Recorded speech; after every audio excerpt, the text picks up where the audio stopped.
Yo guys, sorry I'm a little bit late, but I had to set some stuff up because this is the first time I'm doing this. I'm not super experienced in miniature painting. I did do some,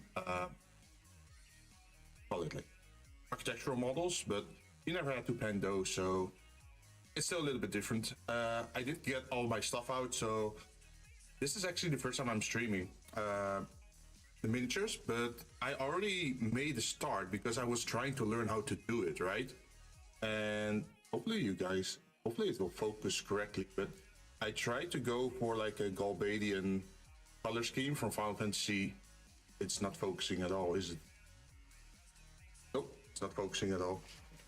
What if I do this? Will it focus then? There we go. So yeah, you can see I'm going with like the blue slacks for the normal soldiers, and then I'm trying to make it like red for team captain, and I went for the Tau because they look closest to the Galbadian army, and they had a lot of tech and mecha, so I thought that looked very cool. But yeah, as you can see, I'm trying mostly for metal plates, and then the clothing I want to have a vibrant color, so that's where the blue and the red comes in. This way you can still differentiate between leader and soldier in a squad. Here, let me show you. This is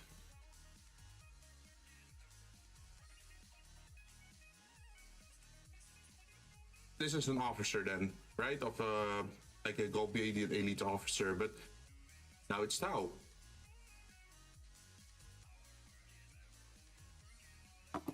Yeah, that's what I'm trying to go for. I did put some magnets at the bottom. How well that is visible. Focus. There we go. Put some magnets on the bottom so it's easy to put them down. So far I'm happy, but there's still some mistakes that I have to correct.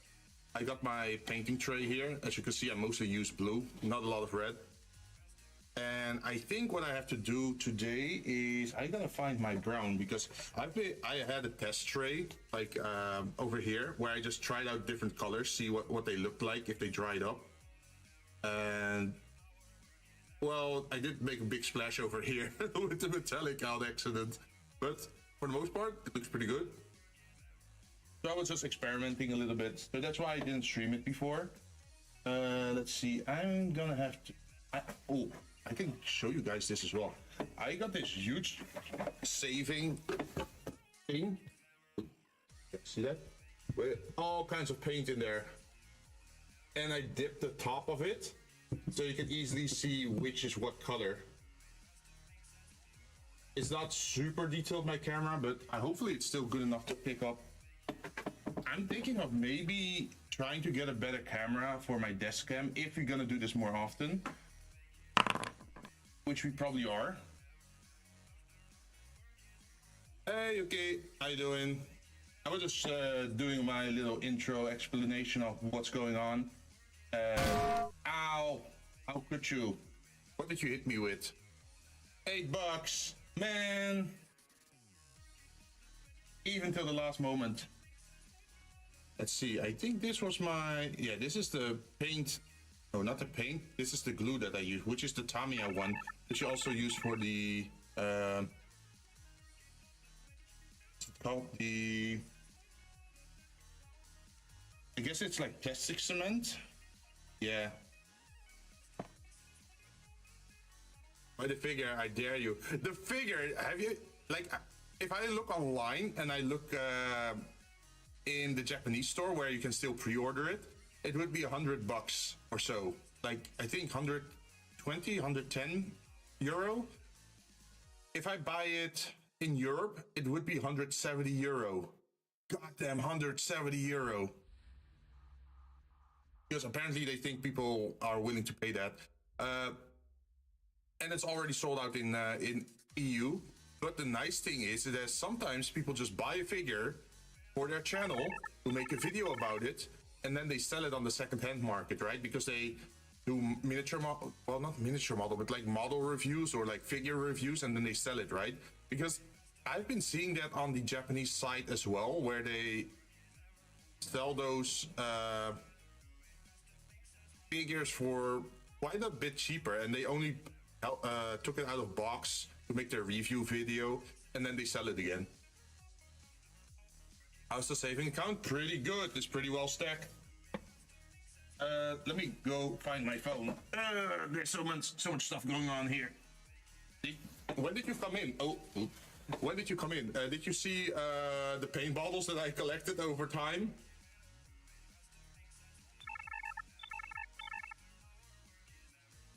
Gundaming? I tried it, and I'm now at the Gundam Wing chapter, but I didn't continue playing because I missed the event a little bit. I could get the Gundam Wing itself, but I couldn't get the character. But I think you unlock the character anyway, right? Also, how does that work with the 10 free pulls? Because it seems you can do a 10 pull and then you can keep re-pulling until you find something you like. Is that a temporary thing, or can I do that indefinitely? But I don't think there's any Gundam Wing character in that free 10 pull you can redo over and over again.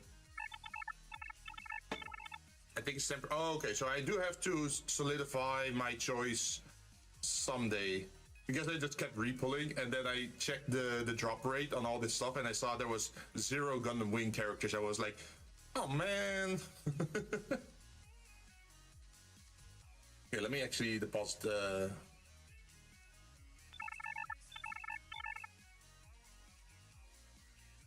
the redo one is definitely 0G Wing. Wait, what do you mean the redo?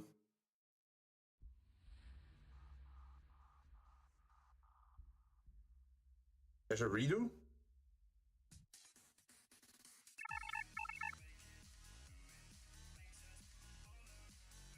Oh, redo rule. So wait, so that one isn't a temporary one? The redo rule? Because I didn't see any wing characters in there, so even if I keep pulling, I would never get it then, right? I think.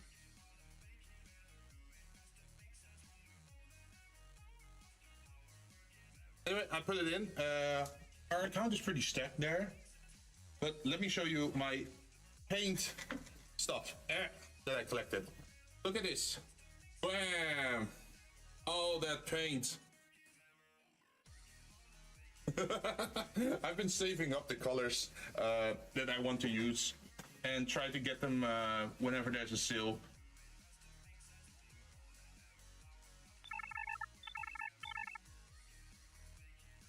There is the dead side. He's not limited, pretty sure. Ah, yeah, the one that I'm talking about is the one where it says you are, like ultimate rare or whatever. And I'll always get one, no matter what you do. You always get the ultra rare, but the ultra rare that you get is randomized or something. My brush.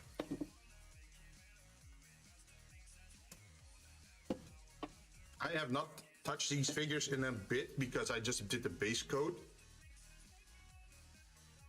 So I'm gonna have to probably get some dust off there. For these models, by the way, like these guys, I already did most of it. I just need to do the boots. I need to do the gloves. And then I need to put a dot here.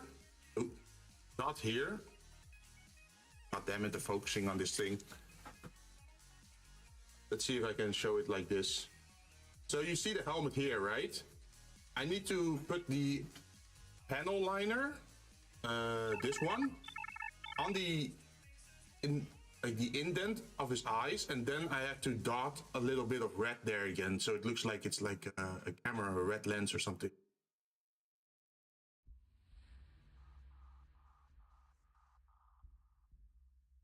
Also, I need to change this pop-out chat so it actually shows up on screen. Okay.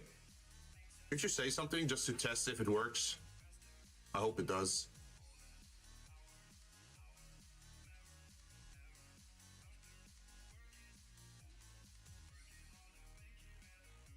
For the free UR, I suggest an attacker type, aka Zabi Gundam Exia, if you want an easy, clear story.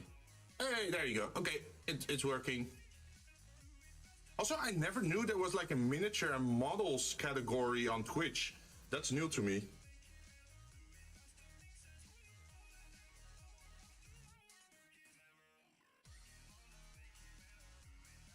Also, I did get the like the base thingy, so it's easier to hold stuff while you're painting it, right? So you don't have to touch the edges.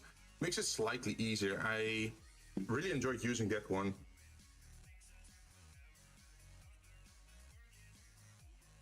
I do feel like the further I get into this, the more scared I am of screwing up.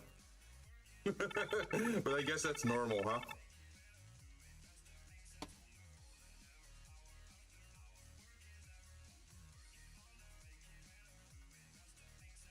I was also thinking it could be cool if we got a light box and a rotating table, so I can actually use my camera in like micro mode and then make a rotating shot of the figure of each one.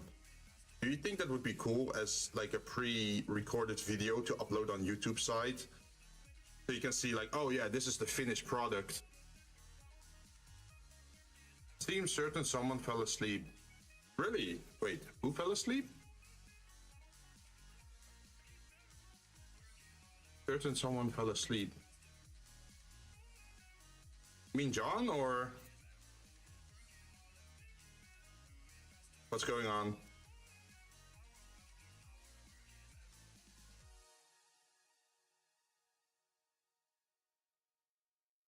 I'm just using this little brush thingy just to remove a little bit of the dust on it. Just to be sure, right? Before we paint new layers on top of it. There shouldn't be too much dust on it, but every bit helps, right?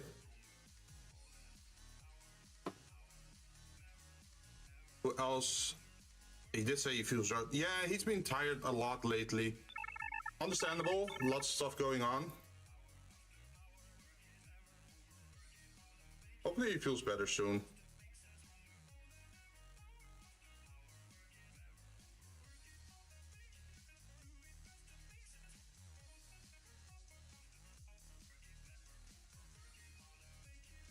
Okay, this corner is stuff that we tested. Don't think machine offers a lot of dust.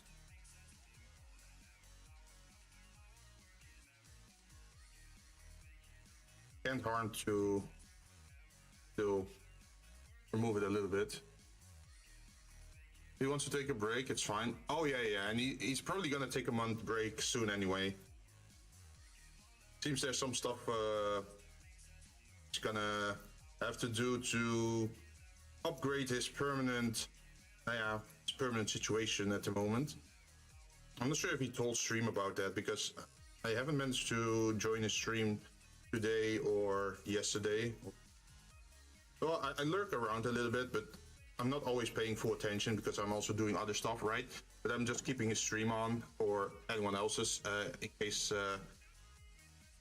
just to help with viewer count, right? And make sure they show up higher on the Twitch screen, or like they call it leaderboard. Nah, not really leaderboard, but activity list, I guess. It seems that once in a while there are these moments where people just, well, it's not really lose interest, but they just become busy with real life, and then they have to step back a little bit from streaming just to go after that priority, and then usually they come back again. Although I hope they come back. It seems that some people just grow out of it, or they see VTubing as like a temporary thing, or streaming in general, and then once their stuff is figured out, or they finish their degree, they just want to day job, and then they disappear, sort of, I guess. Up to them, of course, but I actually enjoy streaming. I think it's cool to be able to share hobbies, because I think most of my hobbies are pretty, call it, solo based, if that makes sense. Because I like snowboarding, right? That's something you kind of do alone. I like motorcycles, that's what you do alone. Miniature painting, I'm getting into. It's also pretty much a solo activity, so being able to stream that makes it more of a social thing, right?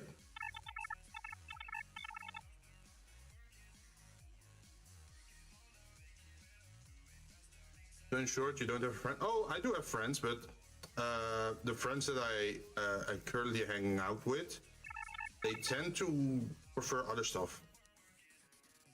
So you got people who are loners and you have people who are lonely, right? I think I'm more of a loner type because I decide not to hang out with certain people, or, well, that sounds a little bit mean. I don't mean like decide not to hang out with a person, but like I need my alone time. Like I am pretty much an introverted person, right? So if I get too much social contact, it tires me out, and then I just need a day for myself to recharge. Otherwise, I just get stressed and annoyed. Lone wolf.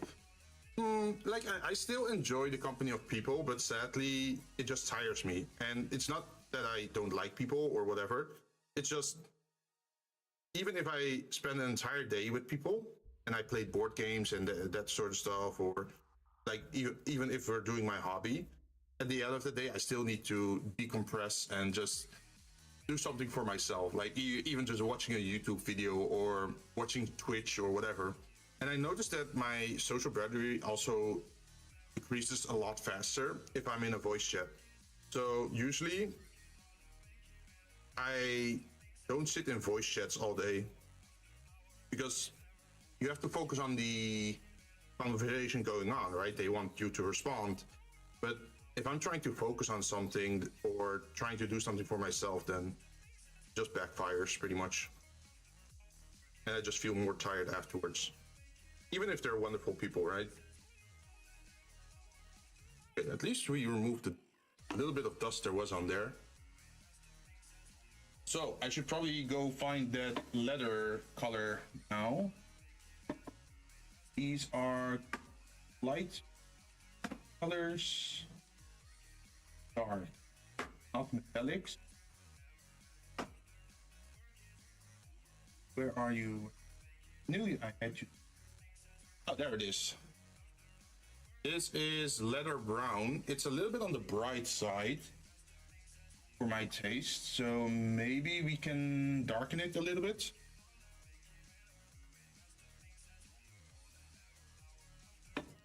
Oh shit, yeah. No, don't forget, always shake your paint bottles before using them, right? I almost dripped it out without shaking it first. But that's like over time, if you keep paint bottles, it kind of separates the color pigment with the oil or the acrylic or whatever it's called. And then you get a very watery substance that comes out, right? So that's why you always have to shake before you dip stuff.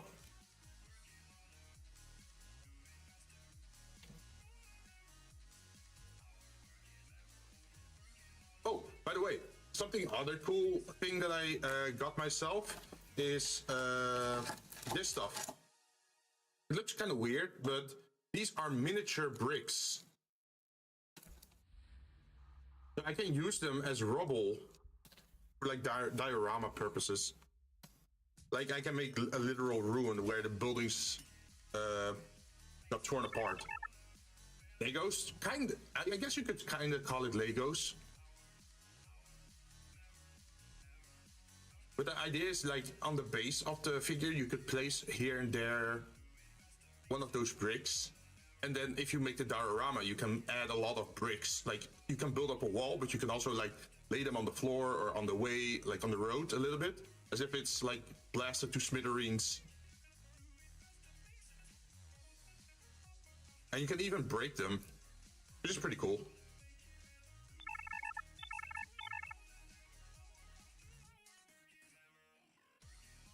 Why is this not coming out?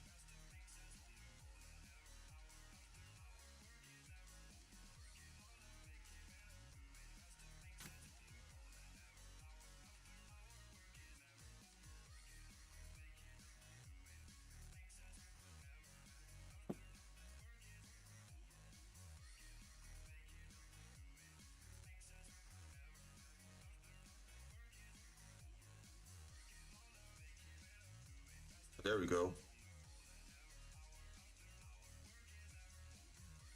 It does seem that something is blocking the entrance a little bit.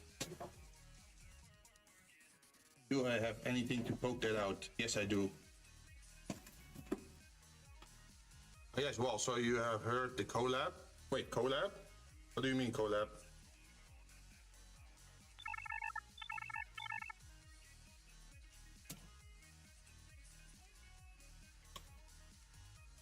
Dota 2 Monster Hunter collab. Oh, really? What are they moving over then?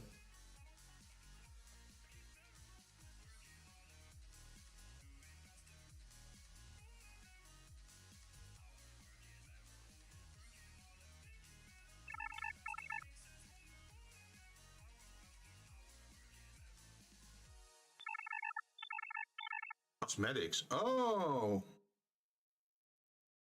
Okay. Like the hunter armor. Whoa, shit. That fucking exploded. Okay, that's a lot more brown than I thought I would need. It engulfed. Live on stream, guys. Well, I still needed quite a bit of brown for all the gloves and boots that I'm painting. It's just more than I was hoping for. Wasting paint, I know, right? But luckily I got these bottles for like €1.50 a piece. It's like army painting bottles, so it's not too bad.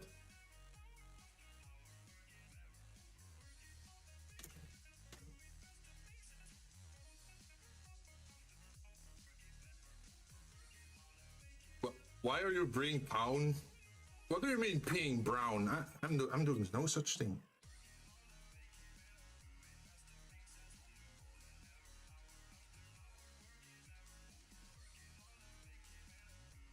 It pretty much engulfed the entire black color that I put down.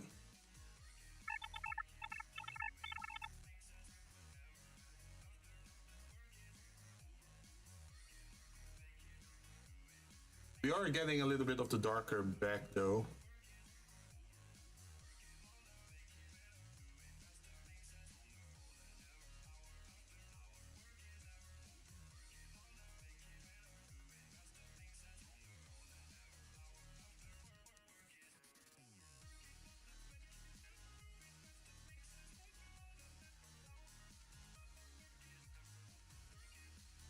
Do we like this color?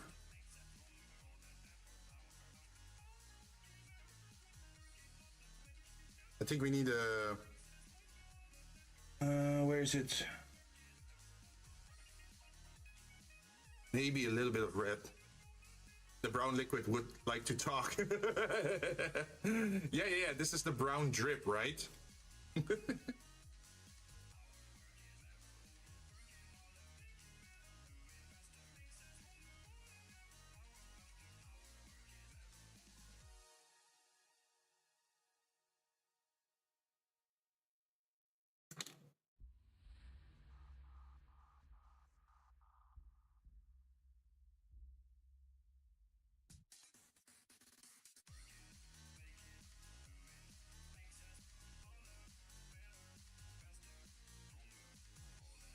Ah, there we go. I added a little bit of red. So now the brown feels a little bit warmer. Instead of like what we had before.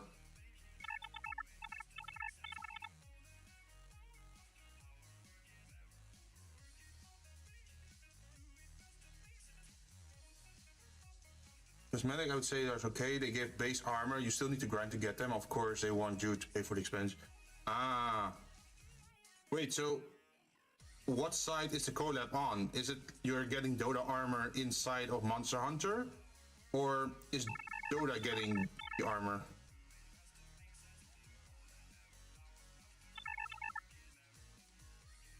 The expansion? Oh, it's Dota sided. Ah.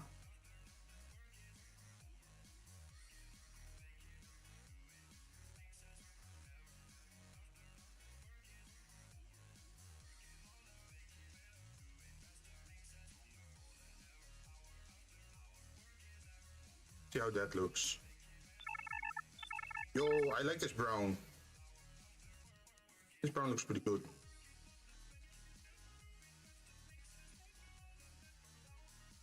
Do you wish me to join me in this purgatory? Probably not. Like, I used to play MOBAs more, but I stopped with, how do you call it? League of Legends. Never coming back again.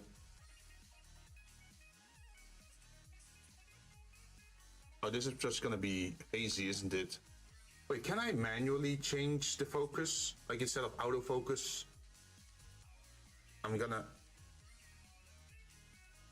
do it like this. Does work? Or is it gonna adjust? Yeah, it's gonna adjust again. How do I change it so that it doesn't do that? Because I don't like that it does that. Give me a moment. Stop it with the autofocus.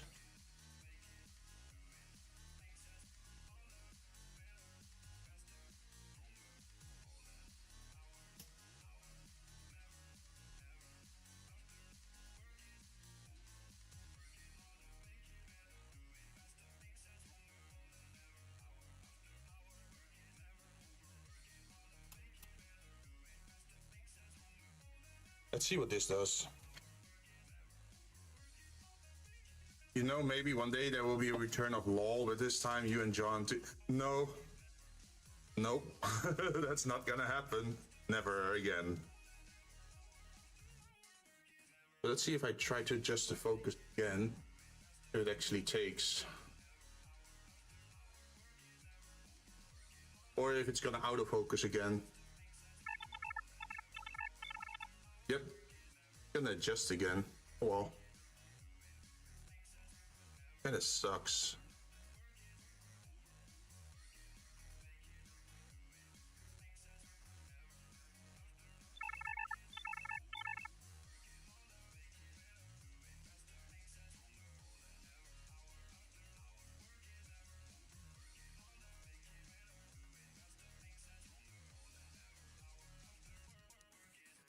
Oh, I already knew going in that that would be an issue.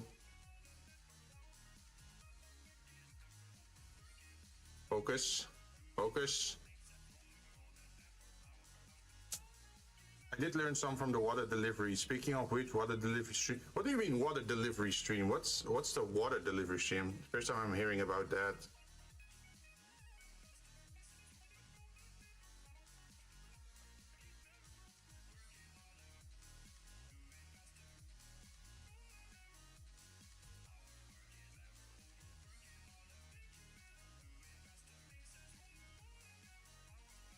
Damn it, it pisses me off.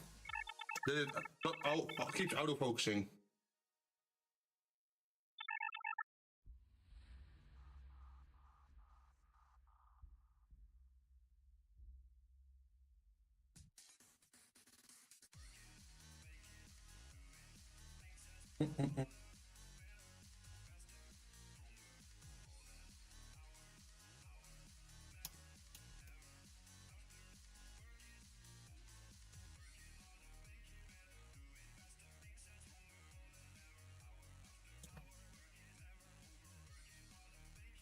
How can I disable that?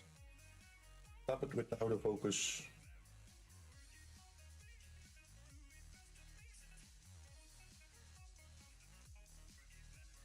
Oh, should I go to macro mode or something?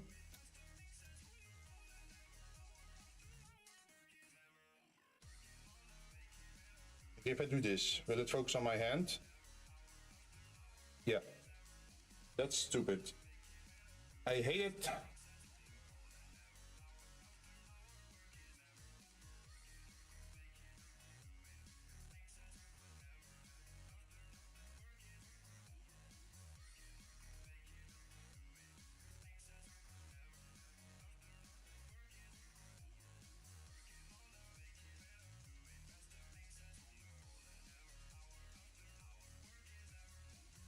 I have not handled this camera in such a long time.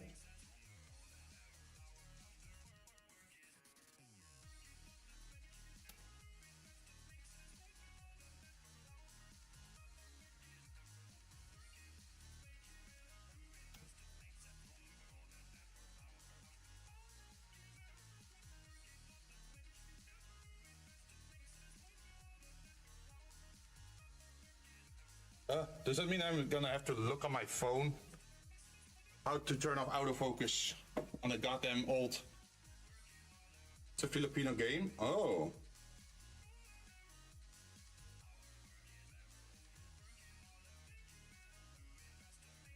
Well, we already expected scuff on the first stream, so this is... We're 2 for 2. We spilled the brown and we're fidgeting with our camera.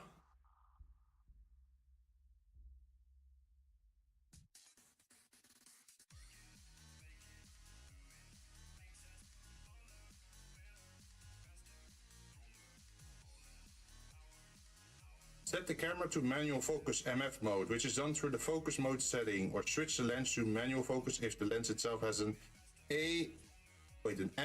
AM switch. Selecting MF mode and disables the camera's autofocus system completely.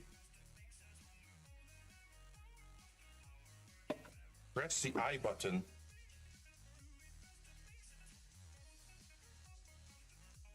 Not giving me anything. Okay, let me disable this for a short bit. Hopefully it gives me a screen now. Yes. Image size, white balance, flash mode, focus mode, manual focus. There we go. So I have to disable the camera before I can adjust settings. That's an interesting design choice. Also hacking annoying.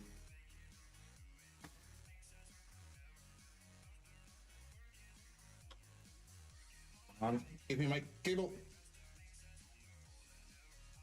So now, if we connect it again,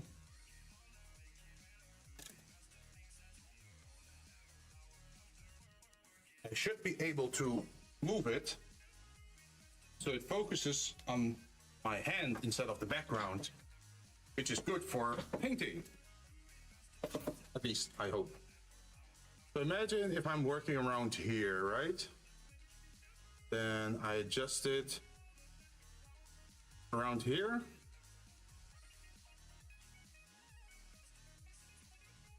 Sounds like a plan.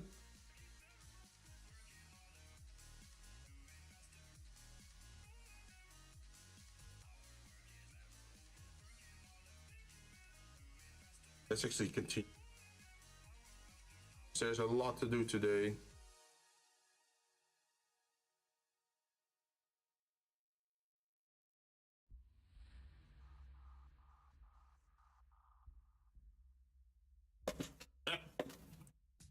Feels odd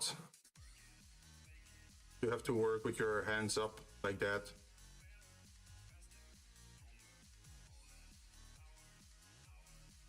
Like normally you're at like a lower level, right? Like because you're at keyboard level.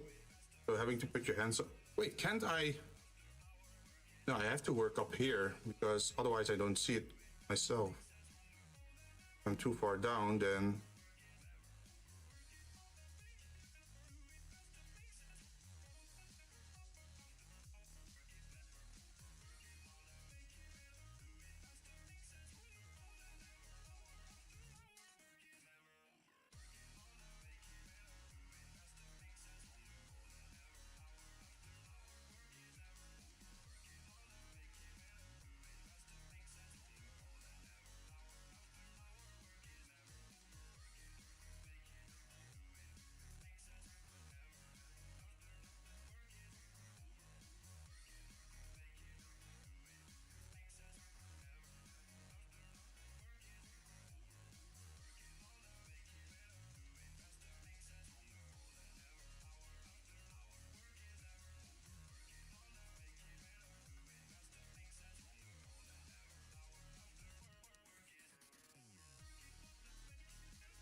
I'm not sure how well visible this is, you guys. Hopefully it's not too bad.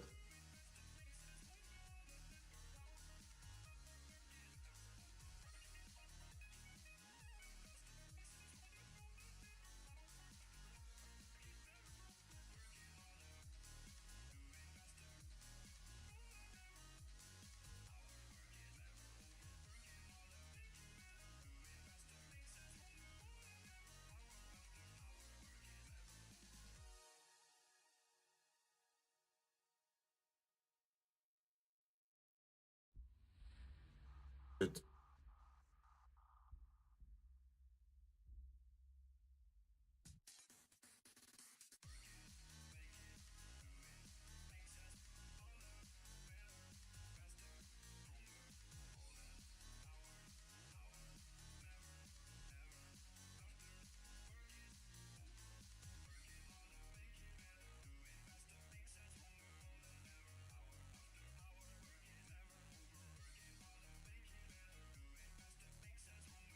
Hopefully we don't do this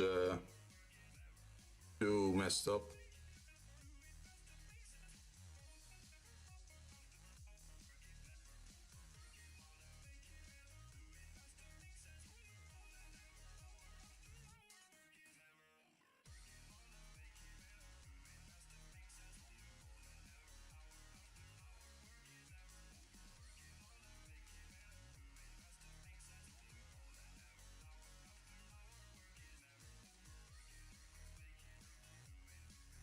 Oh, that's the top part. Like on the other side of the boots, over here, hard to hit that.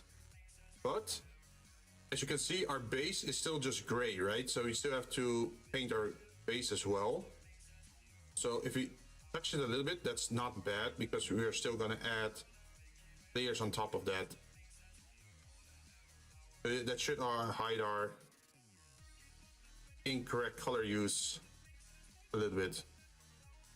Okay, so we got the gloves outside. Now we have to edit this side. It's very narrow, huh? Like the focus on this thing.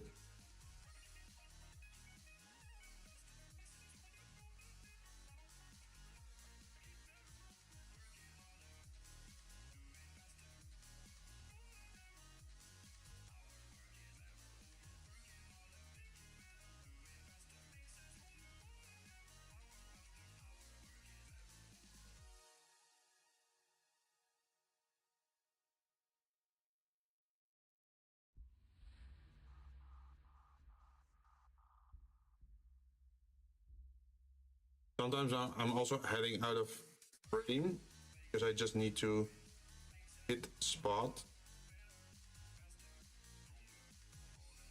Can't really do anything about that.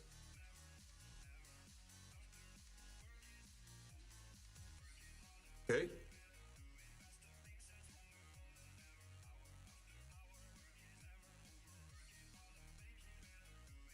I think we got stuff that we needed on his hands.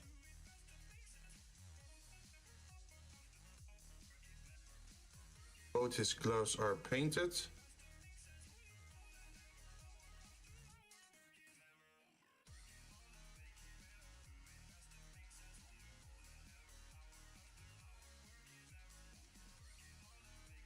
Maybe I can remove a little bit of paint, but the recesses are more clearly visible.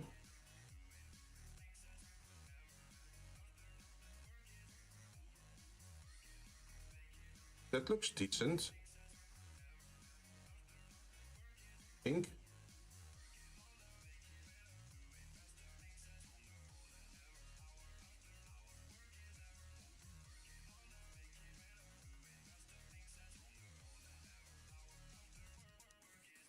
That's just one layer. So the coverage is pretty good on this, surprisingly.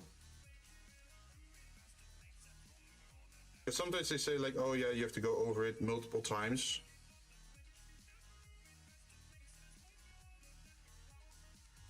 Hi, Lutsenko. Welcome. We're doing some miniature painting today. I'm not super experienced in it, but it's something I want to learn.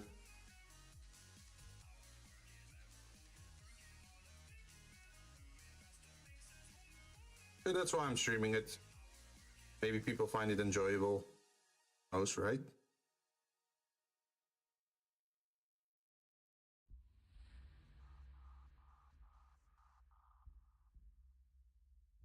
Those are red.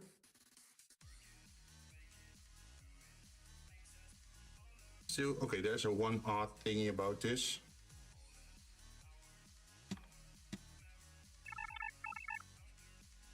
It's beautiful. Thank you. I'm trying my best.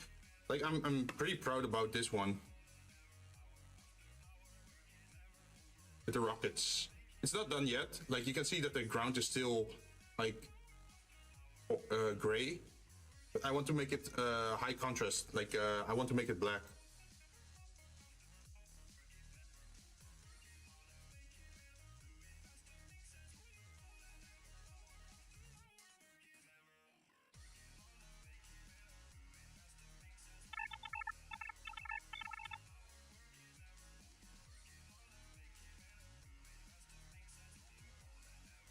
But it's also like the further you get into painting this thing, the more scared you become for making mistakes.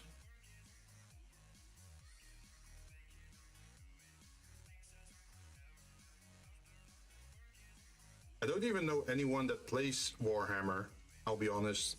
Like, even if he finishes, I won't be able to play with anyone so far, but I just like the color scheme, like the models.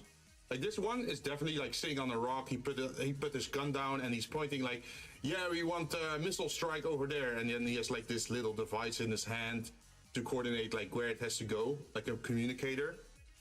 Because I think he is the one that controls the missile thingy that's over here there. A barrel of rockets, yeah. So that's the story I'm going with. Like, and then I want to make the ground very like dark gray blackish, as if the earth is scorched, because I think that makes sense to me.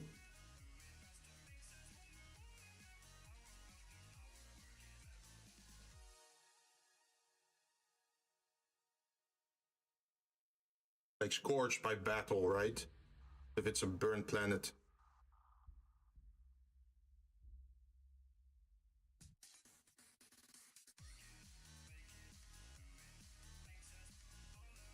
I actually wanted to learn it because I have a board game called Nemesis. And you get some plastic figures there as well that you can do, like, you can prime it and then do a base coat and then weathering effects. But that board game is like $100. So I don't want to experiment and test on that.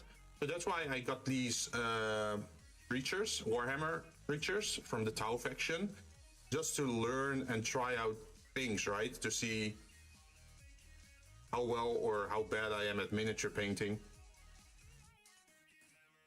But so far, I think I can be happy about the results.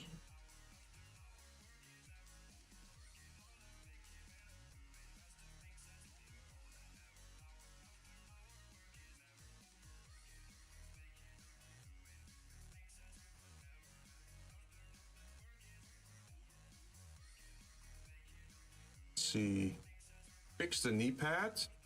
There was a little bit of red on the knee pad here.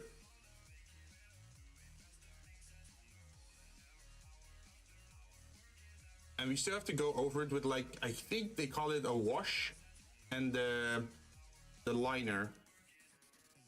But I want to do the liner last because I first want to just paint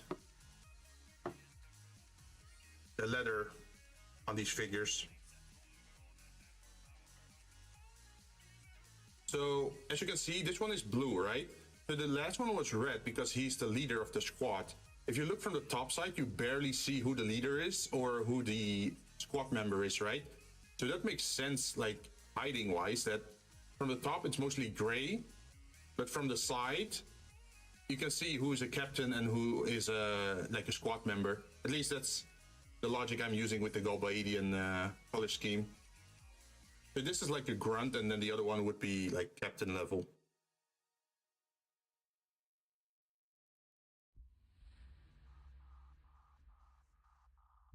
You're doing well. I can draw on at most one piece of paper only. I recently drew Pennywise from it straight from the book. Oh, nice. So you're well versed in 2D arts then?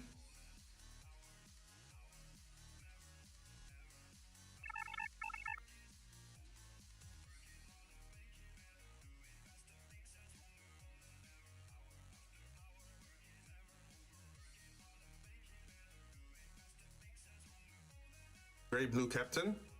Oh no. The blue one, that's a squad member. Like the red one that's in the background that we did before. That's the leader. So for every 10 units, one is red.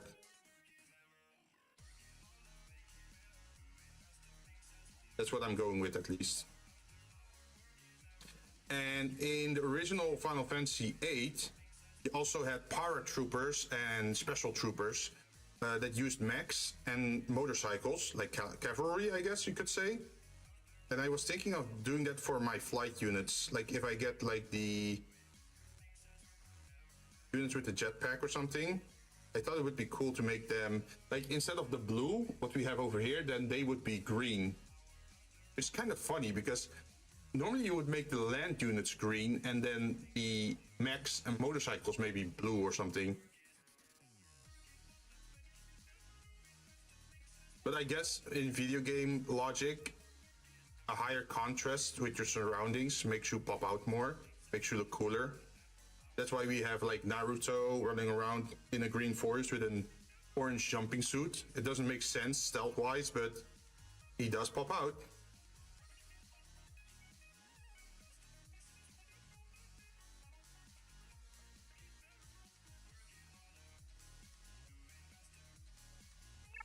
Oh, now I get it. Yeah. Also, sorry if I'm not always as fast in my response with chat, because my eyes are kind of glued to the miniature model, trying not to do many mistakes.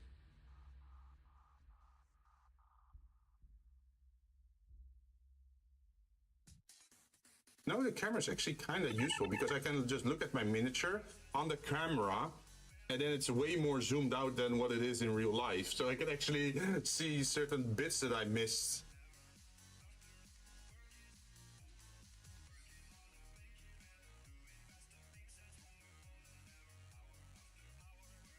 It's okay. Thank you for understanding.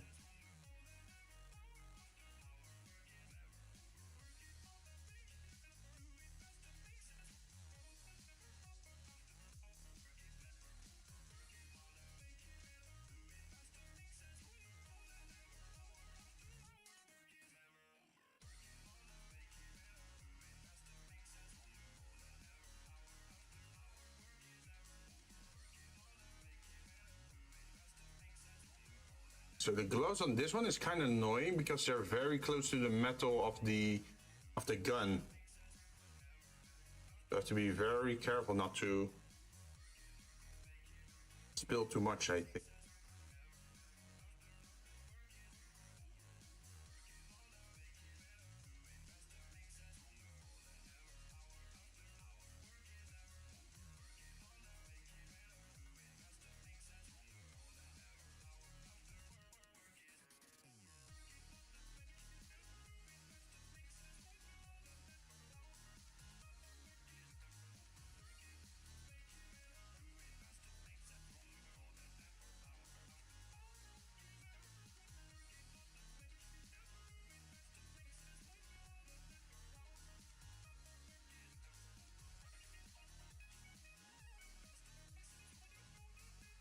Could have done it the other way again.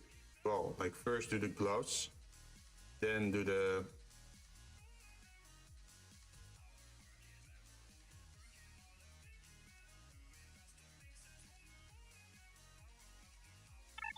maybe that's a good plan for the future. Like first do the gloves and then the gun, because the gun seems easier than the gloves so far.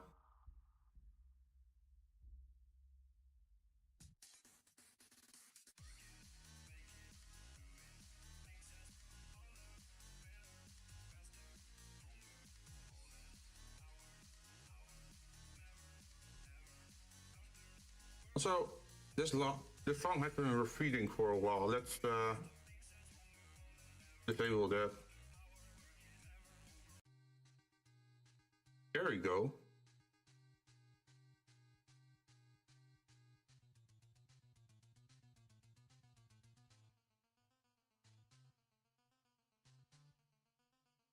Passion is the most important thing in artist's work. True. Never rush it, right? And besides, this is a hobby, right? Not work, so I can just take as long as I want with this.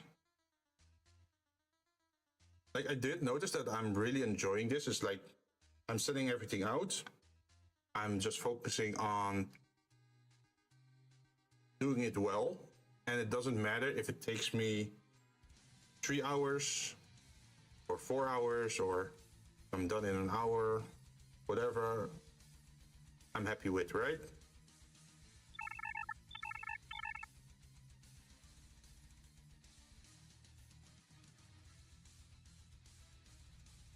As long as you don't do a kana. What's a kana move? As I said, my hobbies are reading books and possibly drawing characters. Oh.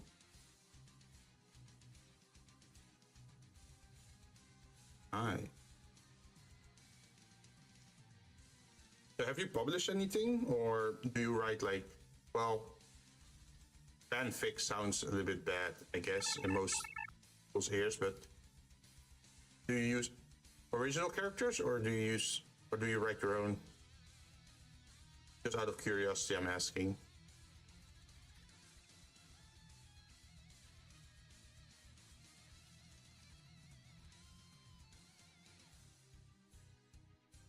Okay, so now we have to go for the package that's hanging off his hip.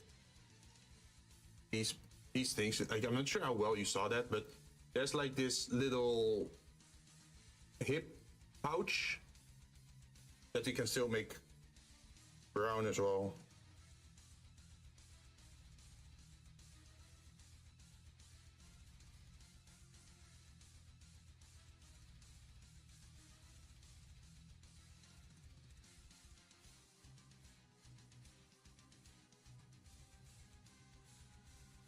Delaying stuff. Oh, I don't think I'm delaying stuff, right? Like, I do make my promises, and sometimes it takes a while before promises leads, because, well, real life, right? I'm limited money sources, but eventually I try to get to it. Like, in the similar sense that I still have not forgotten that I should be doing a karaoke stream once in my life at least, because I promised that. It's not something I've forgotten. I'm a little bit worried more about the copyright stuff.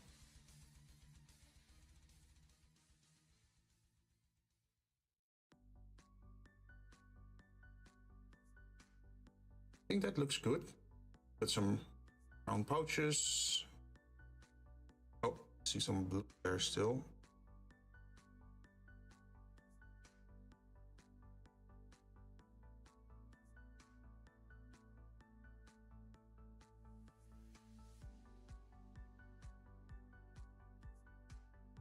Okay, that's the second one done. At least for the brown color, right? Figure we can just let it rest for now. And we go to the next one. I just draw. I don't publish it anywhere. I draw from my imagination when I read a character script. Ooh.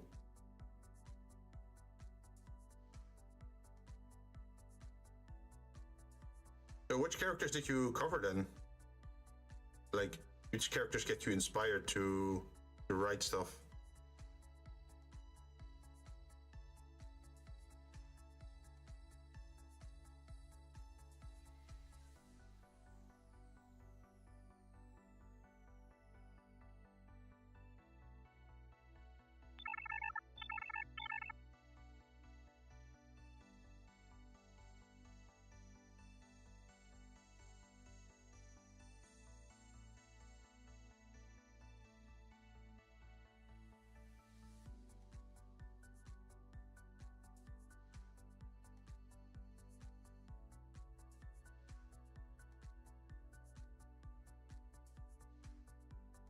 Also, I'm not sure what kind of stuff did Kana delay, because I don't remember Kana delaying anything.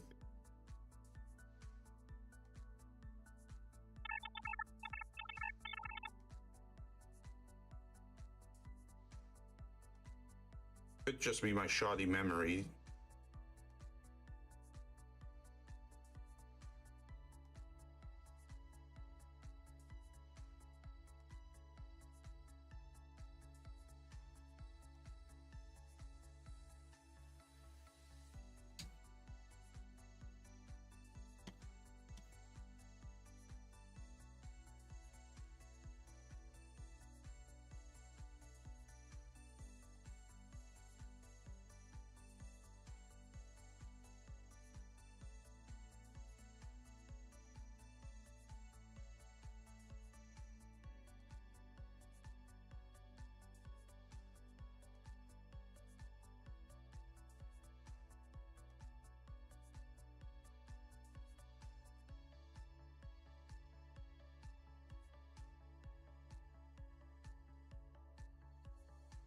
Let's see. For example, Pennywise wears a silver suit with large orange pom-poms and Ronald McDonald smile, orange long shoes, a bald head with red hair on the side, and a bunch of colorful balloons in the book. Oh, so he's different from the movie depiction, huh? Is that what you're saying?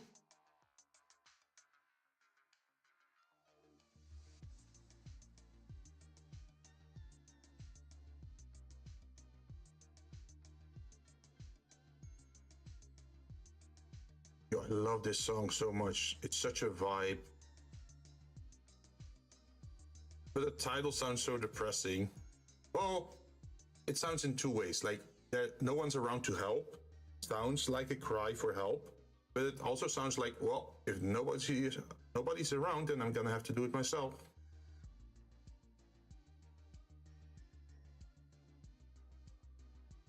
I guess that works in two ways.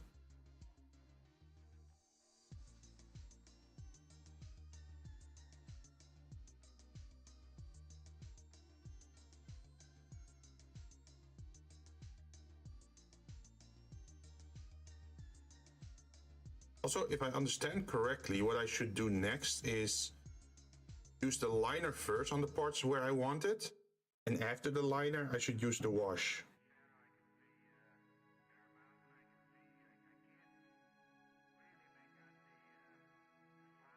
Oh, that's a funny song to play afterwards.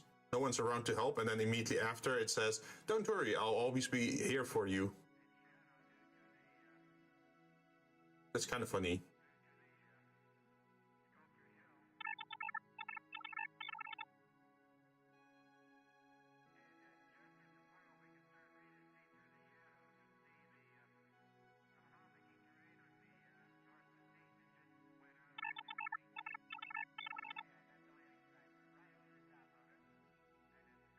Almost different. Combine the two film adaptation, add Ronald McDonald smile, a blue tie, and you get Pennywise from the book. Ah. Are you like a big horror fan? Like, I know what Pennywise looks like, but I tend to stay away from horror because I have this weird idea of how things work psychologically, where I think if you expose yourself to certain aspects or things, that it gives off, right? Or affection. Think about people that go to war, for example. They get back and they are traumatized by the experiences that they had over there, right? And that affects them for life. Just by witnessing something, by being exposed by something. So that made me think, like, imagine if you expose yourself to horror, what are you actually exposing yourself to? Because you're teaching yourself to be afraid of certain things, right? Like, oh yeah, fear the forest, fear a guy with an axe, fear the dark, fear whatever is in the movie, fear clowns, for example. But if you never watched those movies and you grew up with happy clowns or just seeing good clowns, like I did in my childhood, because I grew up with Bassie and Adriaan, which is a Dutch TV show about a clown and an acrobat working together to solve crime. And then suddenly your perspective about clowns is a lot more positive than if you only saw, for example, It. If I'm making sense. I'm not sure how much sense I'm making on this, but that's the explanation I'm going with. Like, I don't want to teach myself to be scared of certain things. And I think this affects you even more if you're like very young, right? Because imagine if you were young and you witnessed something terrifying, like you saw someone get cut with a knife, that could end up being a life trauma of sharp objects, right? But if you never saw that happen as a child and only at a later point in life you see someone get hurt with a knife, then it's less impactful, right?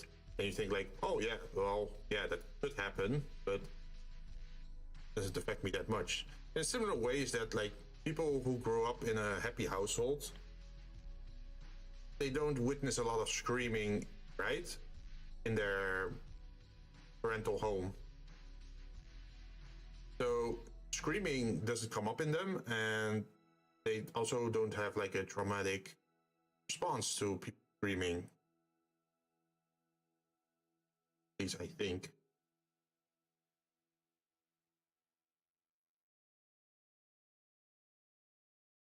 This thing is a metal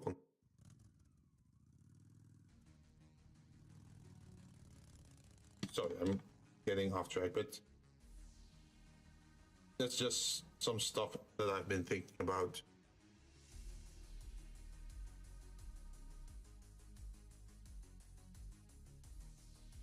I am curious to you guys' input though. It's like, how do you feel about that? Like what I'm saying, like, does it resonate? Do you think it's bullshit or?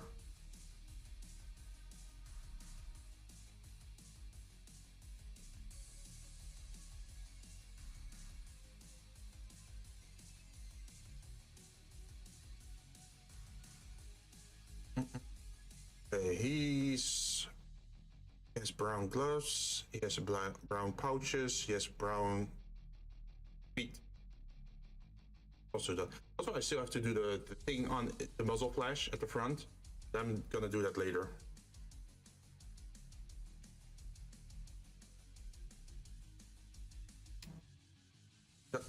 Childhood injuries have a good effect on us in the future. For example, my friend suffered from Phorophobia. She was dragged by a clown from a seat in the hall as a little girl.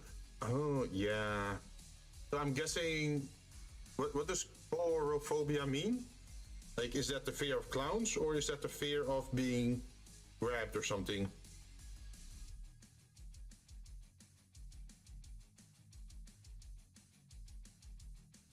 Because they're not always making those phobias very clear, right? Sometimes you have this insanely long word.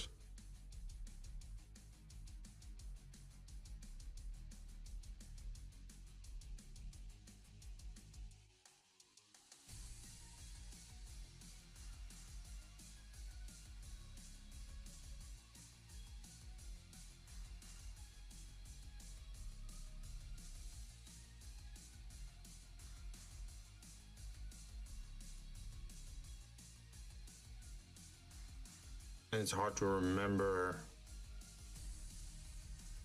what that word means. There's so many phobias these days.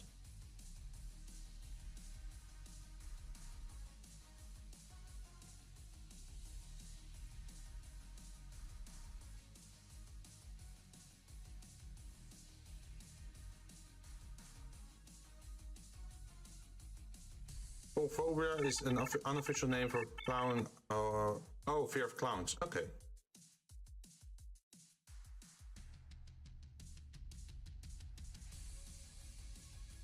Like another thing is what people have a fear for is, for example, spiders, right?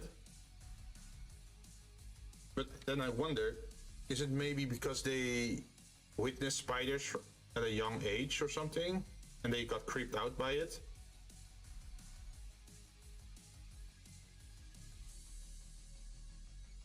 I think it's also partly the parents' response to danger, right? Like if you have for example, a father or a mother that has like a very explosive response to, for example, a snake or a spider, then your subconscious is going to take that information and use it as a law, right? Like, oh yes, my father, mother had this response to this creature, so they're dangerous. I think like monkeys do that as well, right? It's like the monkeys witness what other older monkeys respond to or how they respond to, and then they learn from that. That's how they survive.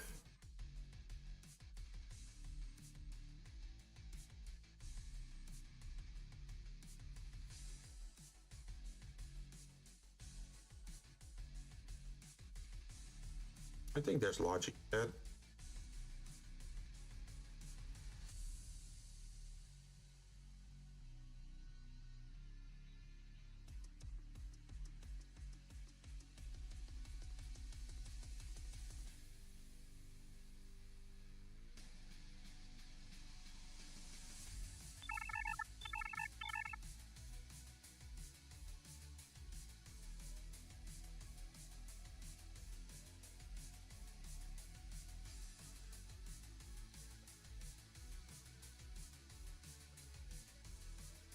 people who are afraid of spiders look at spiders' disgusting appearance at the headlines about their venom.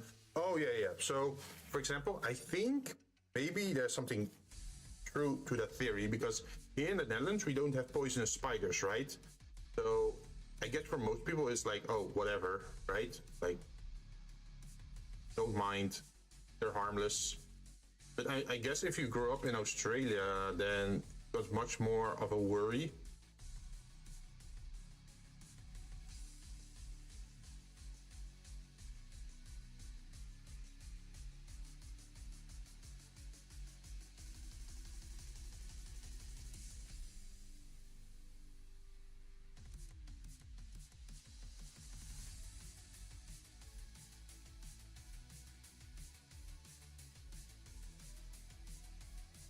Also, when this paint is wet, it's much brighter. Oh, camera stopped. Sorry.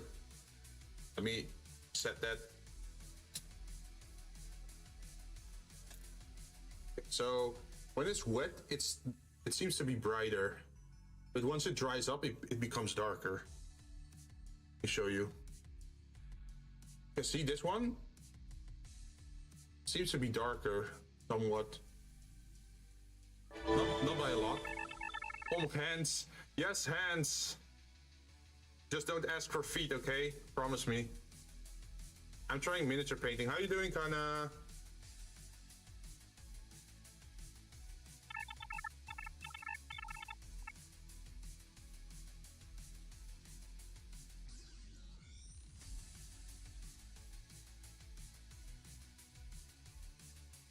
Yeah, this is the project I've been working on for a bit. I just have to do the brown for the boots and for the gloves, and I did most of the like metallic and like the blue slacks on it already. Mentioned the devil and she showed. Yeah, wait. Yuki said something about delaying. Kana, do you have something in mind that you know about that you've been delaying?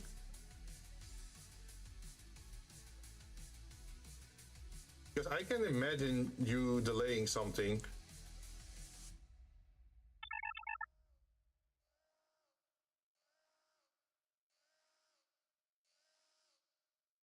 What? Yeah, I don't know either.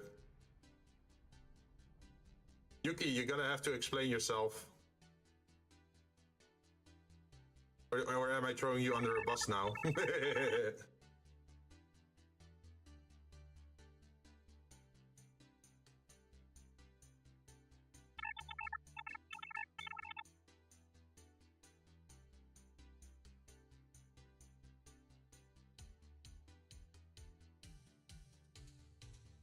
Are you sure, Kana? It's not like certain something related to sit? Wait, oh, sit-up redeems. Oh! I could never do that during a stream. Like, whenever I'm streaming, I just want to relax and play some games and have some fun, right? And if I have to work up a sweat during a stream, I just feel like ending stream earlier.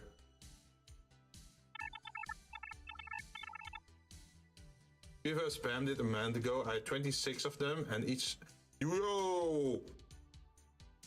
Anna, you're gonna have to show pictures of your abs after that. Damn. I think you're gonna be muscled out then. In a good way.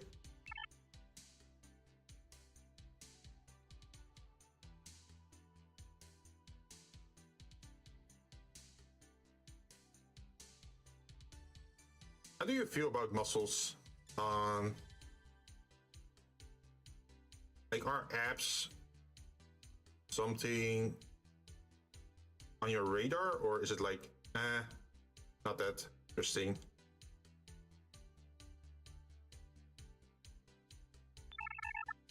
I wish I had very defined abs, but that means I have to go exercise way more. On the guy muscle, yeah. We have it on speed dial. It should be somewhere in here. Where is it? I know it's in this playlist. There we go. It's the Eurobeat version of Other Guy Muscle. You were talking about this one, huh?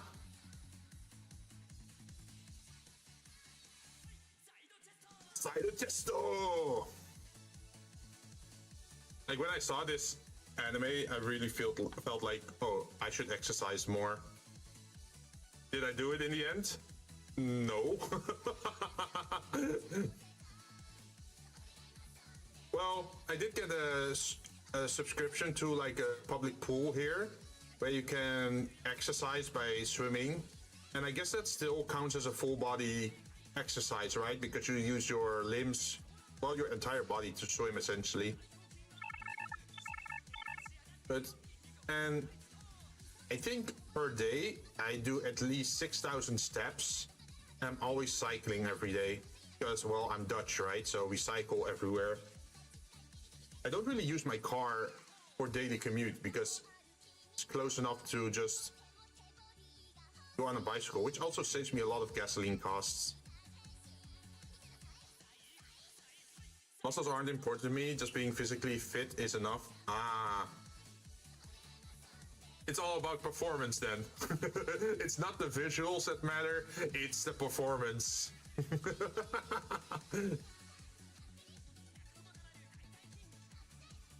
I think we're done with this one because this one didn't have a lot of stuff on it.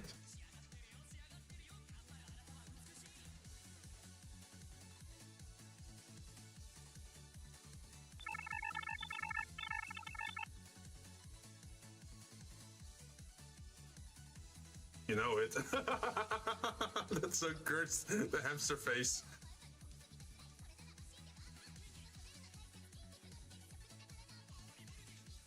I don't know. Like, I found it funny that lately I've been thinking about like the whole gacha game thing, and I'm not sure if you picked up on it, but lately I've been complaining that all the gacha characters in Asian games, they're all K-pop bodies, right? Like, oh, very sleek, very thin. But they don't really have well-defined muscles. Like, remember old Dragon Ball Z? Dragon Ball Z had such well-defined muscles, right?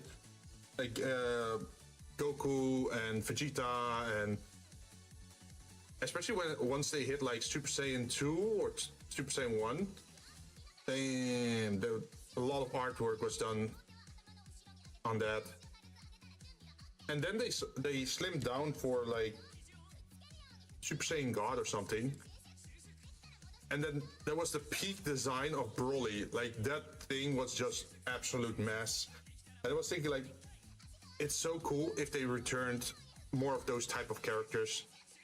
Like not all just the same body shape, but like different body shapes.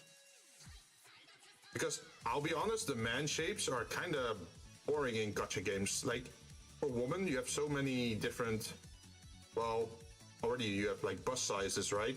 Hip sizes or clothing styles. But for the guys, the designs are not very unique and they're all in the same age range. Like, I have yet to see an old man, like literally gray hair. Yes, yes. So, you know Renoir from Expedition 33, like the old man with the cane? Like, very elegant, dignified. I think he lost one eye or something. Like, that's such a good design, right? And then you think, like, we should have something like that in those type of games. Because it's almost like they are kind of scared of adding those kind of characters, worrying that they are not popular. But how much fun is it if, like, 20 of your characters are all looking the same? Which is pretty much just Pretty Lady, right? Broly was pretty sweet. Hey, Pitch Days! How do you do? I'm doing pretty good. I'm doing my first stream of miniature painting. I already made a start before doing this first stream, so that's why you can see that they're already partially painted. This time I'm just doing the boots and the gloves, which requires some attention, but I think we're doing pretty well so far. How are you?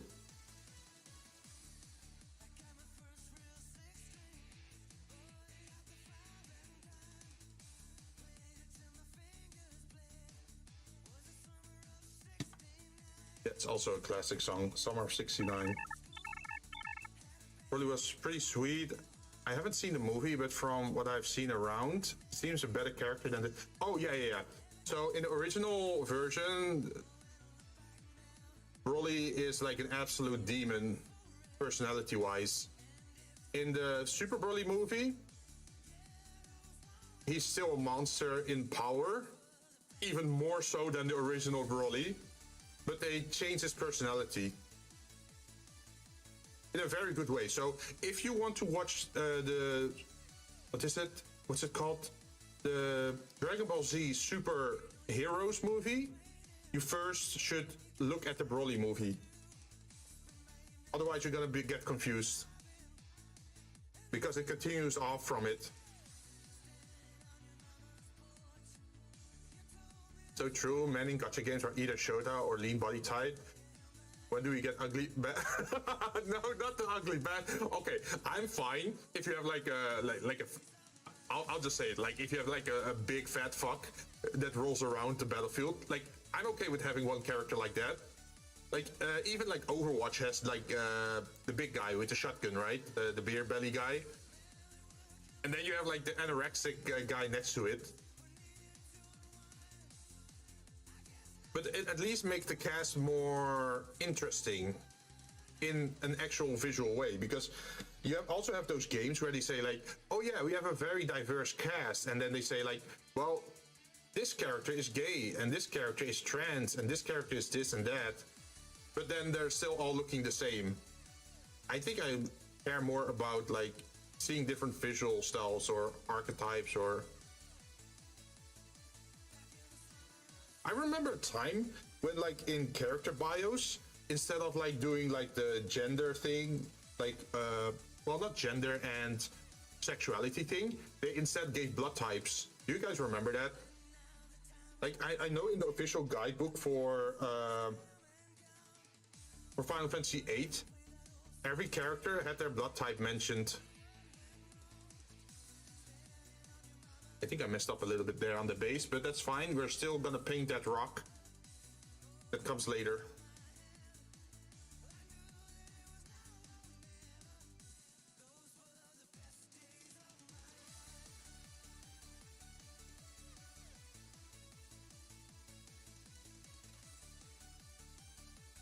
To be honest, FGO has more variety with... Yes, because you have Hercules, right? Like this big chunk of a guy, pretty much like Broly sized.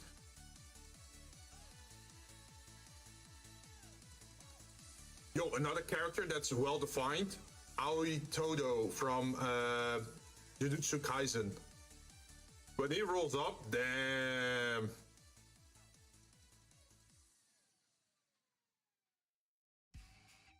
Also, I kind of like it when a character is strong, but he also looks strong, right? Like you have those kind of characters that look like they would have trouble lifting a grocery bag, right? And then they do this Planet Buster type punch attack. And then you think like, where that's coming from? It's like the whole Power Fantasy thing, right? But I think power that's deserving or like worked for is also kind of appealing. Like, you know the whole story of Goku, right? Like, oh, he started as a low-class Saiyan with a very low power level, but because he had so many adventures and so many dangers during his young life, is that he outgrew it with hard work. Pretty much like Rock Lee from Naruto, right? Like, everyone loves Rock Lee.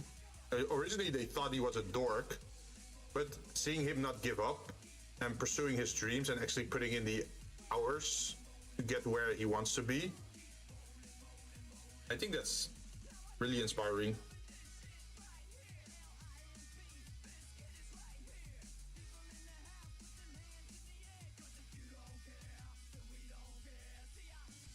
I wish to see more characters like that, because Power Fantasy is fun and all, but eventually you also want to see an underdog win, right?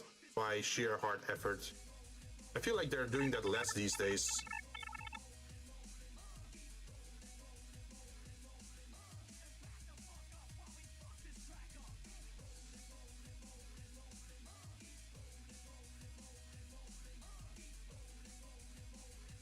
Hear me out. hella strong characters with major drawbacks are peak, like Guts from Berserk. Without his armor, the dude has no business where he's at. The armor is outright eating him alive. Yes, with the spikes keeping him together. He's literally bleeding out inside his armor while doing those. Yeah, the Berserker Knight. Yep.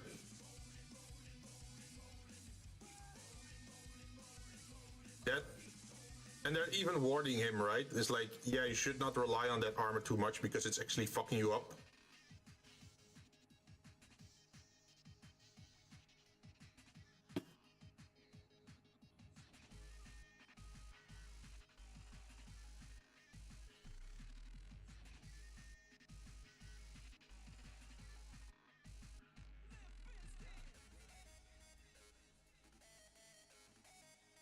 It's kind of a cool thing. Also, because of the nature of my camera, every half hour or so, it could slip and then it freezes the frame.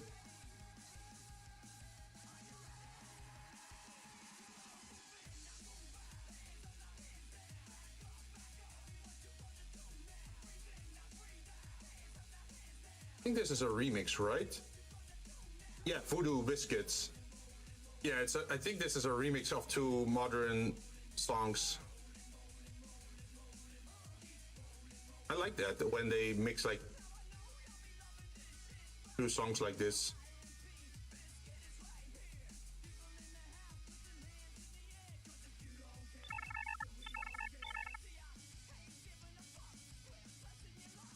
Now that I'm thinking about it, anyone remember Code Geass?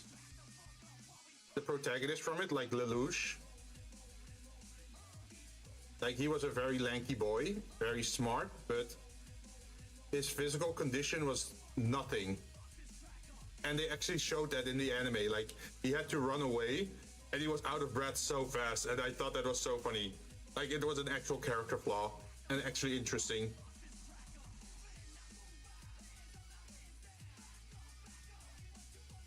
Like, he had to use his brain, because if he was in a fist fight, he would definitely die. He would just straight up die.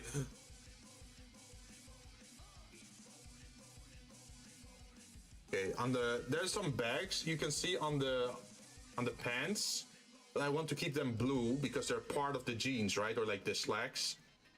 Well, if they're hanging from the belt, they should be brown. I think that makes sense. That model looks sweet, thank you. Yeah, we're working through it slowly. We started with the metallics and the blue slacks on the upper torso. I still have to put so we got this special stuff, which is normally used for Gundam model kits. It's the panel line accent color, and we do have to drop that into his helmet where his eyes are to accentuate the contrast between the lens and the rest of his body. So hopefully that works out well. I'm kind of curious to it, but first I want to do all the base colors on this body, like just the normal, yeah, just the normal colors. And then later on we can do the effects. Oh, it's the KDA remix. As you can see, I really like my stupid remixes. Like, okay, KDA, right? Pop stars. But not just that, but it's mixed with Megalovania, because that's fucking funny.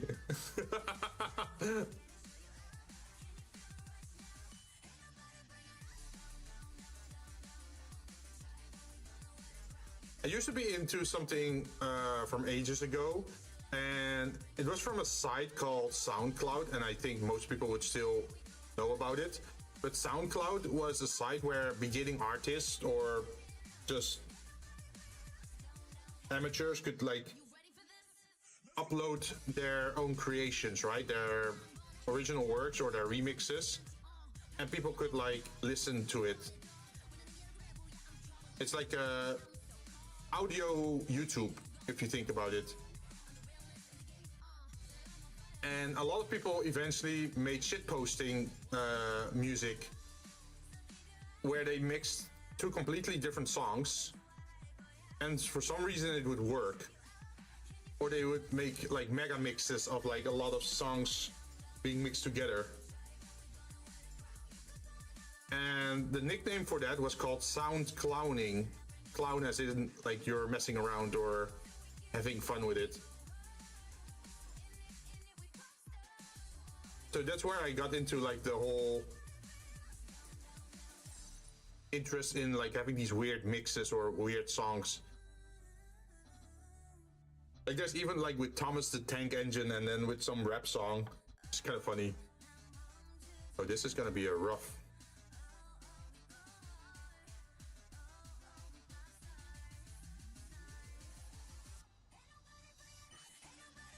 Not sure if you guys can see that, but I had to go paint the inside. I think we did well. Now we still have to do it for the other side.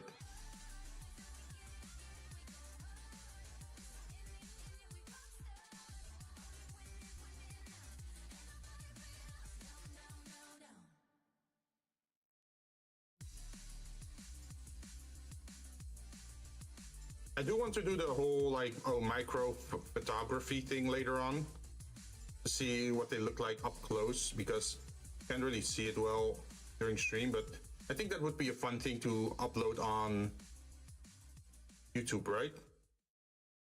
Maybe I'm not sure. Should that be shorts or should that just be a compilation bigger video?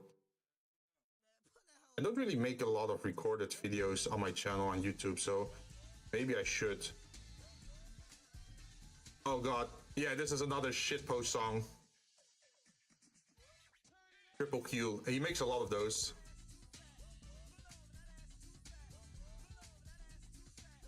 It's like, go over that ass too fat, but then mixed with Metal Sonic's theme from Sonic.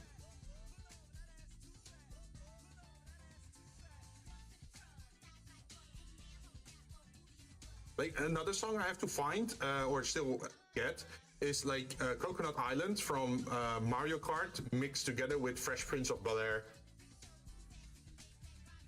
It's addicting, it's so fun to listen to that.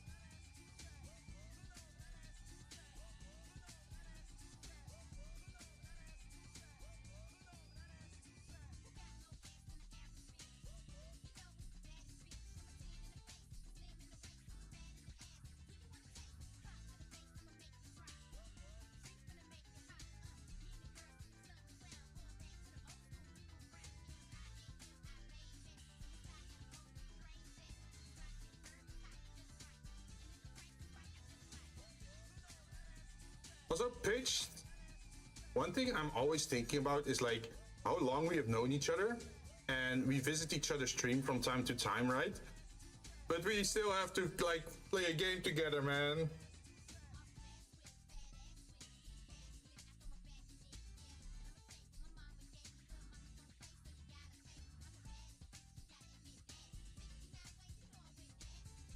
Or at least I'm still interested. Like we talked about it like way before.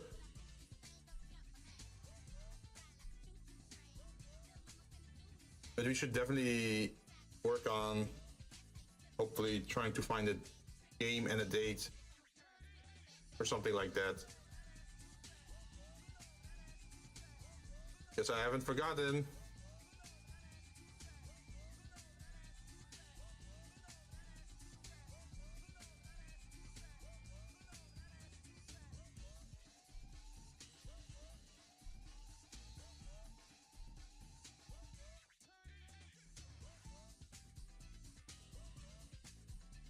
Oop, oop.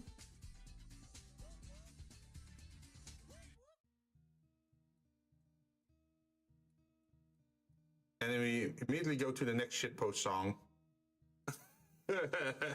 It's Through the Fire and the Flames, but then also the song from Undertale. Normally, like Through the Fire and Flames is a pretty metal song, right, or a rock song. But then they put it under this like a very calm song.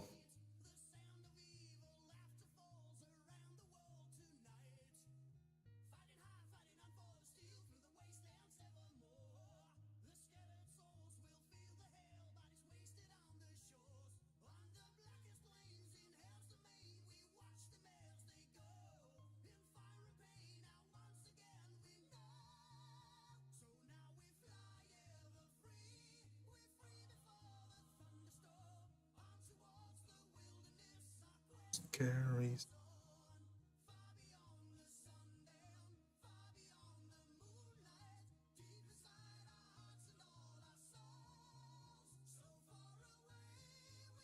I think he's good.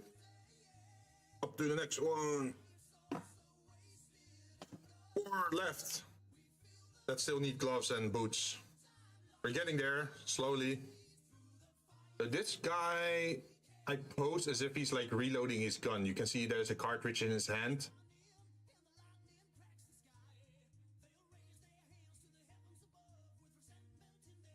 Just to have some diversity in posing, right? I think it adds some character to the units if they're like in different poses or doing different things. Like one was calling in the like missile barrage airstrike, like the commander. And another one is standing and shooting, and another one might be running. This one is crouched and pretty much reloading his gun.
I think the gloves are always harder than the boots. Like the boots, you can be a little bit rough, right? But the moment you touch the gloves, it's like, don't spill.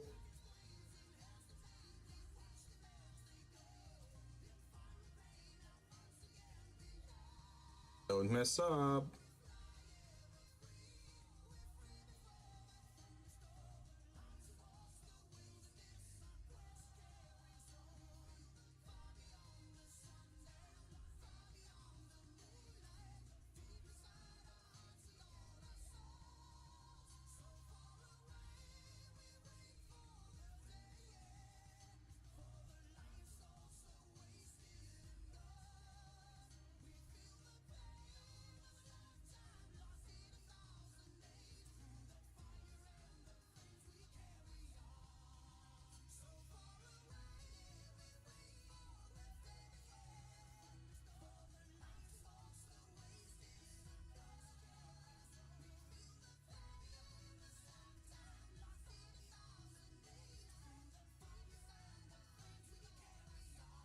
I like how inspiring the song actually is. Like, oh, through the fire and the flames we carry on. I guess this is like, it almost sounds like Dark Souls in song form. Like, oh yeah, you're suffering, things are tough, but you have to push through to get past the obstacle, I guess.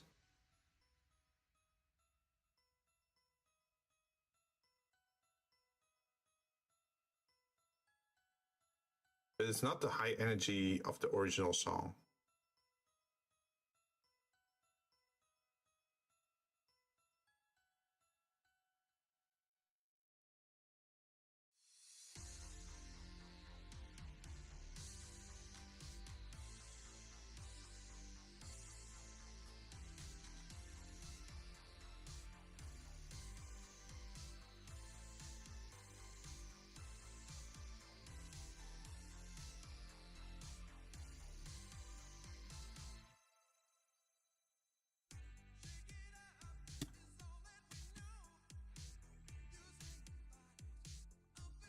Oh, it's reshot. Yep. I have to restart the camera. That's apparently already a half hour again.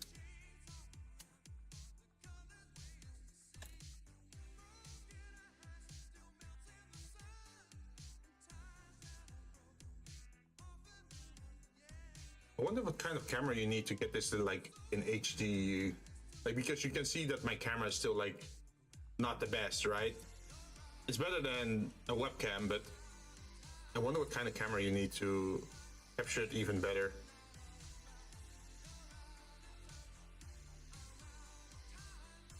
Okay, we're done with this one. I think, yeah, no pouches.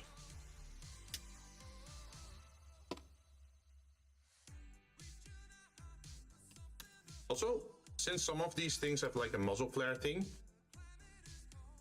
I was thinking like what color I should use it, because on one end you can make it bluer, right? So it's like, oh, it's a pulse rifle. But I think red could also be a very cool color.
Mm-hmm.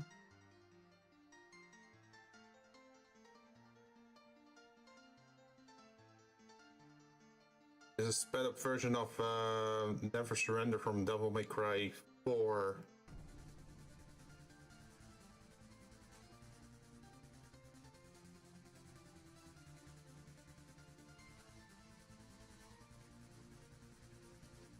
Mm-hmm.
So sorry if I'm not talking too much at the moment.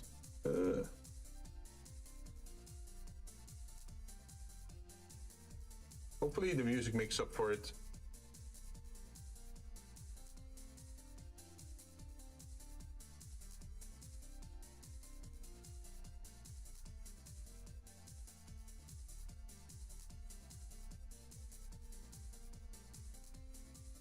I think we got this, yeah.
So this one just needs gloves.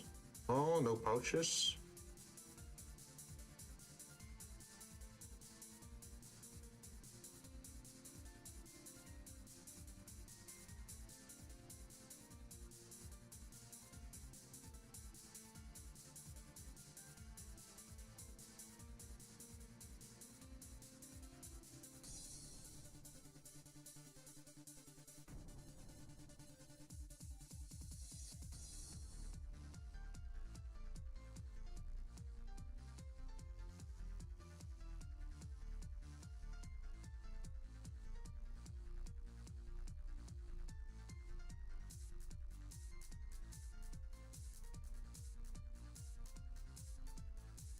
I must say that the wet palette that I got is actually pretty nice because some paints that I have used like weeks ago are still wet.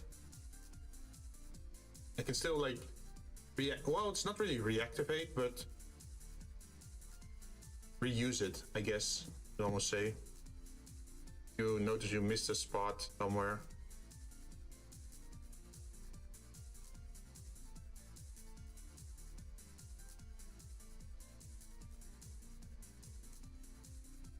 There we go. I should stretch. Also very important.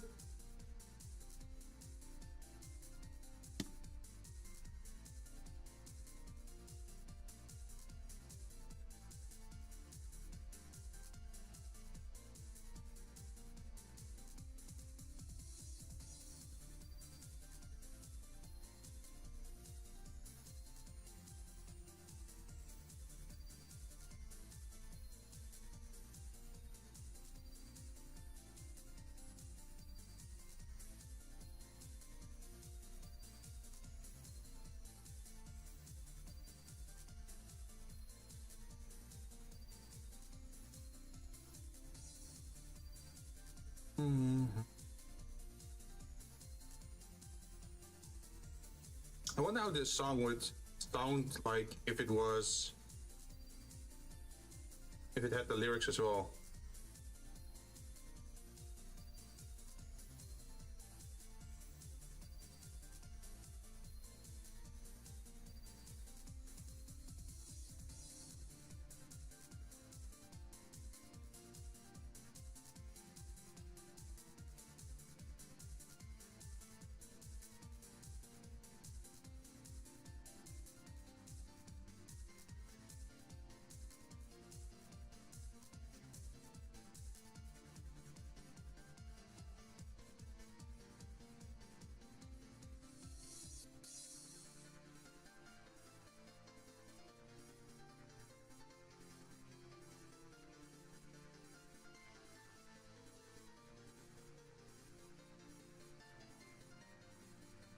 think we're good.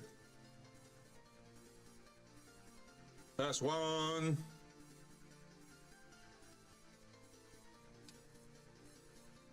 And this is just one unit, right? Like I'm painting 10 figures, but it's all just part of one squad of points.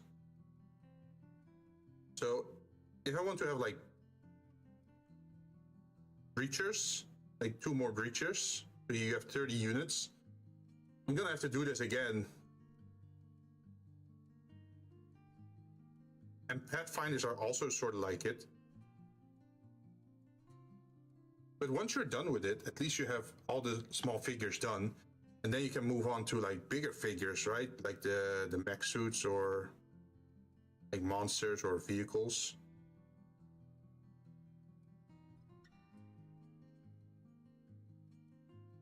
I wouldn't call it tedious, but I would call it something that requires way more attention, because the models are so small, right, compared to the vehicles. So these kind of small things, they use a lot of different colors, but I think the vehicles are mostly going to be like uniform color, and then you're going to add effects to it to weather it up, right?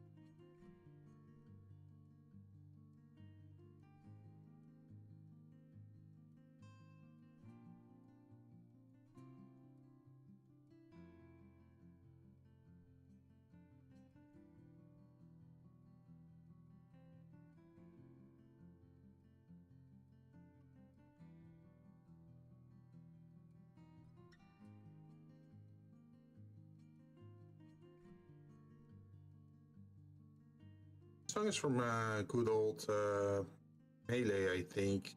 Smash Brothers Melee?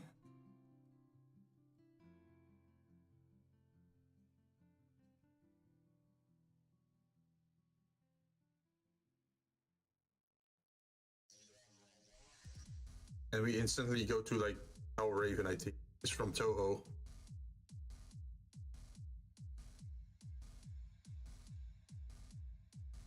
If this is like too distracting of a song, let me know. I can always skip it. I like the escalation of this song though. You just activated a nuclear warhead, my friend.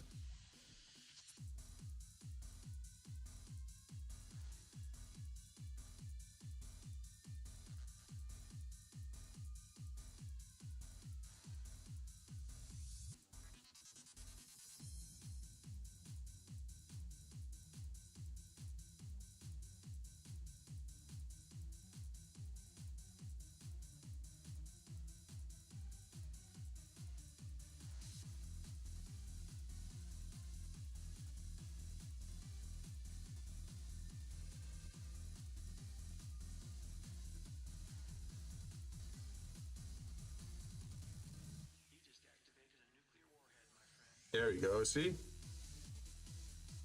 Which is kind of funny because in that game, Oku is like the physical embodiment of nuclear energy, right?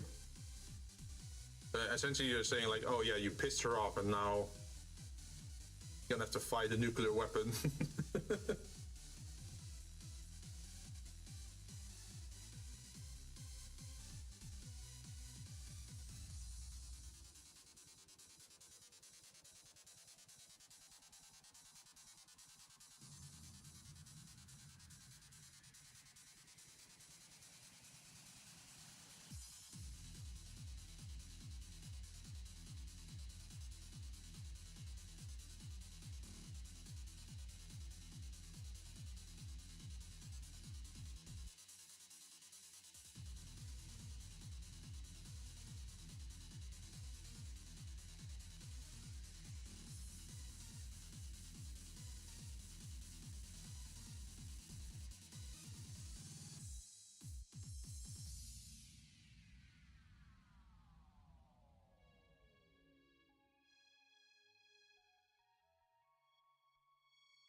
There we go.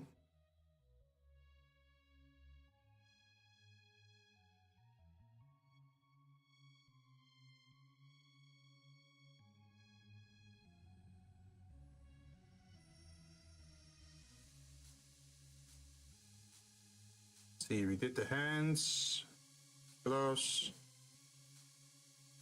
There's no pouch on his hips. Got the boots.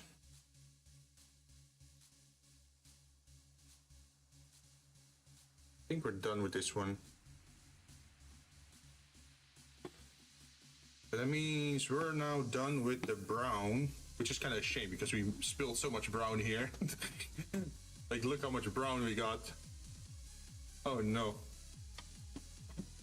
Oh well.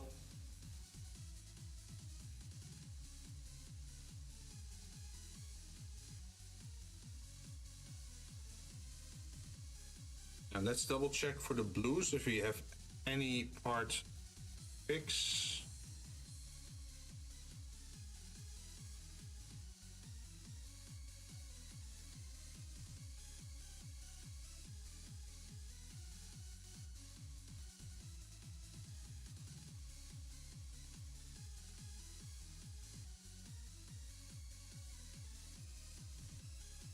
I do see some scuff marks here and there.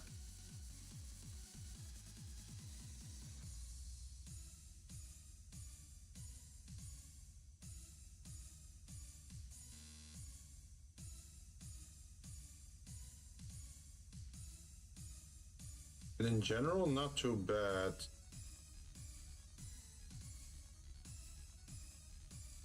I think.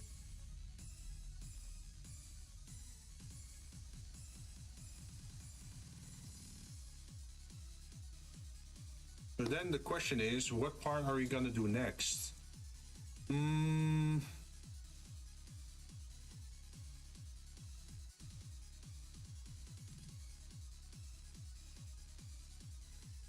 Because we got the panel liner, but I think it would still be better to maybe do the base first.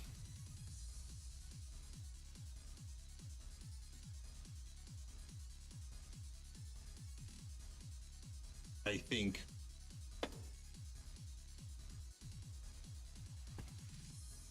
We got something special for that. Where is it? Ground texture.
I think we could add a little bit of that.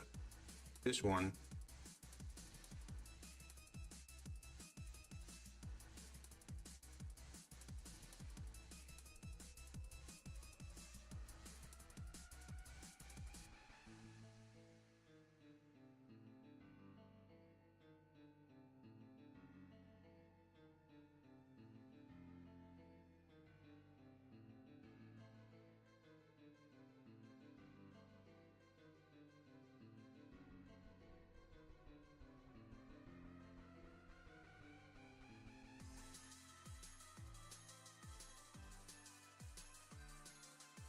Like, this base is supposed to originally be invisible. But I added the green putty to the bottom side. That's why you can probably still see it's... Oh, I also painted the bottom side. Okay, I was actually smart there. I totally forgot about that I actually painted the bottom. But normally this is like a transparent base. but I added the green stuff to it.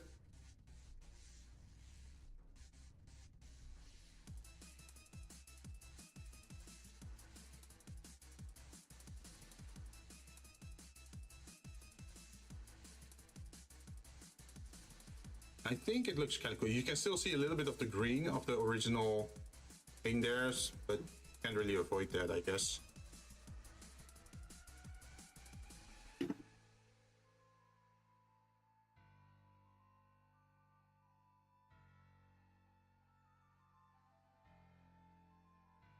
Luckily, we can take the top off as well.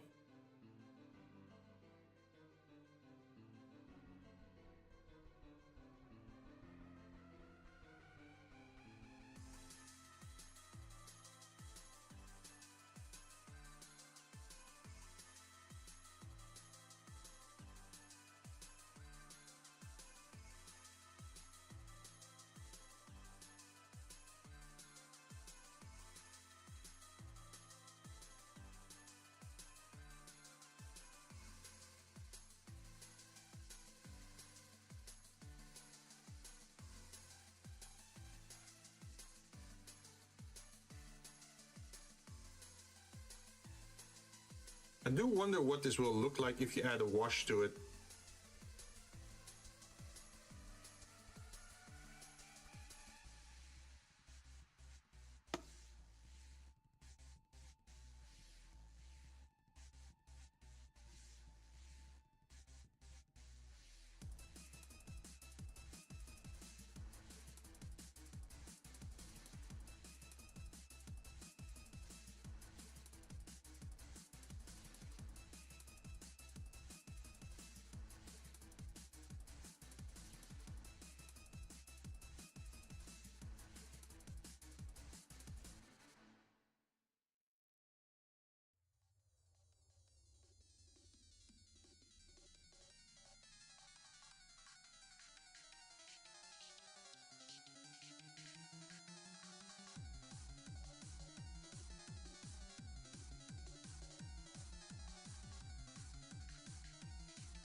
We need to go darker here.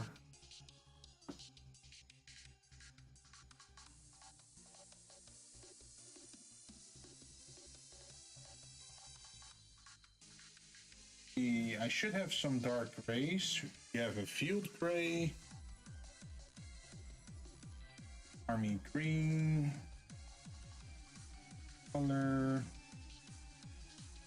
uniform gray.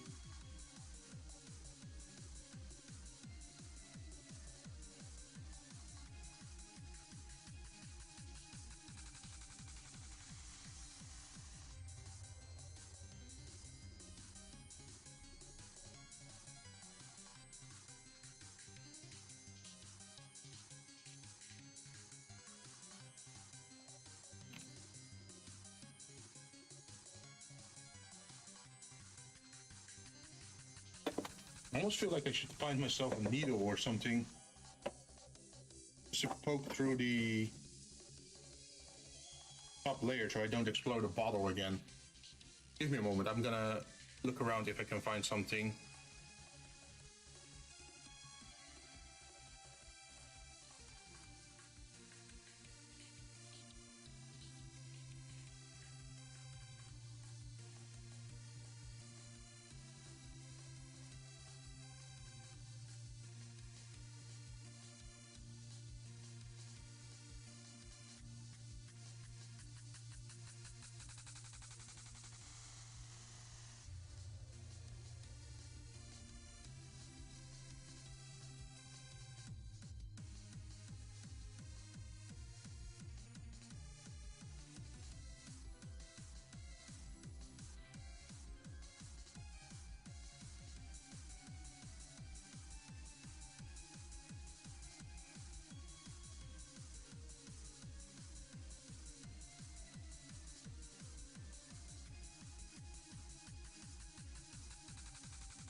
I found a needle, so at least I can push through that.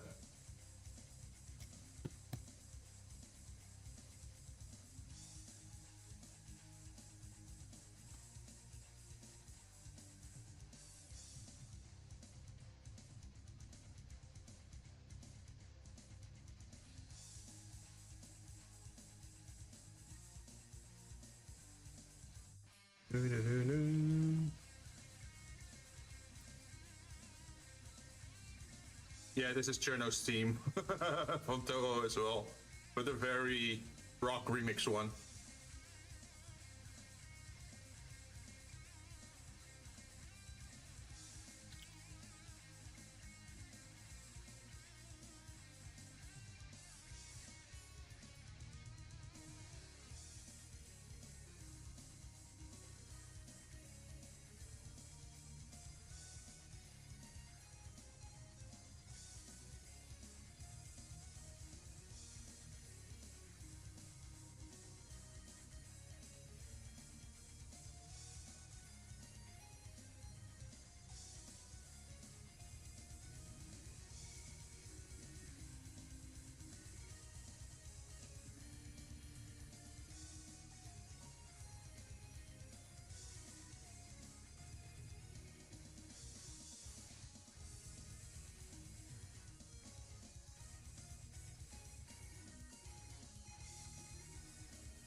See how this looks. Oh, camera's off. Sorry. See how this looks. It's very dark, but this is the first layer. We're gonna go over it with a second lighter layer. That's the idea.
Good enough. For now, that is.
Might look very dark at the moment, but we still gonna end up nice once we add the later layers to it.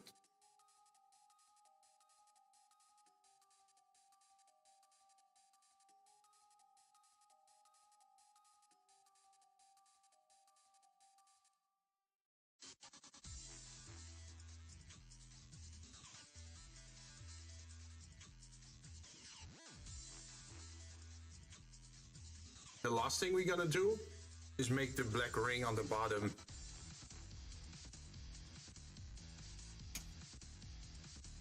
Gotta start with something else.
Ooh, straight to Fire Emblem.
doing the base is much faster. I just noticed.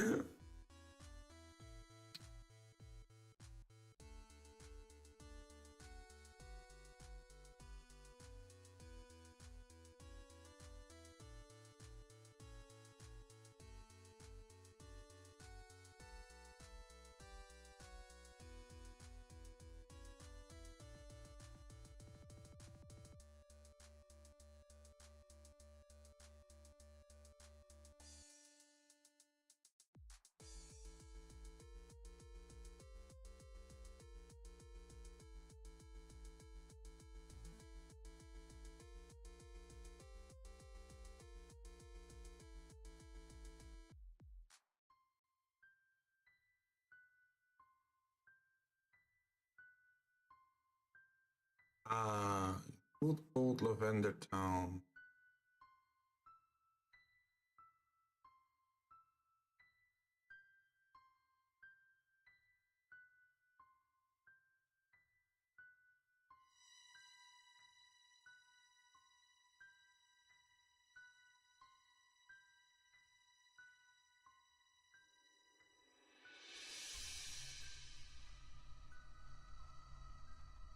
It doesn't stay serious, it eventually picks up.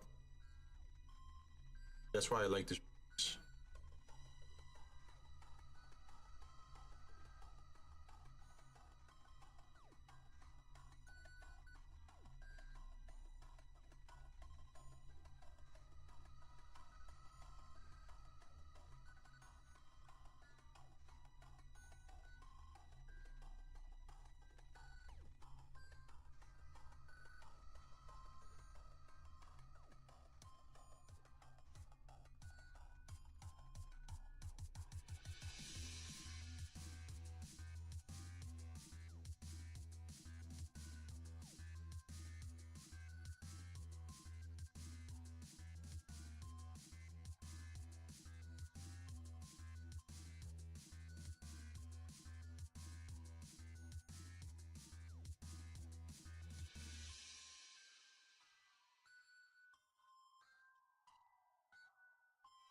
Still feels a little bit weird because it almost looks on the camera as if you're seeing some green through it, even though there's no green in it. Like in real life, I don't see any green here, but on camera it looks kind of greenish.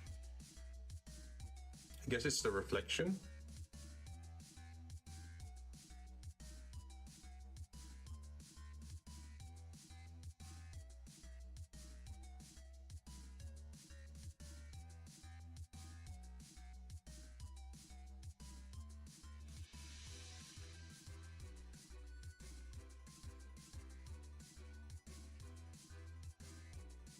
That looks somewhat better.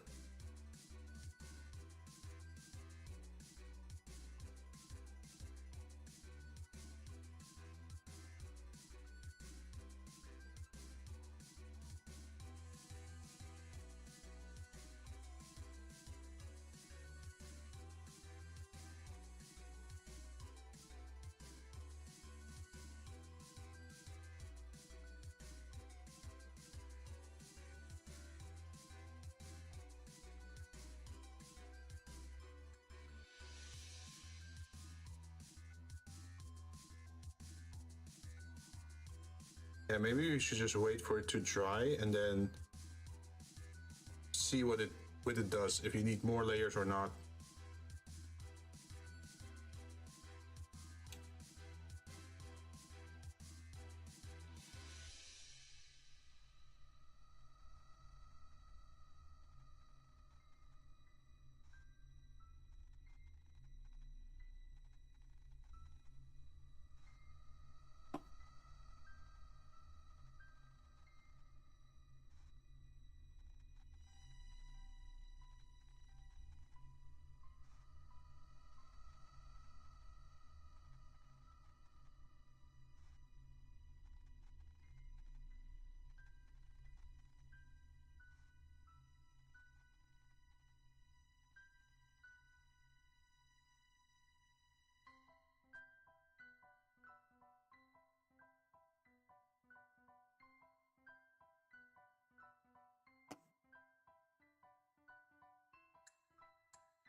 positive part is once we're done with the base here,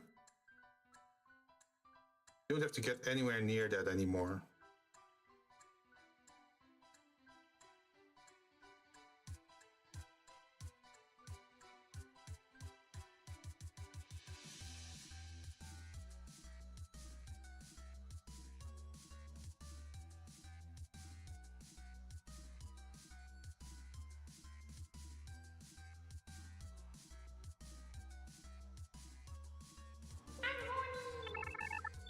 Oh shit, it's Shige!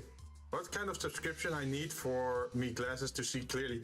It's kind of rough because like I'm working up close here, but then you can see the background because that's very fuzzy, right?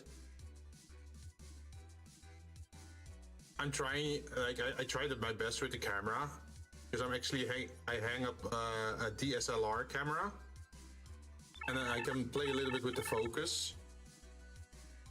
But it's very rough. It's called out of focus. Yeah, but like sometimes I work here, sometimes I work here, so it's very rough to stay in that very narrow space of where it shows accurately. And of course I need to see where I'm painting myself too, because the camera is having a different angle. But how are you doing, Shige? You're having an amazing day. Are you free today, or still at work today?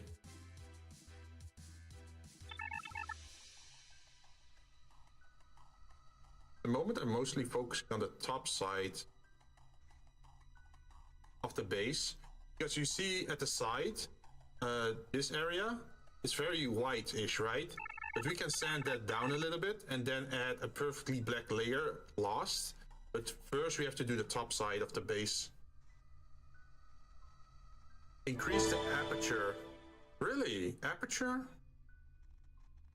Like I can rotate this a little bit. Hi, Kimmy. Like, is this good enough?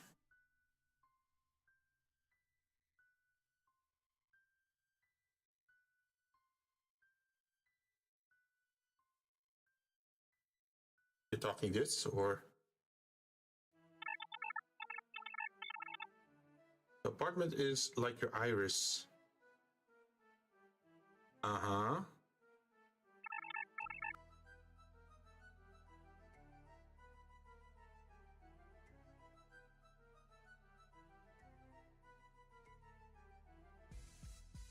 And where do I find that on my camera?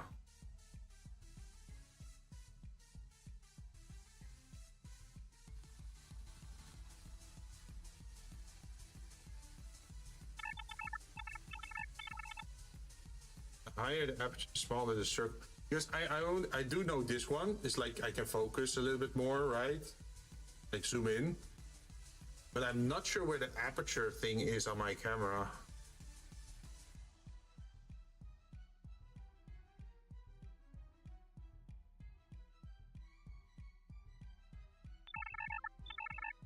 I have a Nikon D3500. It's a very old one.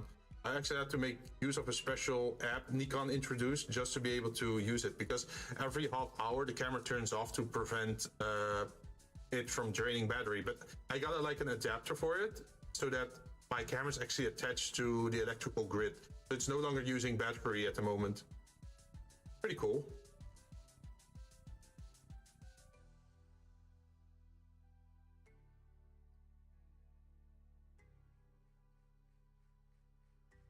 But if you know where to find it, I'm willing to give it a look.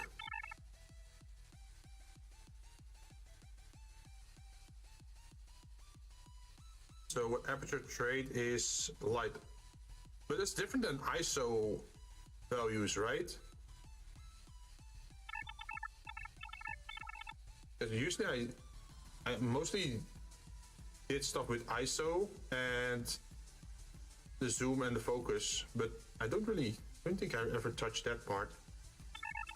And the depth of field range increase. Let me call you. Sure. Wait.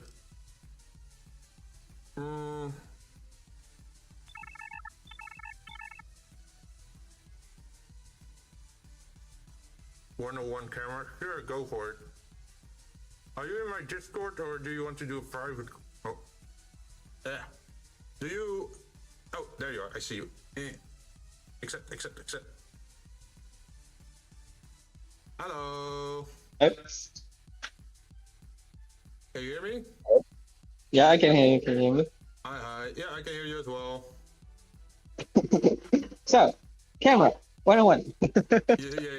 Also, are you on the phone, perhaps? Yes, I'm on the phone. Oh. I'm walking. Like, I'm taking my daily 5,000 yeah, steps. like your voice sounds so different on the phone compared to what I'm used to on Discord. How do I sound? What do I sound like then? I think the audio is way more cleaned up on your PC side. I think that's also a It is, difference. of course, it's clean as I use. So, yeah. Do I sound more high, like higher, like? No, sound just normal. But I think it's also because like it's a different mic, right? And then less cleaned up. It's fine. Yeah. Okay, so an aperture is like your iris in your eye. So it goes open and closed. Yeah. The lower the number, the bigger the iris. So the narrower the depth of field. Okay, and so the higher the number, so you have usually a maximum of f22. And that's like the smallest like iris you can get, and gives you the most range. Like if we put it all the way to f22, everything will be in focus. Okay. So, but the downside is you need a lot of light. Yeah, well, usually I got a ring light around my camera, so at least the light is taken okay, care that's of. fine. That's fine. Yeah. Okay, but you need you'll still need a lot. Okay. But usually on cameras, at least on that generation, I have something like this. You need to push like 2 buttons. And I need to wait. What camera do you have? A Nikon D3500. Is it the AEL and AFL? Let me check on the back. Because I bought this camera way back because I wanted to try photography and stuff and make some nice pictures, right? And then I started using it as a desk cam. I mean that worked.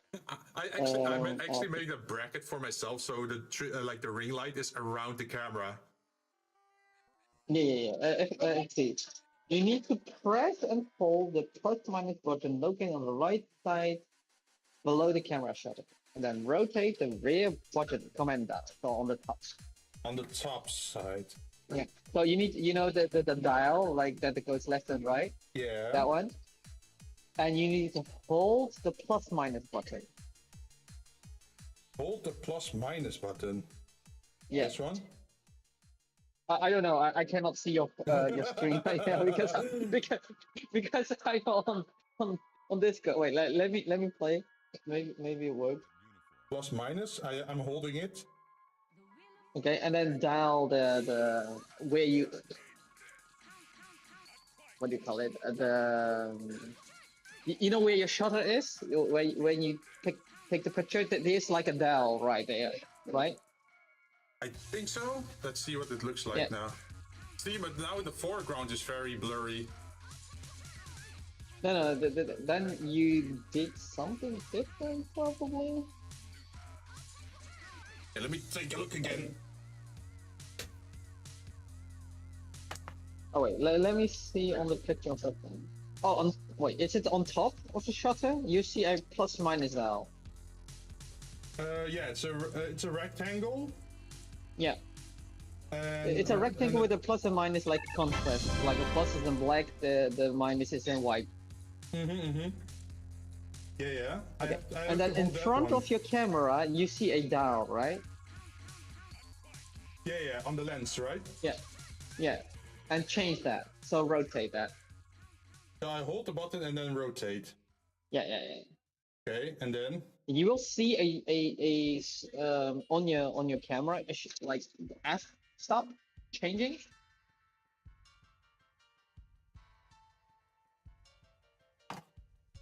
Like an F number? Wait, what?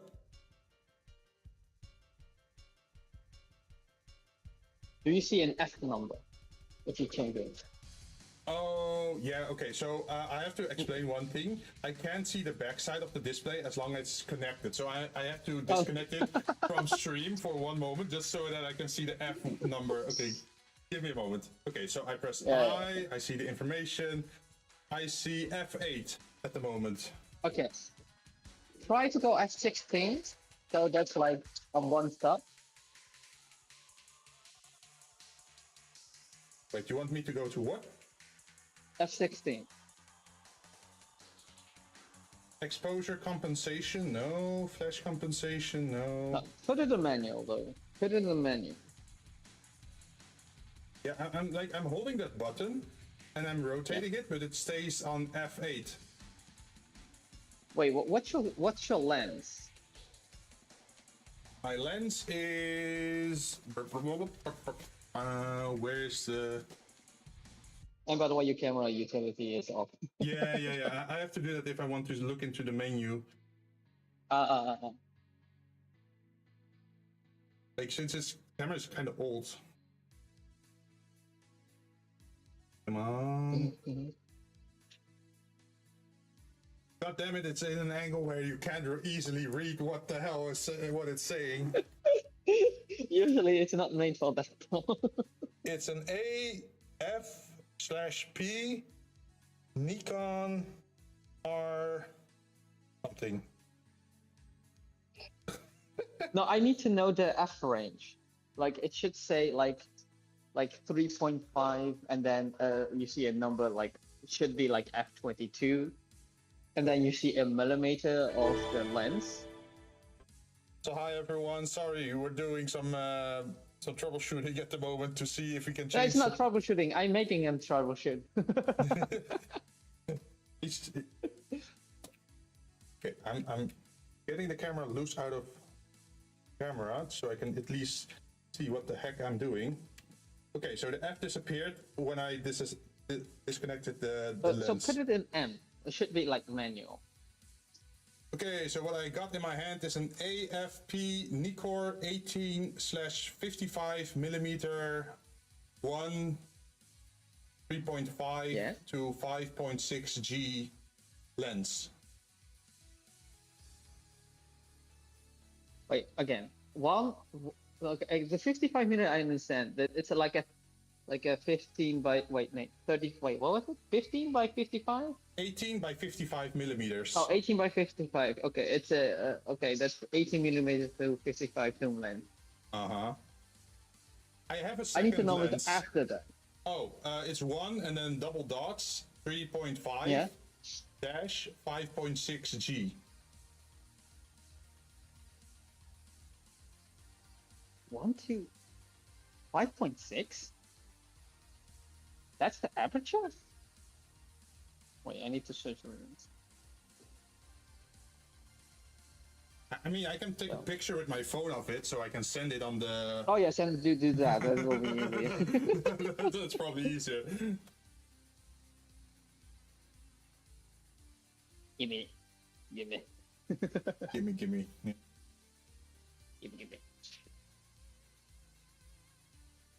Oh my god, I lost my mom. Where's my mom? Wait, you lost your what? I lost my mom. I was walking with my mom and I lost her. Oh, you're in public. Yeah.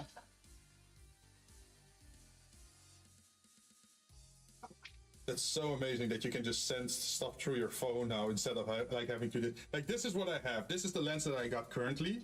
But I have a second lens, which is still in my bag. I can also grab that. Maybe that's a better lens for this.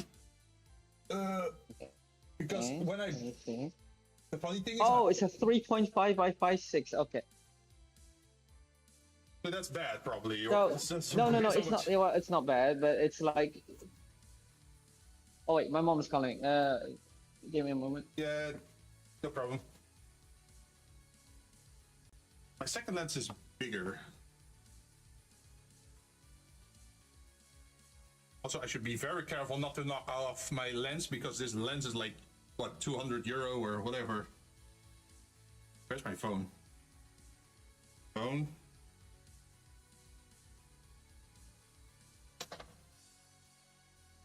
As you can see, this stream is not scripted. We're full of stuff. Also, I think I saw Nero drop by. Hi, Nero.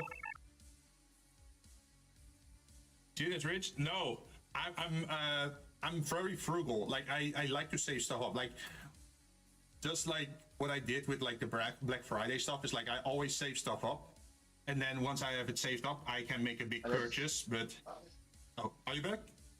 Yeah, I'm back. So that 3.5, and then you see a dash 5.6. What that means is at the lowest end, so 18, Yeah. the smallest aperture what it can get is 3.5. And when you zoom out, it will be at maximum, like if you go 55 millimeters, it will be 5.6, like the smallest aperture. So I'm sending you the thing on the second lens. Okay. Yeah, that's the same story. So at 4.5 aperture of 70, and then the at 300 at 6 foot. So that lens is way too big for this close up. Yeah, the second lens is macro photography, right? I think. Well, not per se, but if it's a macro function, then yes, it's good. Like if it has that function, you can do like really close up. Yeah, it's definitely a lot longer than the one I had slotted in. Yeah. So usually those numbers like 4.5 or 3.5, the smallest number, that's determined on how wide your lens can go. And the smallest you probably can go, and it's really, really expensive, is a 1.0. But don't go, well, maybe a 0.8 even. But the best one that you usually can get is like a cheap prime, and that is like, let me think, like a 2.5 or so. That's like not too expensive, but also not too cheap. That's like 50 or 100 bucks, something like that. Yeah, yeah. But you don't want that right now. You want a higher number. So what you want is like, if you change that dial, you will want to go like to f22 or f16.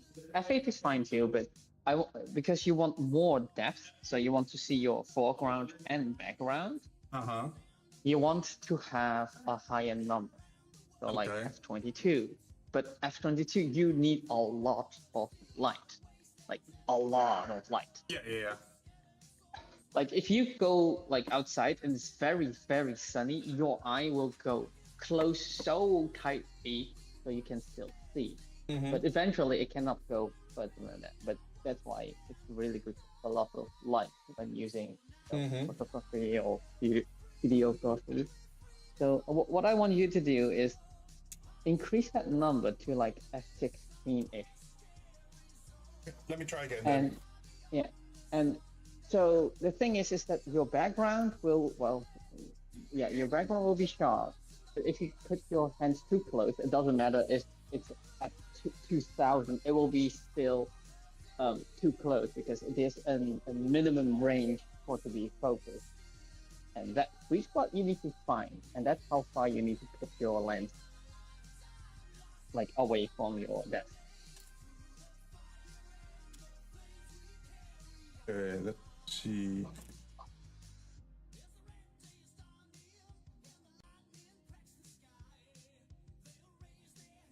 Yeah, if I just press the plus minus thing, it only does the focus, but it doesn't really change the... I accidentally disconnected. Wait, what? No, I accidentally disconnected. Oh, I see F16 now. Yeah. Is that what I want? And do you see a difference in the sharpness in your image? Well, I have to reconnect it to the computer first before I can see that. Well, that should be make it better. Let's give it a try. You could give it a try, yeah.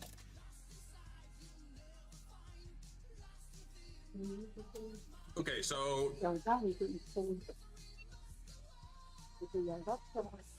there is a lot of noise though. You see that? So what's happening is your ISO, Mm-hmm. that's your digitally boosted artificial lighting. Yeah, yeah, yeah. So when that happens, so you will get noise. Oh, so I have to reduce the ISO value then?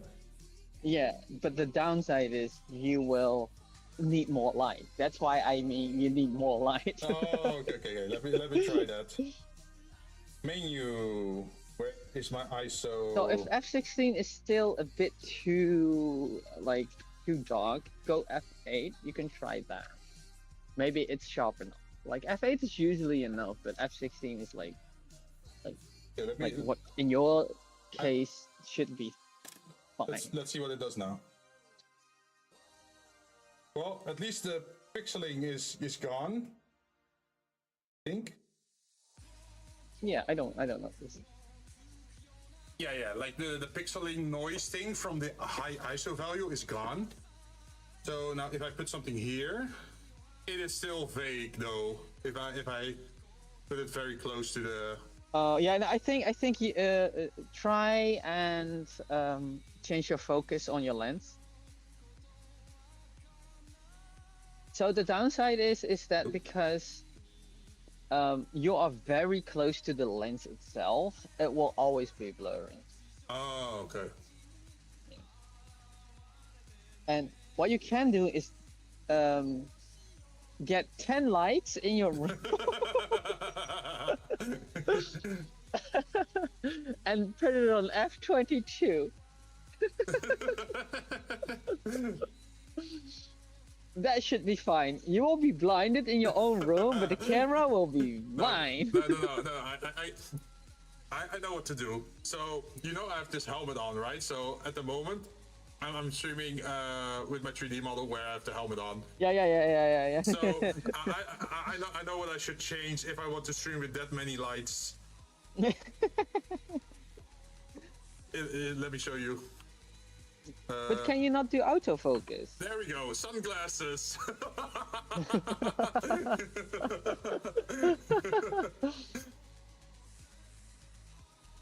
Yeah, but can you not do like autofocus? Is the lens not broken? No. I can do autofocus, but I disabled that because it keeps focusing on my table. And then whenever I do this, like when I put this one here, it doesn't want to focus on the little object in front of it. No, it keeps focusing to my table in the background, which is super annoying because then you can see what I'm doing. Is it because you go too close too fast, or what? Where did you put your focus points in your camera?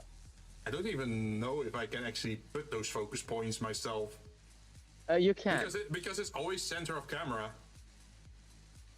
For But me. you are showing it on center of camera, right? Yeah, but it's a very small object, right? It's not like if I. It shouldn't matter. So, for example, it would autofocus if I put like a page in front of it. So let me grab something. So imagine if I did something like this, then it would autofocus correctly, right? Because it's like full screen or taking up enough space. But if it's just a figure, it doesn't want to focus on the figure because it's too tiny of an object apparently to focus What you on. can do is, do you know what makeup artists sometimes do? What? They put their hand in front of it. Oh, like they do this? Yeah. Yeah, but then I can't use my hand to paint, and that's a bit of a problem if I'm trying to miniature paint. But if you're just showing it, it's fine. Yeah, but I'm also just sitting like this, painting for extended time, right? So Yeah, okay. then it wants to keep focusing to the background. Just Yeah, it's okay. It's okay. But yeah, I tried something. Maybe it worked. Maybe it didn't. Oh, no problem. It's very much But you welcome. learned something, right? You didn't even know that function in your camera. Well, maybe I knew it one day, but I have not used this camera in such a long time that I just forgot about it. But I shouldn't use the other lens then, right? So what I recommend is the lens that you currently have. Just keep that. Uh huh. what you can do is put your camera a bit farther away, so you have a bigger narrow field, of a less narrow field. When you put it like more like a higher f dot. My camera is like half a meter away. No, not a half a meter, like 3/4 of a meter away from my desk. So it's pretty far away. And then I use this one. The more, more. It's not a problem. So the farther you put away, so your focus ring has also something. Yeah. It has like a certain range of like focus. But if you put it all the way to infinite, so like infinity, then everything should be in focus. No. But the problem is, you need to have a really tall ceiling. No, but like in both directions, if I turn it, it just goes to blur. Yeah, well, you should try it outside. You will know what I mean. If you go infinite, you will see. You'll see. If I go infinite, huh? Yeah, is this infinite? I don't know if like what infinite, like the F value infinite or. No, the focus ring infinite. I mean, it just keeps turning. Like there's no end to it. Like. Oh, that type of. Okay, that's interesting. Like I can keep turning, but it never will lock in, right? Yeah, no. What's happening? It's already reached the max value, so it will not do. But yeah, so your table's way too close, so it will just get blurred. So I got the lens for like if you're very close to the camera, and I got the lens for basic photography, right? But does that mean I need a different type of lens to be able to clearly show my desk space then? Not per se. It's all about like knowing what your lens can and cannot do. Is that one of those technically, I can do what you're doing with my old camera. Like it's a Canon D550. A Canon? You're the enemy! Nah, just kidding. I know Canon and Nikon always has that, like you pick one of the other and never turn back. Yeah. But no, it's depending what you like. I want to go to Sony because they have like really good autofocus. So that's why. Yeah, I'm not sure what to get because I figured that at least like a DSLR camera would be at least better than a webcam, but yes, totally. But the downside is like with a DSLR, especially older ones, like from that generation, it's that like you know the limitations of how hot it can get and how long it can shoot continuously. Oh yeah. Like normally it would turn off, and then I have to manually turn it on again after half an hour. Yeah. That's normal. Like there's like a heat protection thing. Yeah. Oh, but yeah, that's the same. So that's the same with my Canon. I saw in the D5500 that they disabled that, so you can actually continuously record. Yeah, in the newer versions. Yeah. But that is also very goddamn expensive. Yeah. So the camera that I want is like the Sony ones. And so you know like your camera has like certain amount of megapixels, right? Yeah. So in Sony's variant, you have like different types of cameras. They usually have 3 types. One is like a hybrid, like for video and photography. And you have one that is purely technically focused on photography. That has usually a high amount of megapixels. And then you have one that is more focused on video, which has low amount of megapixels. Oh. And you'll be thinking, why low megapixels? Like you want like a lot of details, right? The Yeah, yeah. reason why you want low megapixels is like every single pixel is bigger. Like if Okay. you have the same format, like you have the full frame usually, Uh-huh. and if you want, I'm just saying a random number, like 2,000 squares versus 10,000 squares. So 10,000 squares have a lot more detail, but it needs more lines Oh, okay. because the squares are really small. And if you have like the same size, but the squares are bigger but less like details, but it captures a lot of light because it's bigger and it doesn't need as much as light. So it's really good at low light performance. So those are like trade-offs, and then hybrid are usually in between, like not too much, not too little megapixels. Like so, you can do both. That's fine. But yeah, if you like more focusing on like webcam or video features, usually don't go too high of megapixels, but those are usually like newer generations of cameras. Yeah. Well, I didn't actually get this camera originally to use as a desk cam kind of setup. I just took it to take photographs when going somewhere, right? So the use case was actually quite different than the use case that I'm using it for now. Yeah, that Nikon is not intended for that. Yeah, but hey, it's something at least. Got to start somewhere. Yeah, eventually they saw like people were using the video features like more professionally and more like in like production settings. Oh yeah. And then they were like, okay, so Sony was like really smart. Okay, we are making a video focused video photography camera, which is, sounds really weird, but the low light performance was so good.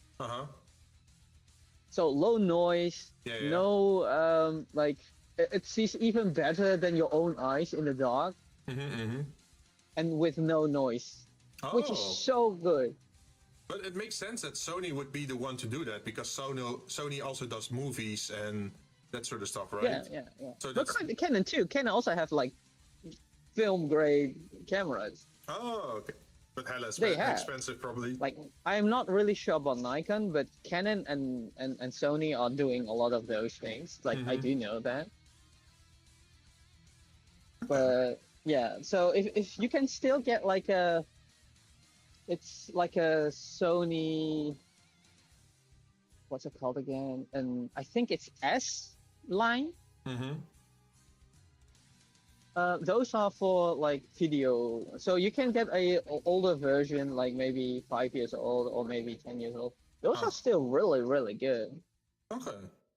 But like the problem with the older cameras is that like this one, it has that function where it turns off every half hour. No, those ones are not. So Sony ones, those are like focused for video. Oh, okay. So you need to check like an S2 or S3. S3 can still be kind of expensive. Like look into like an S2. If you want to, increase your quality, if you want to do this, but it can still be expensive. But the camera itself is really good. Yeah. Like I'm not sure like what I end up doing yet because I was already quite stuck with like, man, I'm definitely not gonna pick a webcam because you can't adjust focus for shit on that thing, and there's like not a lot of function. You can't do a lot of shit right on that. So already like a DSLR camera is already such an upgrade. Yeah. So Sony ones are not a DSLR. Oh, okay. Is digital? Those are SLRs. Oh. So the difference between an SLR and a DSLR is there's a mirror in between. Yeah. SLR doesn't have that. Ah, okay. Usually they're the more compact ones, right? I think. Yeah, so SLRs are like more like newer generations of the processor. The downside is usually they have like something in front of it to protect it, so it can be more fragile. Oh, but that's no problem if it's just Something Yeah, you just can... if you clean your, or like if you switches your lens, Yeah, yeah. always turn off. Doesn't matter if the DSLR or not. Mm-hmm. And the reason why is like electricity Yeah. attract dust. Oh, electromagnetic stuff, and then it attracts dust, so it goes in, and once it goes in, Yeah, it fucks up and your the focus thing, or something. yeah, and the thing you want to protect is your sensor. Mm-hmm, mm-hmm. Okay. And yeah, and my lens has like a lot of dead pixels right now, so I cannot really use it anymore. That's a shame. Yeah, I do want to get a new camera, but that's like 3,000. Like, that hurts me. but the thing is, I have like vintage lenses or something like that, and just I need to search like an adapter, and that's all fine. Sounds like And the reason sounds like you're gonna have to make a Tron page for this. no, that's way too expensive. But the thing is like the reason why I want to go to Sony is the in-body stabilization. Those are really good. And with the Sony lenses, they have also in the lens itself and in the body. But what I need is in the body, because those vintage lenses doesn't have stabilization on its own. Okay. So if I like for example walk with a like a camera like right now, and I take a picture while walking, the vibration that goes through like walking from my feet all the way to my hands, you will see that. Okay. And then you get a blurry, so you see shakiness in the image, and you don't want that. Is that why you want to have the gimbal stuff? Yeah, or you get like in-camera stabilization. Yeah, usually usually I did it in post, where you had like but the thing with post removing shakiness, it's artificial, so you will still see it. Oh yeah. You will see like if you have like stabilized in a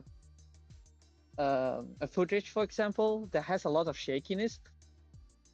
You will see sometimes like a sudden blurriness going like over the image, even though this image is stabilized. Like even if it's frozen, you will see like sudden vibrations. Yeah, so like artifacting. Okay. So yeah, that's like that. I didn't know. Well, like what I did in the past was I used my recording I did on 1440K, and then wait, 1440K? Oh no, you know what I mean, like 1440. Yeah, sorry. Even 2K. Whatever they call it, like 1440, right? Instead of 1440. Instead of the 1080, instead of 1080, and then that's 1080. Because I recorded it bigger, then I can do the like the stabilization thing to erase all the shakiness. Because I had like the safety border around it to, well, that wouldn't be in frame. So in the end, I still got like a smooth end result, but it's such a waste of file space and everything, right? just to record in 4040 just to get a full HD, like a 1080 end product. The thing is, if you film in 1440 and you downscale it, the image quality will get better because there's more detail. So it's not really a waste, but if you do like camera stabilize, like post stabilization, you will sacrifice a little bit of like you will zoom in because you need that little bit of zoom to able to, you know, without cropping out, and then you see black lines or black borders because the information isn't there. So that's why they always zoom in. Okay. Man, I have a lot to learn on cameras. Oh, there's a lot you want to learn. I love cameras. I love videos. I study that, but the unfortunate part is I'm not really working with them. But I know that. I know it because of my study. Like I have a diploma for video editing, and I have done some video things. Even Ah. though if I'm looking back at the videos that I made, like ever on YouTube, it's so cringe. I think everyone Like, has that. oh god, oh Wait, god. did you also have to do like a video project when you was still in like, how do you call it, like middelbare school? That's high school. Yeah. in MBO, English. MBO. No, not Mirabel, but MBO. Oh, okay, yeah. So, and then you had to do a video project, and Oh, there's a lot of video projects. yeah, I already had it at middelbare school. There, the vierde klas. That's where I. Oh, really? Yeah, that's where we already had to make a video recording thing as like a creative project. Oh, interesting.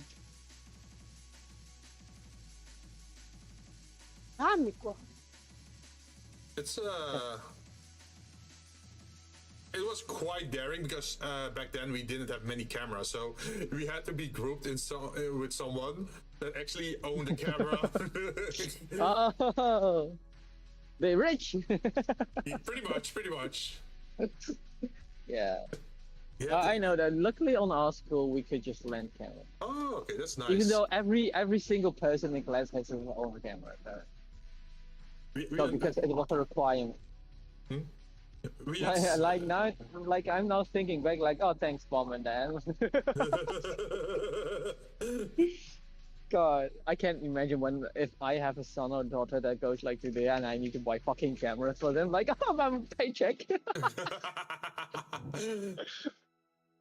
I just can't imagine it. But yeah, They're so goddamn my expensive. hard-earned money. Well, at least with like the DSLR cameras, is like they last you a lifetime pretty much. Yeah, if you take good care of it. Like I did take good care of it, but somehow it's like I used it intensely. No, I quite did. Huh? Okay. Yeah. Push it.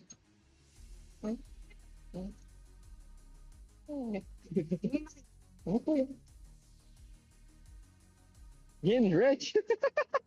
No, yeah, like okay, this is kind of funny. It's like I have a surprising amount of things that are like high value, right?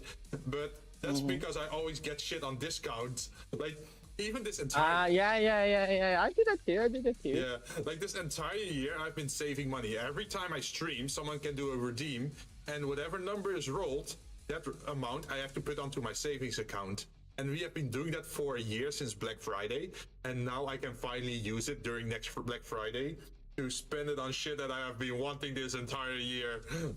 It's pretty much like Christmas for yourself at that point. Wait, where is it? Where is that saving thing? Oh no, it already got used. Today it was $8. Ah. But yeah, it's been a thing this entire year, and I'm probably gonna Oh, I continue. should do that too. Dang. Yeah, it's But like, I've turned on that like I have IGN, Alpha and RANG. I'm saying it wrong. They have like a thing like if you buy like for example something that's 140, it will go and round it up to 150 or depending on what your setting is to a whole euro. So that's it. Like instead of I'm paying 140, my bank will just go like pay 140 and 60 cents goes to my savings account. oh.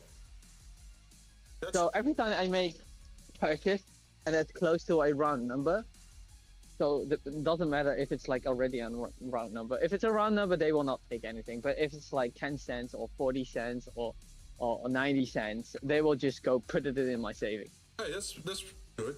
I got like I have multiple programs going on because I got the one for streaming, right? So the streamer, like the watchers, help me with saving money. But I also have like different saving deposits at the beginning of the month. Like the moment I get my money, 2 days afterwards, it's already transferring money into my savings account, and then afterwards, I do that manually. Oh, you can automate it. Like if you are with ING Bank, you can automate that. So you can set it like Really? 2 days. Yeah. Well, usually I see, I got money. I immediately put $1,000, 1,000 euros in my savings. Like, stay off. Yeah, like for me, it was like, okay, I usually get paid around the 23rd, right? So on the 25th, everything gets put into savings automatically account. done. Yeah. And I also even did it is that all my payment things, like for my phone and for subscriptions or for my car stuff, it's always somewhere between the 25th and the 30th of the month. So if I just do nothing until the 30th, I know how much money I have to spend for the rest of the month to do fun stuff, because everything is already taken care of 5 days after I get paid.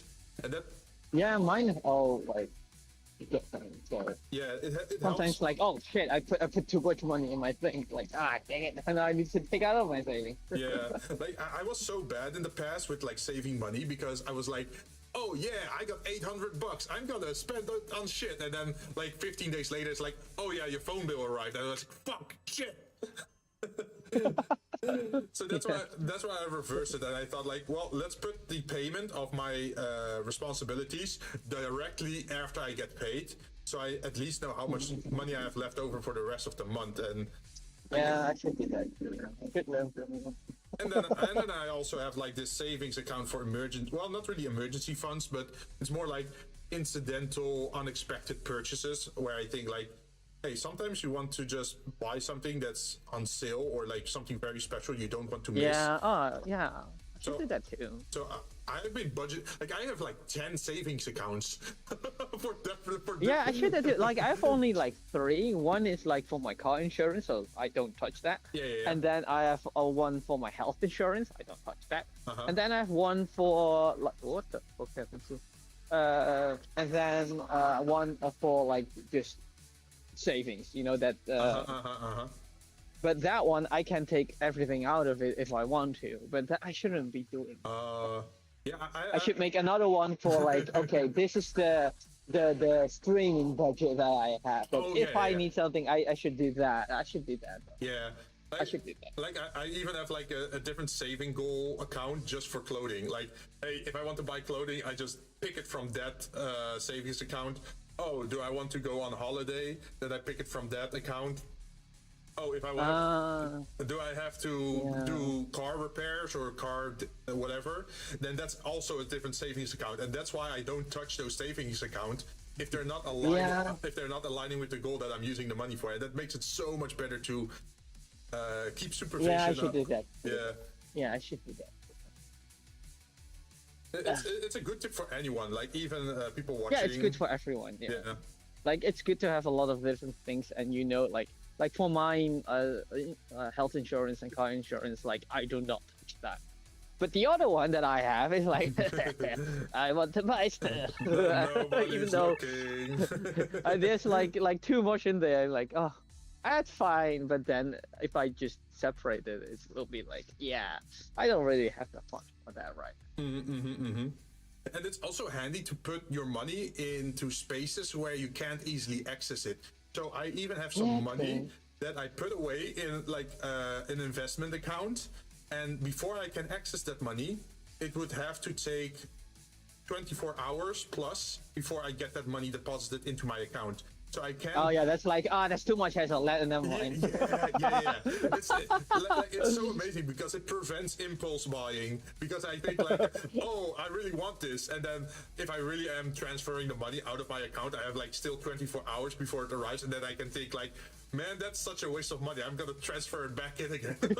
Yeah, it's like preventing that. It's actually smart. Yeah, it's like you know how corporations and businesses really want to tempt you in using credit cards and spending money, and then you're in debt, and then you have to pay interest and that sort of shit.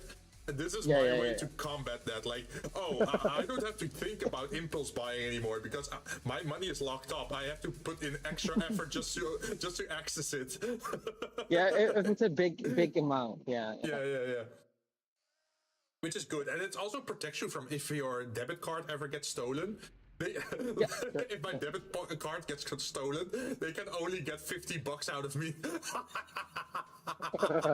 Because everything's locked up in savings accounts and investment accounts, and like you can't access that money unless you log into my banking account and just start transferring it to my debit account.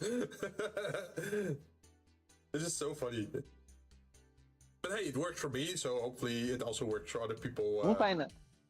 Sorry, It's funny. definitely funny. It's like how do you call it? Financial literacy. Oh shit! It's oh yeah. Oh, we're raving now.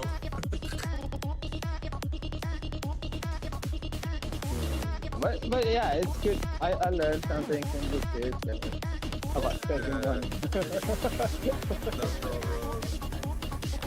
Yeah, I really want to do more like photography and stuff. Like I want to do like photography, like thing that I don't really have experience for that. Wait, what do you want to do? Like photography, like IRL, but then instead of talking to the camera constantly, I focus like on making pictures. Oh, like what you did with the car? Like driving around? Technically, yeah, something like that. Technically, something like that. But instead of that, but then just walking around and then just taking pictures. Ah, like a city trip kind of thing. So you can Something like that. If I could Hey, do that. I know a plan for you. So you know it's almost December, right? There's gonna be the Christmas markets all around. So there's probably multiple. You could literally just grab your camera and just go there and just take pictures there. Maybe get some nice food. Maybe get some nice food. Hey, you know those Christmas markets? They always have like so much food, right? Especially I know, but do you know how expensive those things are? Yes. That's why we save money, so we can spend it in December and the end of November and Black Friday. Also, it was 11/11 earlier this week, and that's more for Asia, right? Where it's Singles Day. Yeah, that was like a few days ago. No? Yeah. Did you get anything or? No, I was working. I was like, oh, it's Singles Day? Apparently, it's also Oshi Day. Oshi Day? What? Yeah, like your favorite idol or favorite band or your favorite someone. That's capitalism speaking. I already noticed it. Yeah, spend money on your Oshi because it's Oshi Day. Fuck no, it's Singles Day. Not per se, but you can like on Twitter like this is my favorite Oshi. Oh yeah. I figured I figured it was like something like, oh yeah, Singles Day, you're single, so you have money, so go spend on your Oshi. Oh no, not like that, not like that. It would be funny though. It's like, hey guys. I mean, maybe they did it. Maybe also on that exact same day, like yeah, we can like combine those two. Yeah, we can make it about VTubers instead of about yourself because. Well, not per se VTubers can also be idols, right? Oh yeah, true. But like the entire nature of Singles Day is to celebrate yourself, right? Because Valentine's Day is for your partner, and birthdays is also other people celebrating yours. So for people who are single and maybe even friendless, this is the one day where you spend money on yourself. It's pretty much the essential thought of it. I'm so lonely. Spend. No, like normally either you buy for other people or other people buy for you, right?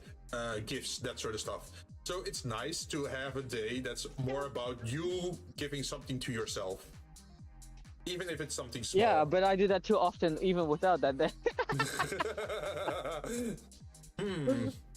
Yeah. Would it be me? Yes.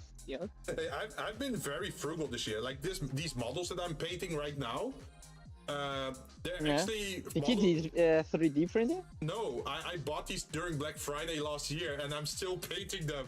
I've been very like slow in making them. So maybe do more stuff like this then. I was actually planning to, but I was like thinking like, too lazy. No. Well, it's more like, do I have the proper technique? Do I know what the fuck I'm doing? Do I have everything in house? Like, That's experience. Yeah, that's experience. Yeah, so that's why I started offline and just started experimenting a little bit, see what sticks. And now that I have some base shapes already, then I can just finish off the model and make it look nice. You should look into light painting. Like if it like currently your guy fires a gun, right? Like you see a flash. Oh yeah. What do you call it? The muzzle flash, pretty much. The muzzle flash. What you can do, it's a really interesting technique. It's like you paint the light, like as if it's emitting it, even though it's not emitting it. So it's like you paint the light that it's fire. Oh yeah. And it's so cool if people can do that. Yeah, like instead of flat colors, you do like dynamic, like coloring and so stuff. Like that's the base of what I did here. Is because this thing is originally gray, and then I painted it white, so it shines out more, right? If you paint over white, it's brighter than if you paint over black.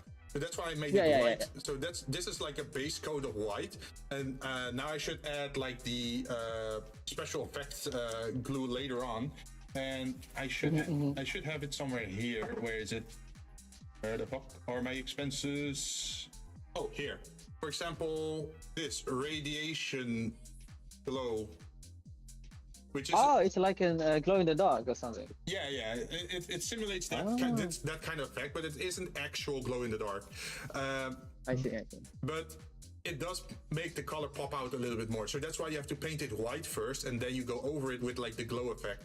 And I have it in orange, and I also have it in blue, and I think yellow. Cool. So I did have to buy a lot of those paints. So that also took a while. But I'm having a lot of fun at the moment, and at least I can just keep working on it now without constantly having to stop, because I actually have everything in house now.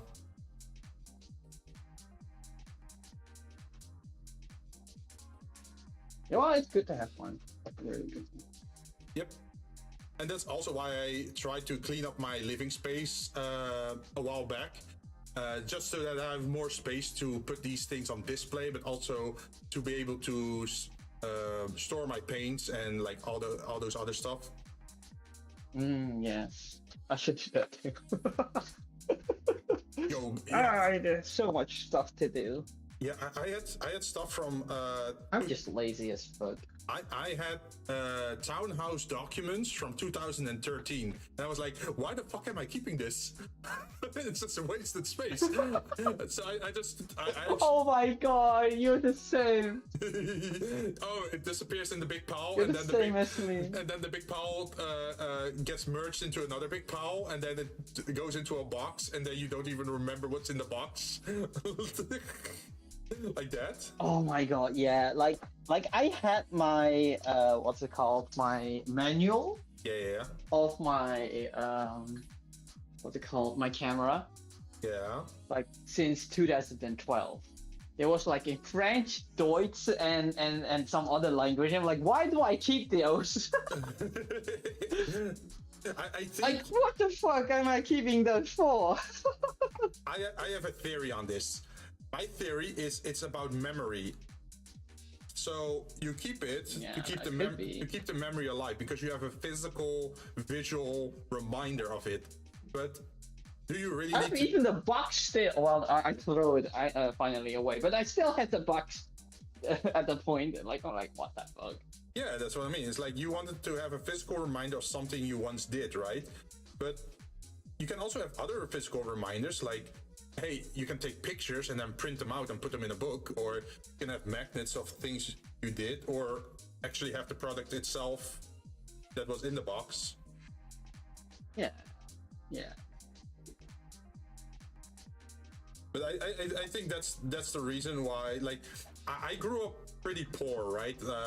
Very minimum. Yeah, I mean, I cannot really say that I'm rich or anything, but yeah, I understand that. So whenever you got stuff, you just kept holding on to it, because it was one of the few things you could buy or own or have. Yeah. This is also another thing. It's like, but what if I need it? Oh yes. I have so much. That's what I'm having. Like, need it. I have so much scrap stuff, right? But for me, it makes sense, because I have a lot of miniature stuff, right? So let me go grab a box. Let's see, where was it again? Where did I put it?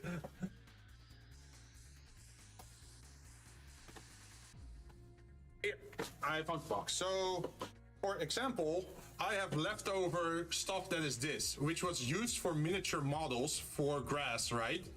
And yeah, okay, that makes sense. But those are craftables, like, okay, but or this Like, stuff, which like is for example, a book of like math from 10 years ago. Like, why do I need that? Do I need to use it? Maybe. Okay, I still have that as well, but it's like a book about project management or a book about construction safety or that sort of stuff, right? Okay. And I'm still holding that for like, hey, if I ever forget, I can at least look it up again. If I forget.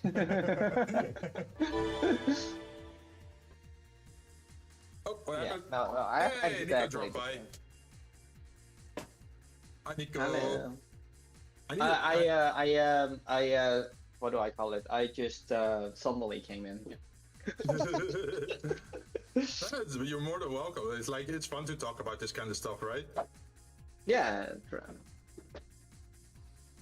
it is fun. Yeah. Especially, Especially with like a stream about literally me painting, at least some conversation is happening instead of me sitting in silence. oh, like you have at least something to talk about.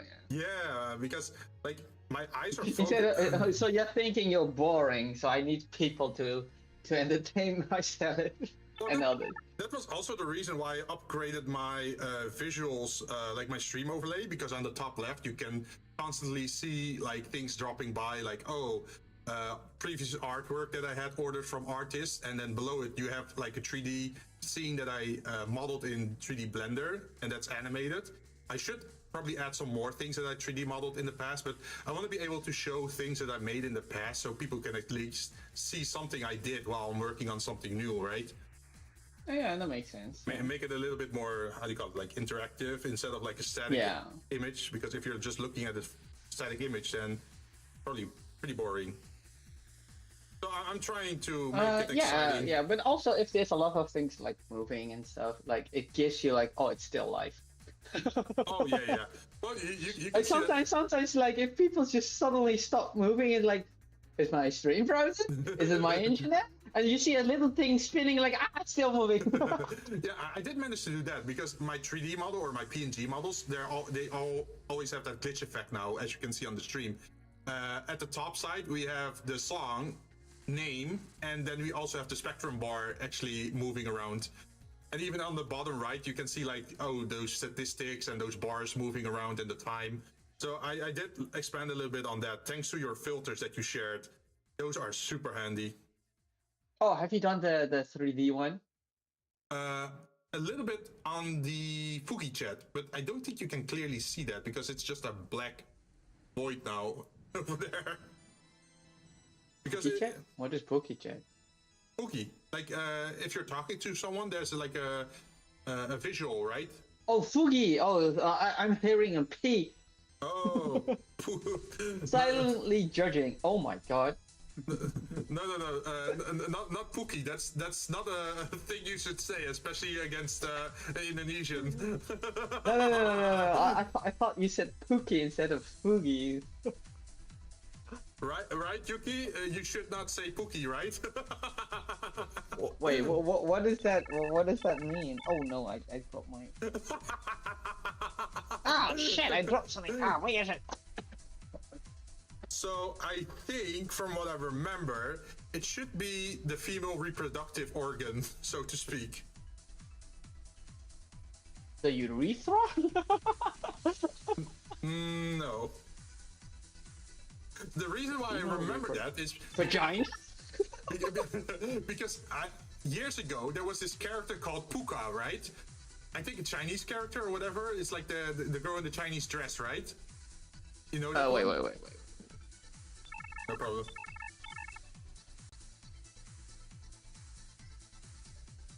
Hello. Oh. You're still there? Yeah, I'm still here. I just switched to my PC. Oh, welcome home. Welcome to your battle station. Take your position. How's the quality of the difference? I definitely noticed it. oh, Kana is curious now. But yeah. To finish it off, you know Puka, right? The character with like the buns on her head and the red dress. No. Really, you don't know Puka? She I had know a puka, but that's a streamer. Oh no. So the puka I'm talking, you probably, if you look up like puka cartoon or whatever, it's like this very chibi like Chinese inspired character that always hunts after her boyfriend or whatever, and it was very popular with the girls back then as well. And I mispronounced that name. Oh, that one. Yeah, I know that one. Yeah, so puka is the correct word to use. And back then I was like, yeah, they're always wearing, like they're always talking and wearing stuff from Pookie. What? Oh no, So it's so you pronounce as Puka. Yeah. So puka. Yeah. And it's South Korean, not Chinese. Oh, so sorry. I No, it's fine. It's fine. Like I know it's not what's it called? It's Chinese or not, but it's like the animation you will see. It's like that's Korean, but Oh, okay. But yeah, so I thought I said it correctly, but apparently I said it wrong. And then I was saying like, oh yeah, they're wearing and talking about the other word, right? And then my mother had to correct me, like, that's not stop using that word, you naughty child. I never forgot it, but it's kind of funny. Oh. So yeah, Yuki. I mean, that is funny. Yeah, Yuki in chat is also Indonesian, so that's why he's responding like that, because he knows. Yeah. Give us a lesson, Yuki. Tell us exactly what it means. Kana wants to know.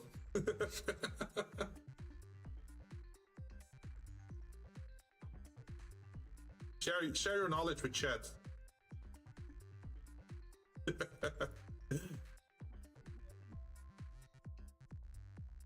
Did you ever have those moments where you just do that in Japanese, for example? Like, you think you're using the right word, but it's actually totally wrong? Depending on the context. Like, if you don't say the context, or you write it just in Romanji or only in Hiragana, people will like get confused. Even though if you pronounce it, you will think, oh yeah, that doesn't make sense. But for native people, they will like, which one do you mean? Like, oh, I have a perfect example. Like, there was a TikTok, I think, and they said, oh, what does this mean in Japanese? And he was reading, watashi wa kairu, meaning I'm going home. But it can also mean I'm a frog. Or, like, there's like 10 different things that it could be. Oh, is that based on like where you put the emphasis of the word, or like the? No, depending on what kanji you use, but I don't like, you don't see the word that they were reading in front of it. But he said, "Oh, it means I'm going home." But then he was thinking, "Wait, does it mean this, or does it mean this, or does it mean this?" Wait, let me search it. In the meanwhile, for anyone still curious about the other word, it's not the internal organs. It's pretty much if you're calling someone a coward, like that word.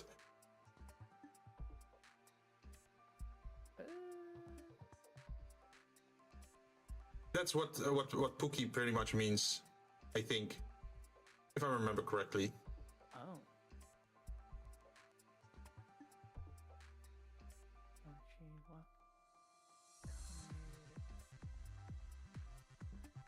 Where is that funny video? Imagine you're just walking around and suddenly, I'm a frog. I'm going home. I'm a frog.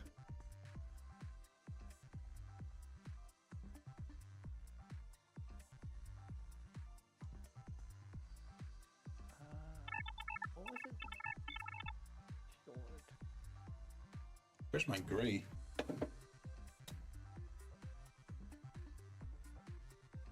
See my red? I don't need Japanese learning things. I understand that I'm typing something that searches. I want just the me. Give it at me. Oh, you have puke? I mean, yeah, it sounds very similar to I think there's some overlap between like Filipino and Indonesian words. Is there?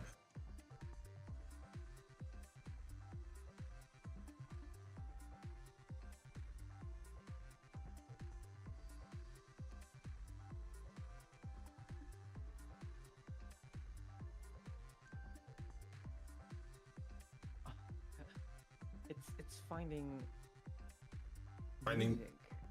wrong stuff. Yeah.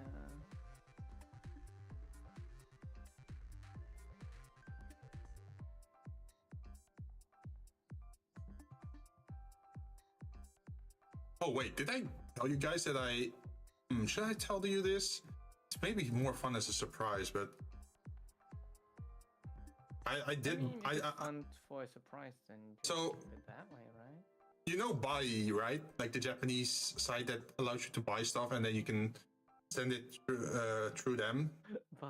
I know that. Yeah, I know. We talked about it before. Yeah, I'm super happy that I actually won an auction for a figure for 1 yen. Wait, 1 yen? Yes, I won it for 1 yen. Nobody was bidding on it. I just sniped that fucker. Oh, hell Well, yeah. you didn't snipe because nobody was bidding on it, but Hey, but I took 1 yen? Yeah, I took notice of it. Nobody else did. Where do you find those things? What the fuck? Yeah, on an auction. Was that shorts?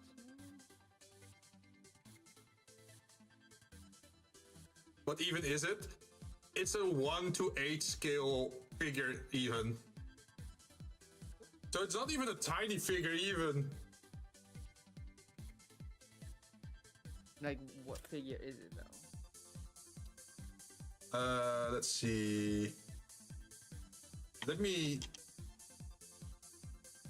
Wait, maybe I should not show it on stream, but I can send it to you, Shige, so you know what it is. Oh, okay. Oh. I found this again. Not, If you not, know be- this, not because I can know show it, you had because childhood because. too. Wait, what childhood? What? No, it's just music. If you know this. Oh, Some, like on another server we were talking about music and this came up. I'm like, oh my god, that was that song name? wait, you know this song or not? Yeah, I do know it. I'm like, Oh, oh, it's my from god, Black Rock. that's... It's Black Rock Shooter, yeah. Oh, is that regular shooter? Yeah, it's the song from Black Rock Shooter. Like one of the That's OST. from regular shooter? Really? Yeah. It's so funny. I'm a big nerd on Black Rock Shooter, man. Like, I'm So the thing is, I don't know Black Rock Shooter. I do know this though. Okay, let me show you my cards. My victory. Did you send it to me? I don't know. Oh no, I'm still opening the page because I use like different web browsers, right? For streaming, I always use Chrome, and for personal use, I use Firefox. So that's why there's never a crossover in what the hell I'm doing. So I'm not like Okay. doxing myself. Yeah. Yeah, I dox myself constantly. Well, you kept your location safe up till now, right? Oh no, I sent you my location like just.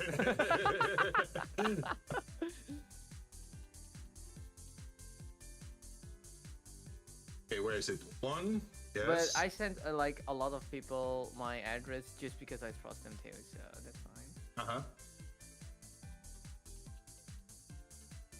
So, because of the nature of the auction stuff, I'm still paying Bai like 300 yen just for Okay, inspection that's nothing. of goods, right? The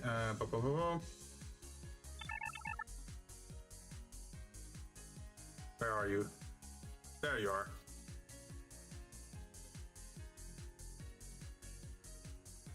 It's not like a super expensive figure, but still expensive enough that I think it's a good score.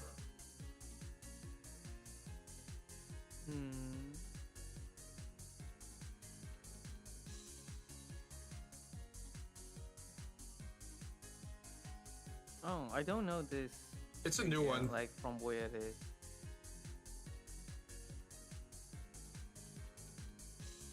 Yeah, I don't know where it. It aired like 6 months ago. Really, for 1 yen? Yeah. But they like I think the thing is that in Japan there's so many figures, right? And Yeah. how dare you, by the way, Yuki's calling Blackrock Shooter mid. You're mid. I never watched Blackrock Shooter. Oh, so. Well, if I can say anything, go watch the pilot first. That one is the greatest. Then watch the anime, which is also pretty good. Don't watch Dawnfall. Ignore Dawnfall. Pretend it never happened. Because that one is just messed up and I did not like it at all. And they changed the designs on the characters. I'm still pissy about it. You can hear it. Oh my god. I'm like trying to search that stupid meme thing and I see suddenly Hololive remembers real face. Oh god, those, yeah. Oh god, please.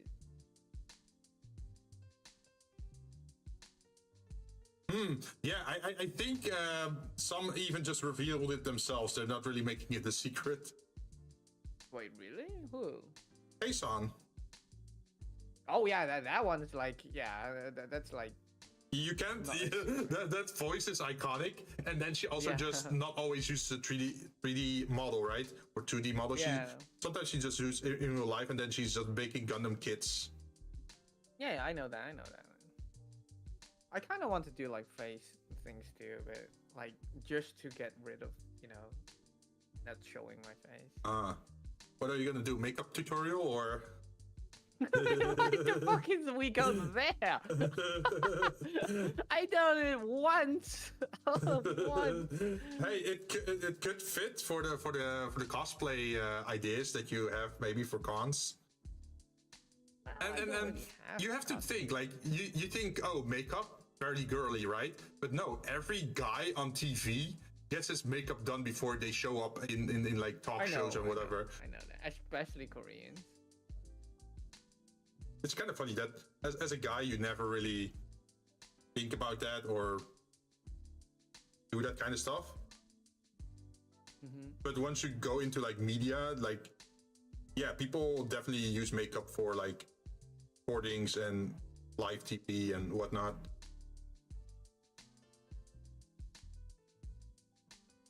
I'm gonna watch Dawnfall. Well, it's your funeral. No, like there's this character in Dawnfall, right? And it's like like a Nutcracker doll, pretty much. Yeah. So like, I think there was one in what's it called again? That game.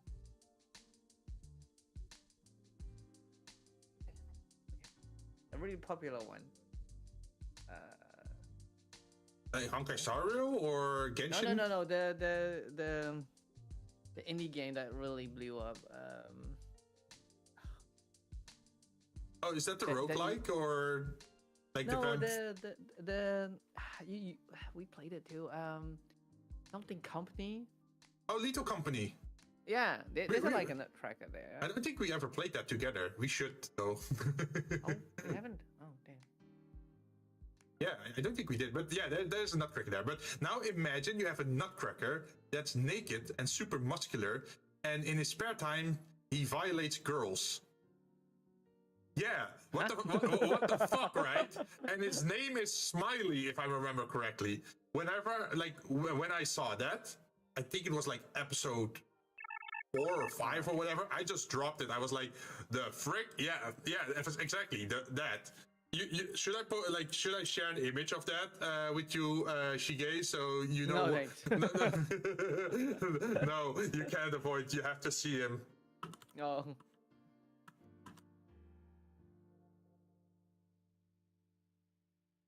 It looks like kind of like a Ken doll.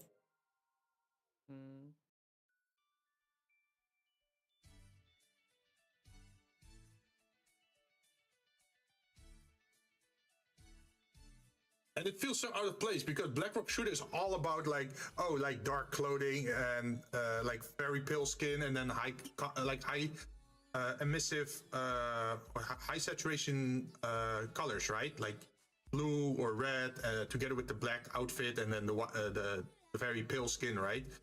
And then you got a fucking Barbie doll like this guy that looks like a rip of Ken with like a crotch panel. What the fuck? I know, right?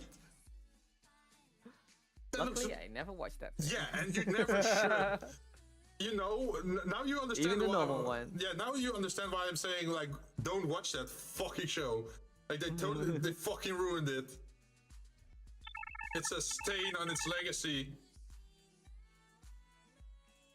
But yeah, this pisses me off so much that they decided that, oh yeah, let's make a Black Rock shooter, a spin-off story thing, but then let's add this nude guy that looks like a Barbie doll or like a Ken doll, and he violates people or whatever. Messed up. I don't like him at all. Yeah, yeah, I don't really know about the show, so I cannot really talk about. Well, just hearing how I'm talking about it should already say enough, right?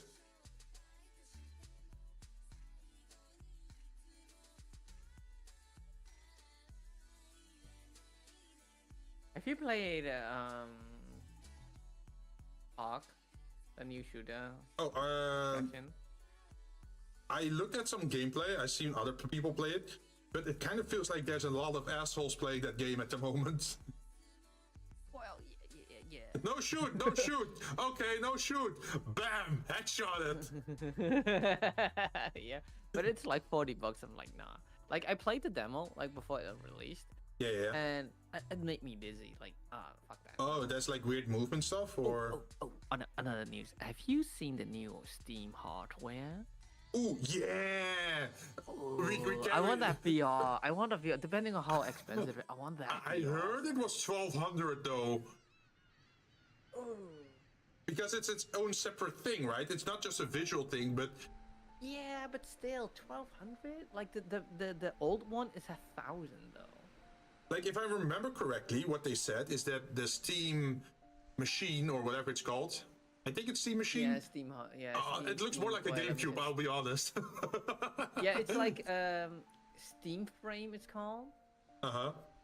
Yeah, and I think the economy. I think it's called. SteamOS. I think it's called the SteamOS. Probably, yeah. Yeah, I think it's Steam. But the thing is, it's like, it sounds good though. You can stream it directly from from your PC if you have a good PC. Like I have a good PC, except of my weird 4090. But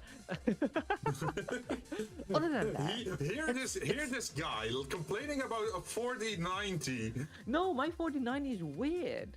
The reason why I'm saying that is because certain games like, it messes up. No. It's like it's running okay, but not what I expected. Like my mod theme has like a lower tier card. He runs the games better than me, even without streaming. I'm like, what the fuck is going on? You're being throttled or something. Wait, no, but is it one of those LHR versions or something? No. Because mine is a version of that, the LHR 2.0 or something, and that prevents you from mining cryptocurrency with it. Yeah. I don't think it is one. I got it from a site that was kind of sketchy, and the site is now gone. So okay, definitely. This is.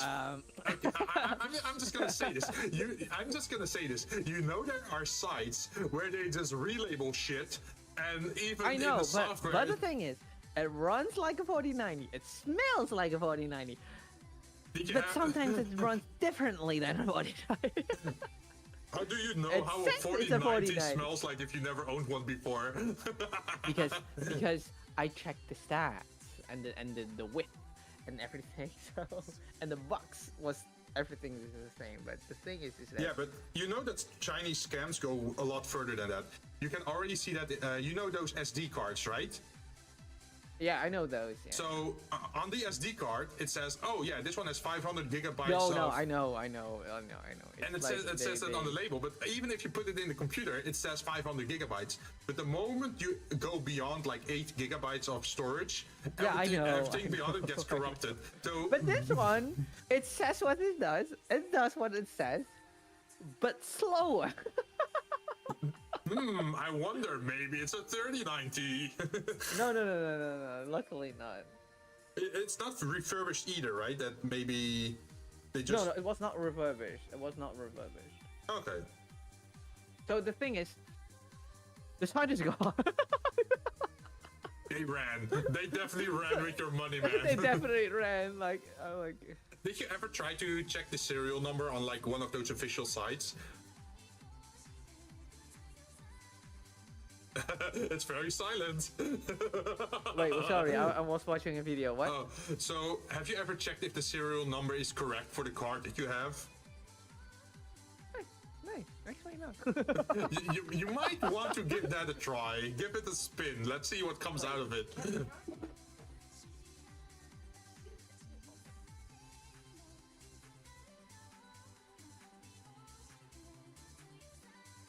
Because I remember you should be able to do that.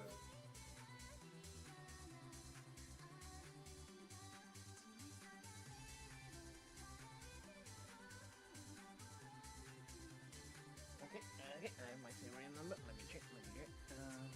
Imagine you put it in and it says 1080 or something. Oh.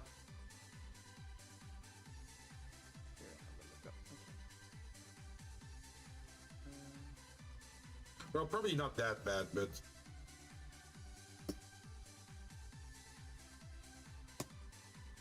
Okay, let's see how it looks on the camera. I don't know why, but on this camera, maybe I can change the lighting type. Because this is very yellow light, right? Let's see, where is it? I should be able to... Okay, yeah, that looks better. Because with the yellow light, like this, it starts to look very green. If I do the white light, Wait. it looks better. Well, that's the color of the thing. So what do you expect? No, yellow makes it green. Like the warm light makes it green. See? I don't see it. Like if you look at the base, it doesn't look like proper like black and gray, right? It looks like there's like yellowish, greenish highlights on there. That's like, do you see it like in real life, or you mean Just camera? Just on camera. In real life, I just see it as black and white. Yeah. Like, so the thing with cameras, they see other things than your eyes. So that's why they use it to ghost hunt. Okay, I got it.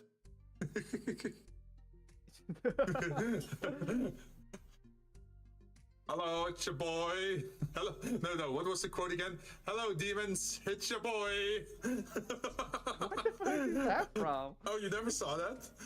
It's such a funny one. It's like this dude walking around in like this abandoned place with like the night vision camera, and then he just goes like out loud like, "Hello, demons. It's your boy." Trying to make conversation, but it's so fun. It's like it totally puts you out of the mood or like out of the situation because it's your boy.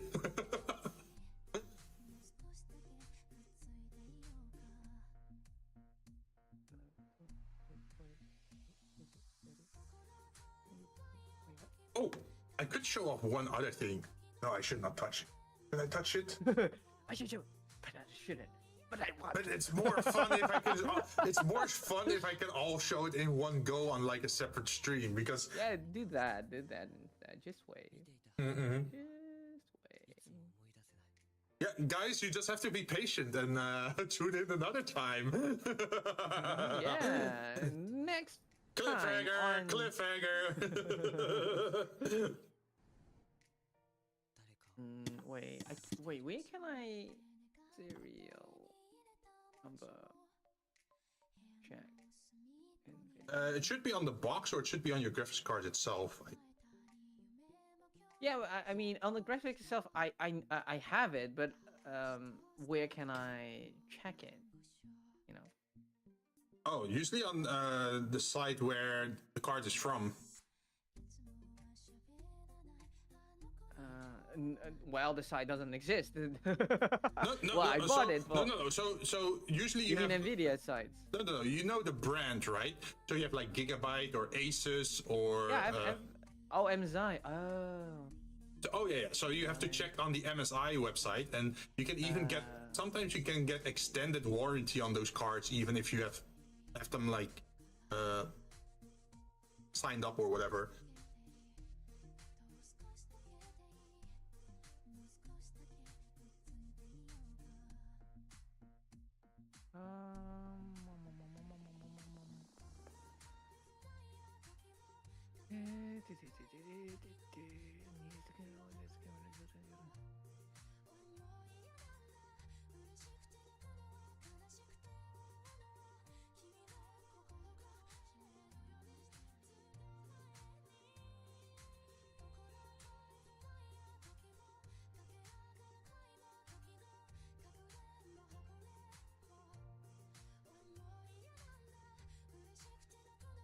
That's not what I'm saying.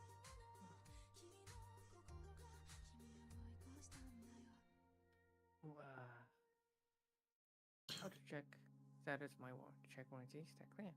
Oh, by the way, question for you. Have you ever went through your Twitch channel history of people that you followed and then found people that just disappeared like years ago or something? No. I don't really go often there. The online version is not available. Please read this physical warranty manual. Log in. It is saying the right thing. It is saying the right thing. Okay. Well, and if nobody else registered that product to their name, then it should probably be fine. I think. I hope. Yeah, it says like the online version. Wait, warranty book. The online version is not available yet. Please refer to the physical warranty manual or log in the member center to register and confirm the warranty information. So yeah. Sounds good. I think. Yeah.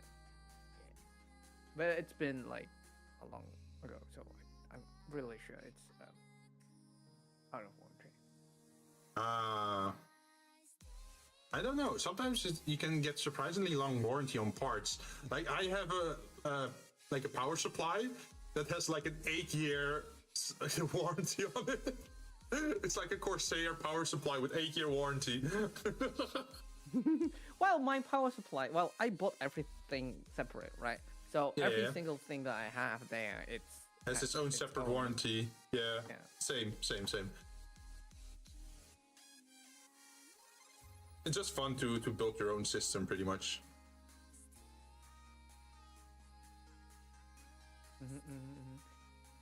I'm thinking, what should I stream? I mean, you could. What are you planning to stream? Are you also gonna be creative? No. No creative. No. Oh shit. You're not shit. You made a lot of nice stuff, man. No. I said I should. Oh, I thought that I thought you said I'm shit. Yes, I'm shit. I'm shit.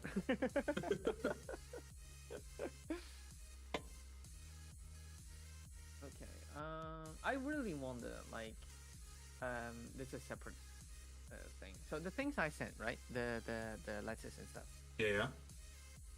So this people already getting it from Sweden. One person, and another was like a day later was in Japan. And that's it. And now I just got the confirmation from you that you got the thing, from that thing. Oh yeah. It's on its way. It's on its way. Like it's so stupid. It's like it goes all the way to Germany and then go back to the I'll tell you, it's not even just Germany. It's like the east side of Germany. Really, all the way there? Yeah, because that's where their like warehouse is. But it's so stupid. In the Netherlands, we don't have this service where people can accept packages for you unless it's like a postbus. Makes sense. Makes sense. No, but like in the UK, you have that where you can have an address or a business that accepts a package for you and then transfers it to you, right? Or they send it forward. They even have it in Japan with like Bai, right? But Netherlands doesn't have that. Like over here, if you want to have something, you have to have a personal address, or like they have to make a personal address for you. Okay. Yeah, I know, but it's like. Huh?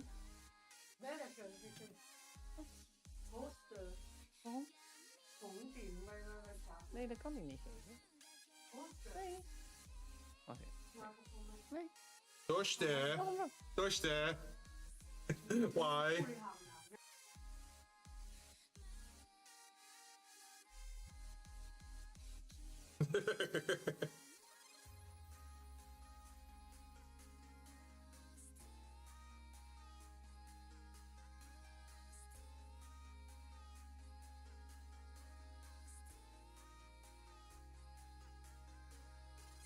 I think I should be done with the base coats on everything. At least for what's done at the moment. That should mean I should try the washes, right? Where are me washes at?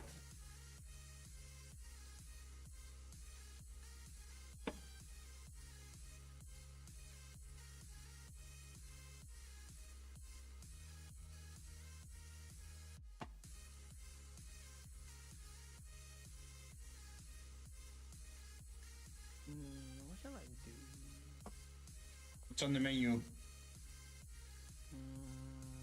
Maybe duck top. Some people are really into that, huh? Yeah, I have only played it once, but it's fun. Like I wasn't really doing like missions, which I should, but I was like, oh, loot, and then completely die. Wait. Your loot sounded like loot. No, not that loot. Just to specify, right? Oh, there's also a new Chinese-esque game that looks beautiful. It's what's called. Oh, is that like the follow-up to the Black Myth thing? No. It's what's it called? It's more like a gacha game technically, and it's like focused on clothing. Oh. And it's in the setting of what's it called? It's, something wind meets wind. I mean, where winds meet, which it's such a difficult word to pronounce everything out of it. But it's like a Chinese martial arts, like in the early days, with there's a lot of flying and kung fu stuff, and you go left and right. Oh, is it like Wuxia Fantasy? You could think, yeah, I think, yeah, sort of. Yeah. Yeah, pretty accurate. But like the clothing is so good. So good. Really? I love that my Fugi is that what Dahlia made for me. It's so fucking cute. Yeah, it is.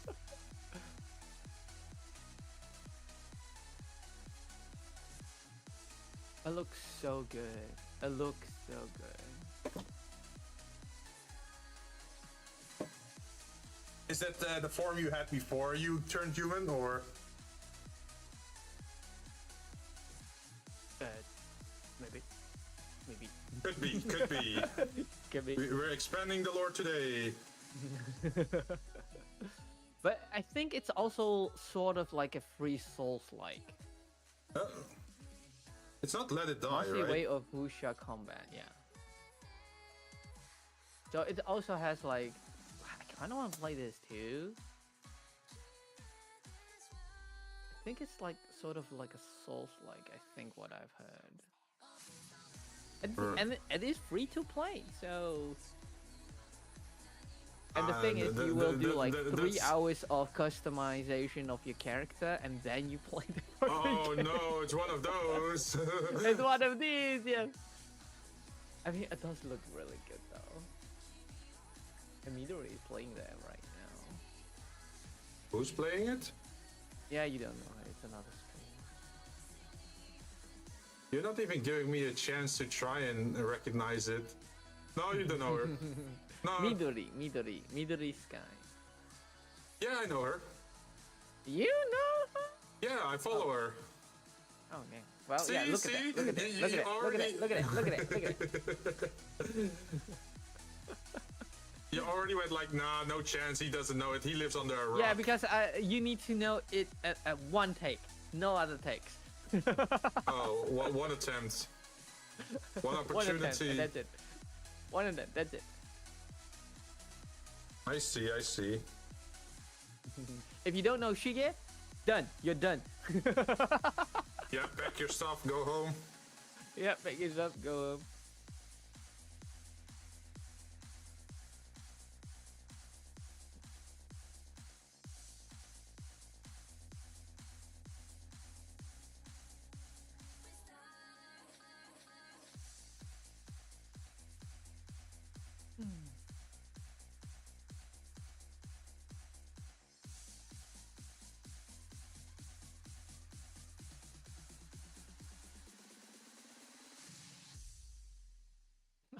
Constantly when I click that stupid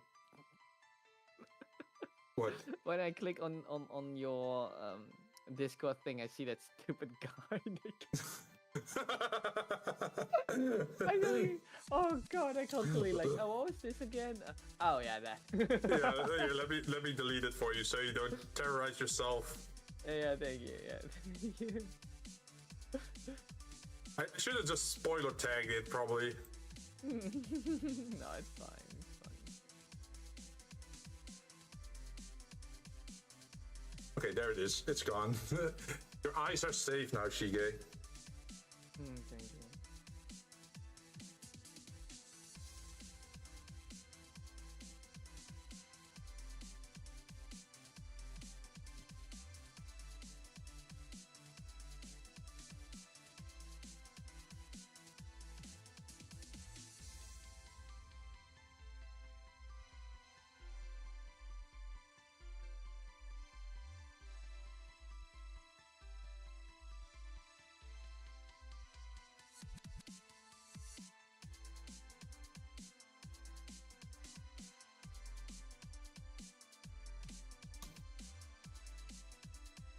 Interesting how much stuff you can actually apply to one of these miniatures.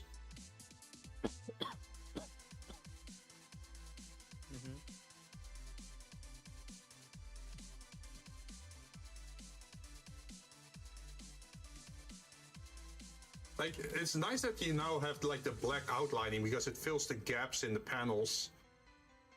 It makes it pop out a little bit more. That's cool.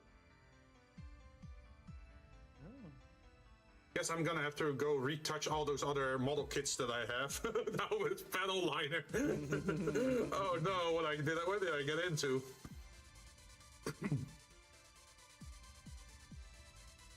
But no, on a serious note, it actually looks really nice.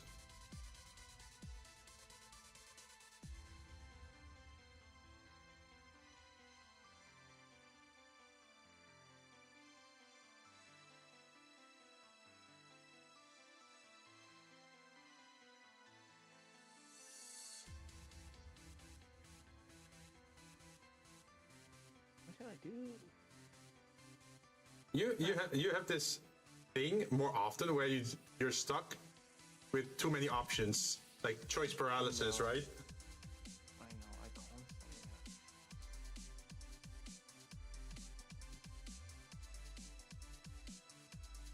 Is that like a long story game where you're hooked on and then just want to keep playing it for a longer time? That's fine. That's fine. And that means I have something to play with. But if I have nothing, you know, to choose what I want to play, it's then that like, what do I choose? You know. Does that usually mean you're in for something new, or Yeah, usually, but now I'm kind of hooked on the Ducktop. There is an ending, so I kind of. Oh, you can work towards it. Yo, that's nice because you don't see that often anymore. There's games with proper endings. They just go on indefinitely. Well, you can go indefinitely with this game, but there is a story and an end. Okay. Yeah. But like, wait, what's that? Steam powered? Where winds meet. I think you shared a link in my. Yeah, that's the game I meant. Oh. That's the game, like that Souls-like, and really, really pretty ladies or guys, depending on which one. Ah.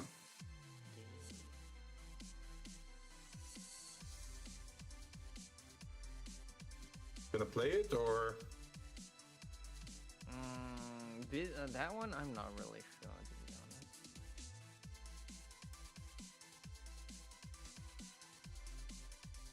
What is it lacking for you? The Souls-like part. Like that's the appealing part for me. Like hell yeah. I know. That's Suffer, endure. That's what you like. Oh yeah, I definitely love my suffering. Put me through hell again. I mean, if you look like at Midori's guy's stream, it looks really good. Like, oh my god. I mean, that's how they sound. Even though her bit rate is a bit janky, but other than that, like if you see through it, other than that, it looks pretty good. The lighting and stuff. Okay.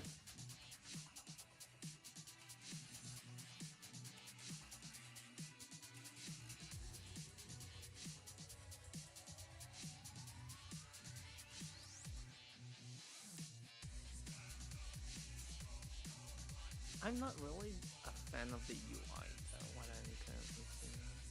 Ah. Yes, solo and multiplayer, so you can also do solo or co-op. Like good thing like Genshin co-op. Oh, okay. You shared some stuff. Pretty much. I mean, the combat looks great. Okay. I still have like 6 Souls games I have to go through because I have the Search 1, the Search 2.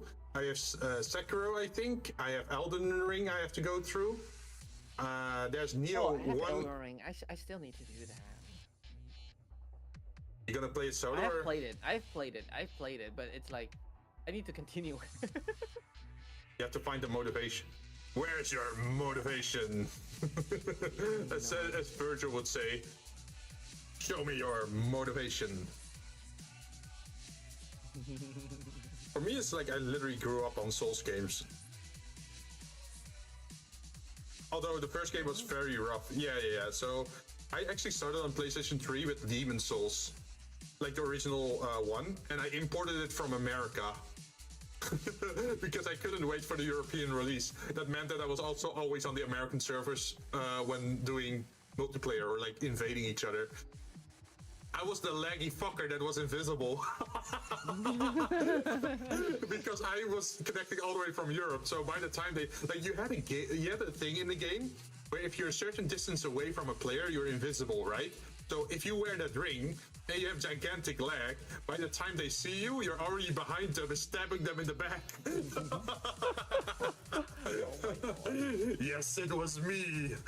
It was me all along. You just teleport out of nowhere like Dragon Ball style, like, yeah, and then that sound effect. Yep. That was me pretty much. Okay, I'll go stream that dog game. Nice. Thank you for being no chatting mate. No, I just hi. You should change your camera. Oh, no problem. Hey, if you have input, you're more than welcome. Yeah, one tip. Get more lights. I thought I had enough lights, man. Nope. You never have enough lights. Yeah, let me get another light. Wait, I wonder, does my light still work? So you have automatic ISO adjustment, which I don't really like because of the noise stuff. But I mean, it does make your screen visible enough for like, oh yeah, this is like a good amount of balance between dark and light. The balance of dark and light. The contrast, I should say. But yeah, so oh shit! The more lights you have, that's bad. Fuck. So the more lights you have, the less noise you will have. So you know when a battery is old and it starts to corrode? Yeah, don't use those. Don't use those. Yeah, I think that's a big no-no. I'm gonna have to take this thing apart and then clean it out because it started to corrode. Oh, Look what I have! A Miku Expo wavy light. Oh no! Wait, what? The battery is corroding? Yep. Ooh. I mean, the battery went in there in 2020 when the Expo was. Oh, you haven't taken out yet. I mean, last time that I used it, it still works. So I'm gonna have to open it up and clean it up because I'm definitely not throwing that thing away because it's like No, don't do that. That's like fucking expensive, probably too. Yeah, it's the one from 2020. Yeah, not that the item like is worth a lot. I mean, like you bought it and that's expensive. Oh yeah. Okay. I'll talk to you later. You're helping out? Okay. Yeah, I'm helping out. I'm gonna play some duck. Good luck. Thank you. Safe travels. Don't get shot. I hope so. Bye bye. Bye bye.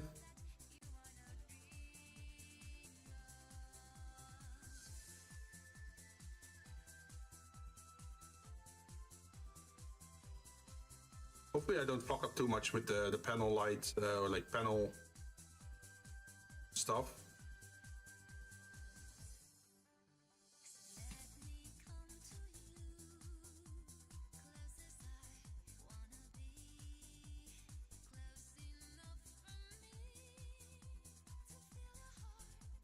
There's that other stuff that I needed.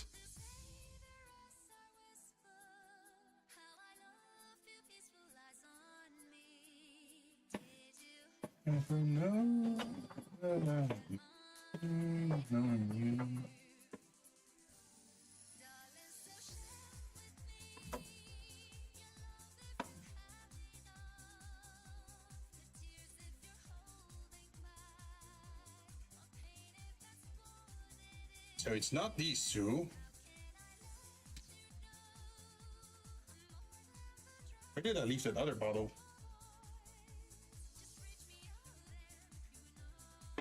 I know I have it somewhere around here. Because I had this one. Yeah. Oh, there it is.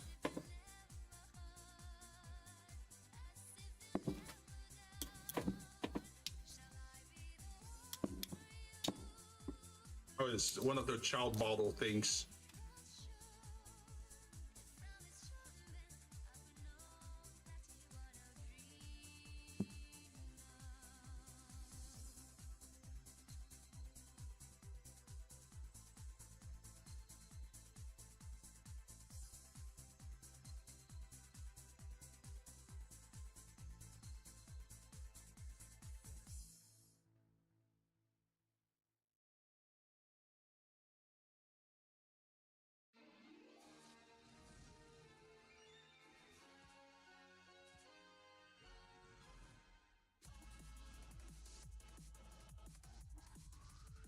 Oh, camera is off again. Let's fix that.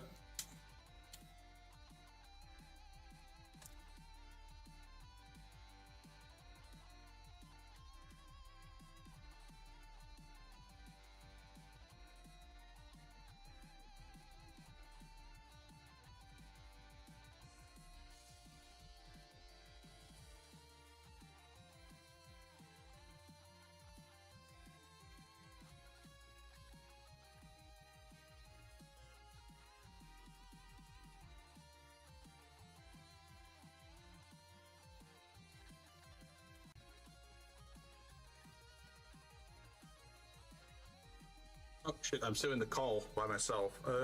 I'm gonna have to... Oh, they already disconnected me. Cool.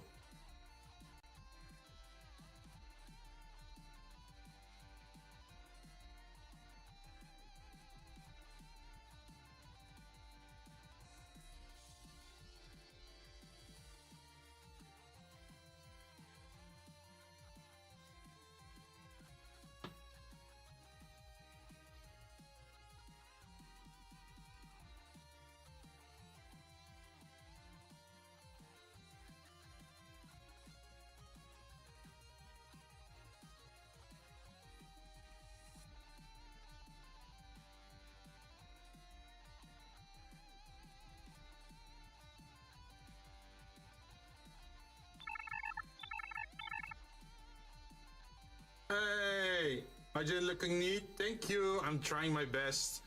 I'm not sure how well it looks from the camera. I hope I'm doing it well. I'm trying to put the liner thing. Normally that's used for Gundams and mechas, but it also fills up the lines between, like, you see the shoulder pad, there's like a line there. So it fills up that spot with like a black accent color, so it pops out more. It's also very nice for the boots, where the, how do you call that, like the, it's not rope, how do you call it, like shoelace? Yeah, shoelaces. Nice for the shoelaces as well. So I'm just highlighting those spots, like on the chest and whatnot, and I have to slowly do that for all units. I've been going on at it for a while now.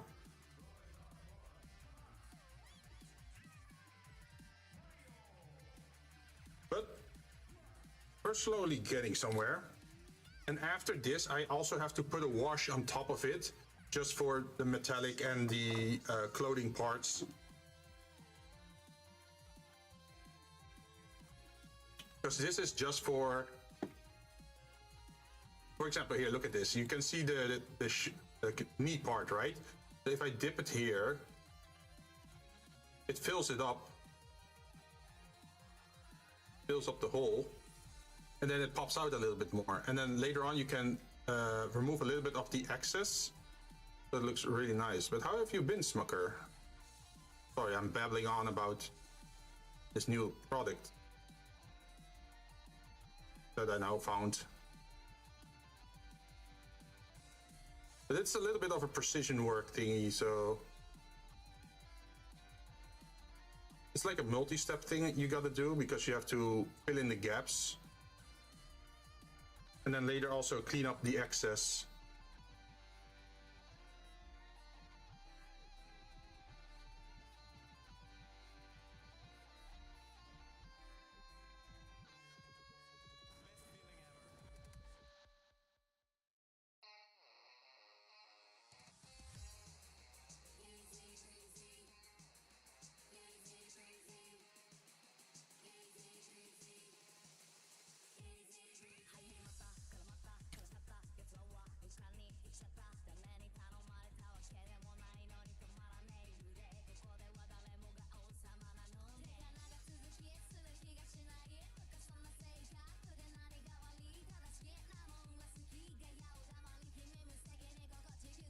I think maybe I'm going a little bit too far for a first pack of Tau breaches, but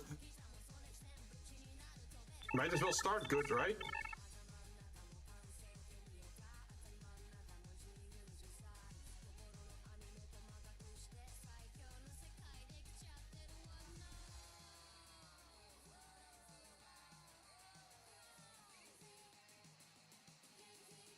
Been alright. I got back home after 2 weeks away on med school stuff. Ooh. So now it's time to game and have fun? Or do you still have other responsibilities you have to go after? Hopefully everything's been good for you.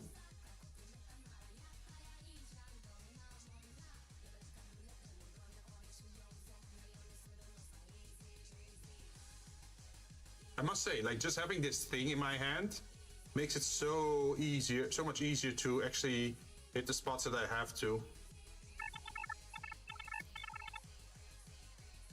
Weekend is gaming time. Nice. You got any games in mind you're gonna play?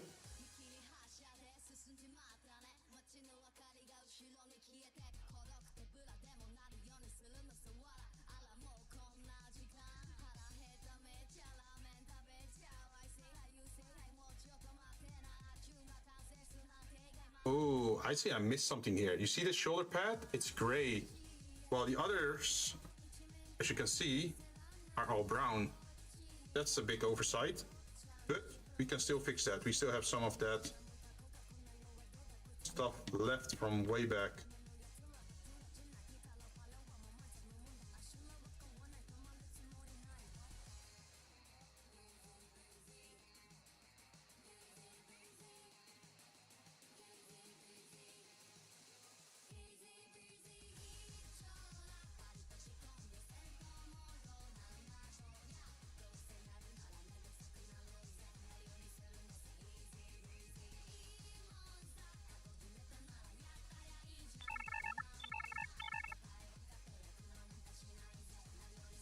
A model holder make painting much easier as for games.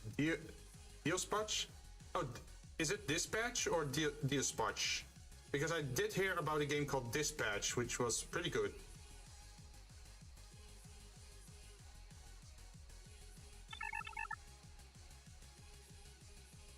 I saw that the game got a lot of praise.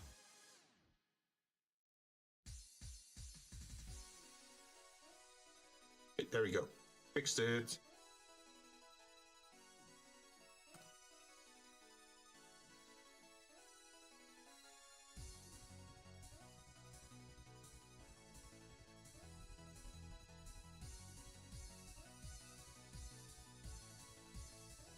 Dispatch, yeah, Dispatch, the one with the superheroes. I saw a friend of mine, Texan, play it, and seems like a really good game. Although I did get spoiled a little bit on the ending, but it is what it is.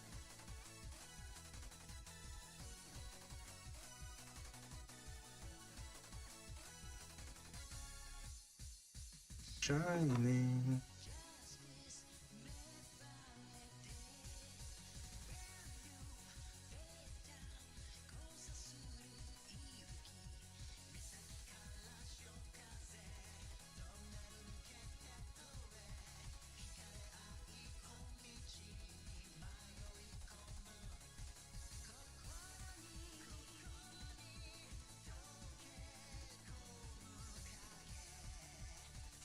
So did you already start playing the game, or do you? I think it was episodic, right? Like every week, like a new episode comes out, and you can continue playing. I think this week is like the last episode, right?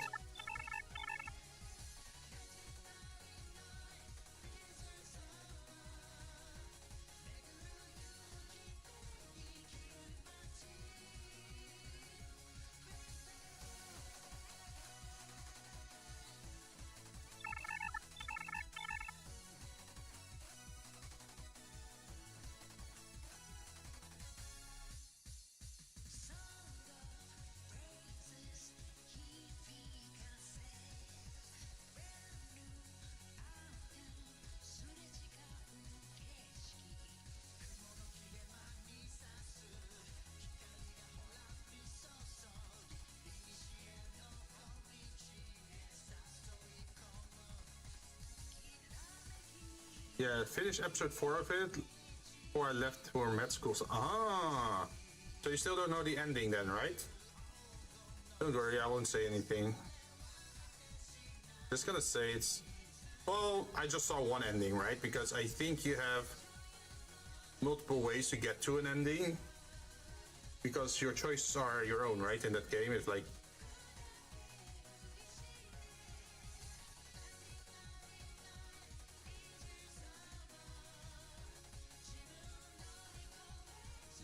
Like, you even have to fire some people, I think. And then they're kind of gone.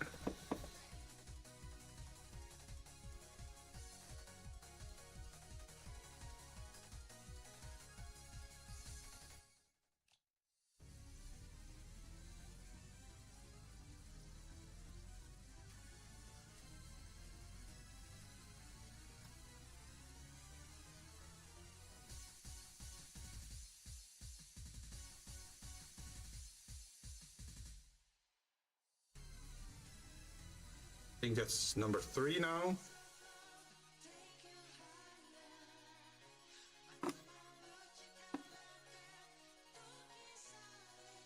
But yeah, I'm slowly going through all the soldiers and putting the black stuff on the helmet, because if you look at the front now, you can see that's just gray, right? But if I put a dot of this in there, suddenly you can see there's like a contrast now. Such a good thing.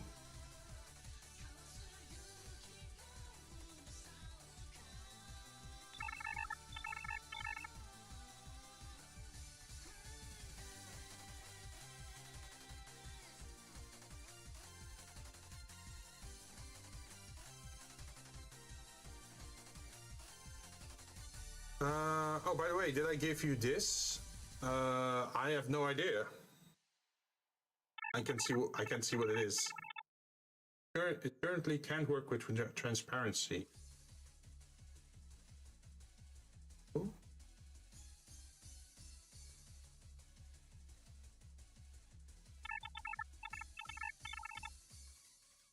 It would be perfect for you. Oh, now you're making me curious, man.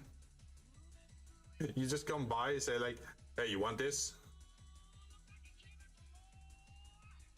Give me a moment. I'll go check it.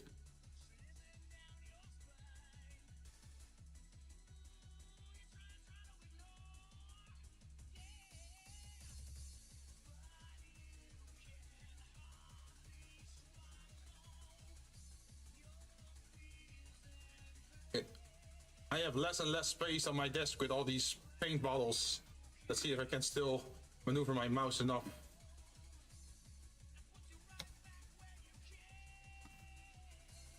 The mouse, where are you?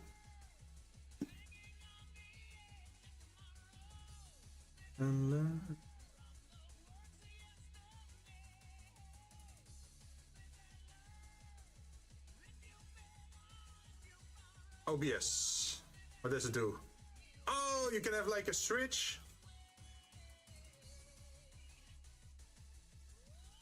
Oh, it looks like you have it in your hand. That's so cool.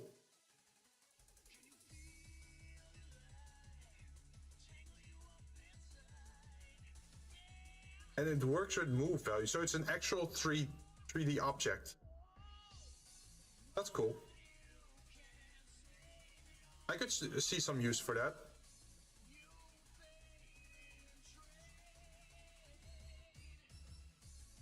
If you're still around, could you send it in my, just send it in DMs? Because if it's gonna be in chat history, then eventually it's gonna move up and get lost. But it mimics it. Oh. That's quite handy.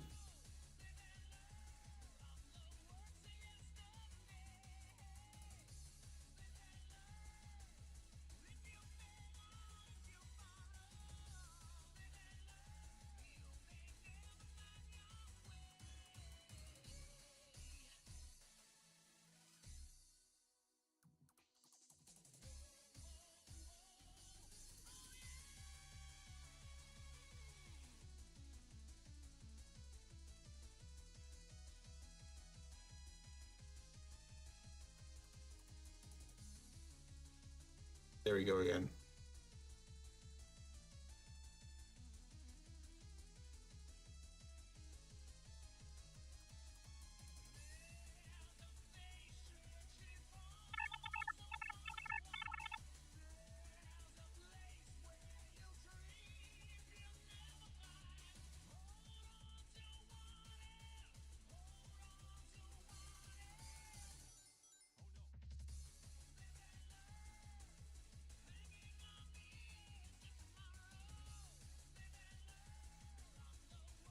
Look my stream, what I did with it. Okay, give me one moment. Let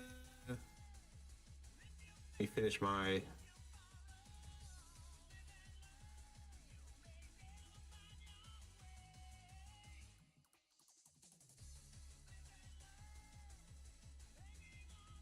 Okay.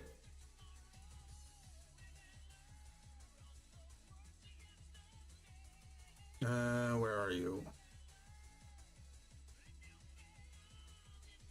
Rome.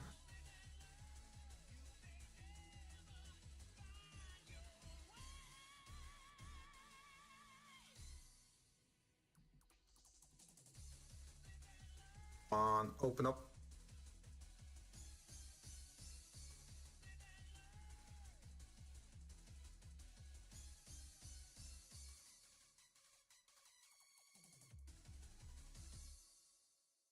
Duet Night Abyss. And I get hit with the ads. Oh, I see. I can see it on the miniature. So I have a plugin for stuff, so I can still see what's happening on stream, even though an advertisement is going on. You have like a disc, right? Like a 3D disc.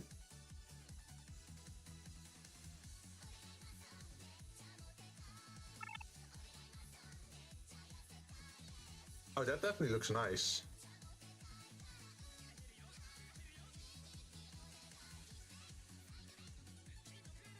So now add 20 more. spread all over.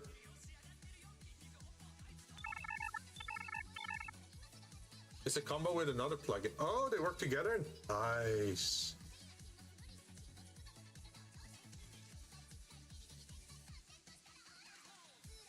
Wait, since I'm not using my gameplay screen anyway, I can just have your stream on. Since I'm just using real life, right? And then my one screen for OBS. So I can lurk.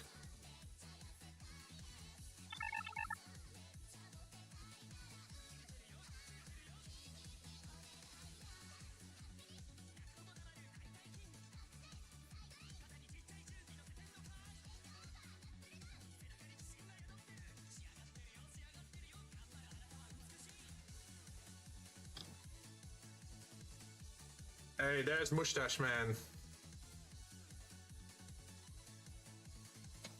Oh yeah, I can even put on the audio because you guys can't hear it anyway.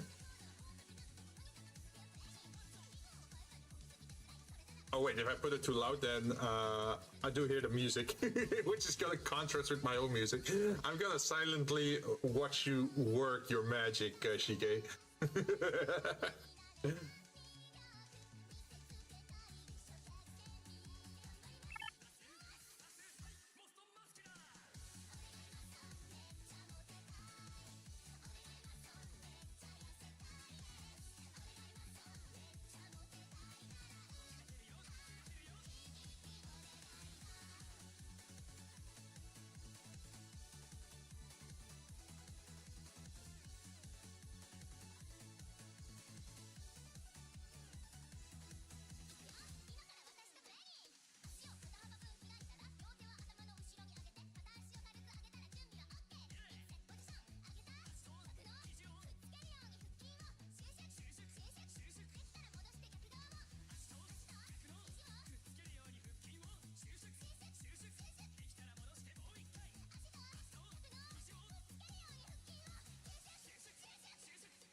Damn.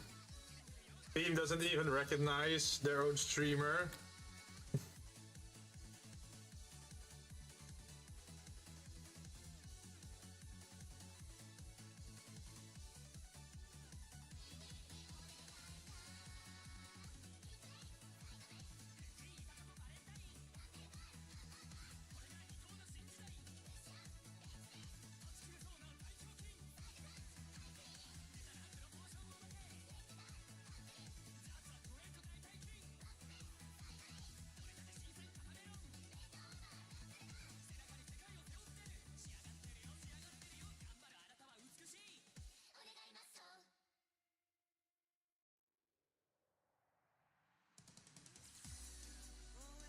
I think that's good enough for this one.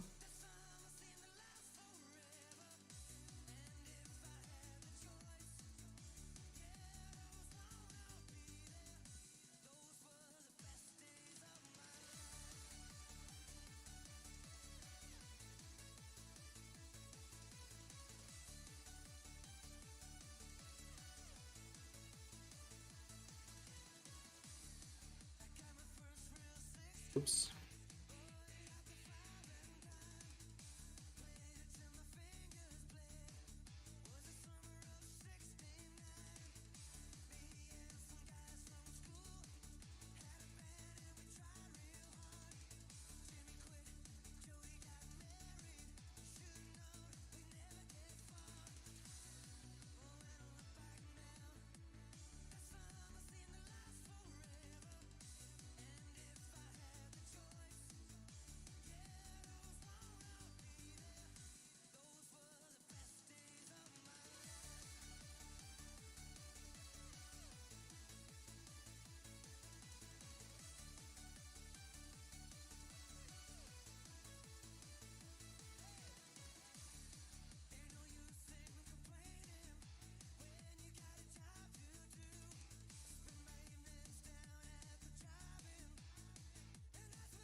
No, nobody saw that, Shige.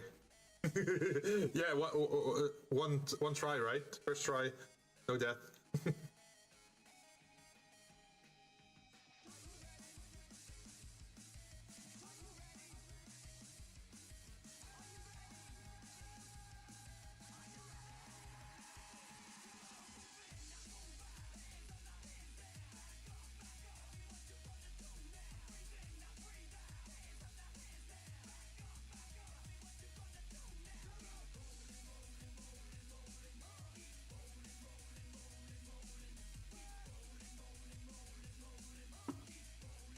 I'm curious about the next one because eventually we're gonna have to do this one, the rocket silo, and I'm curious how that liner is gonna work for machine parts.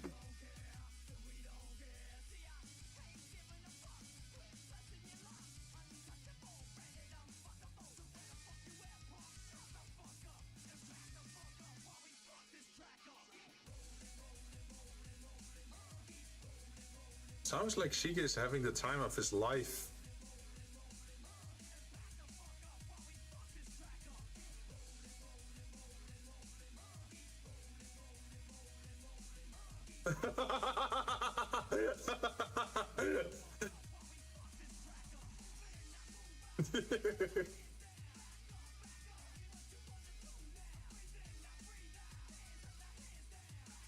First try, first try.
Oh, camera stopped again. Ugh.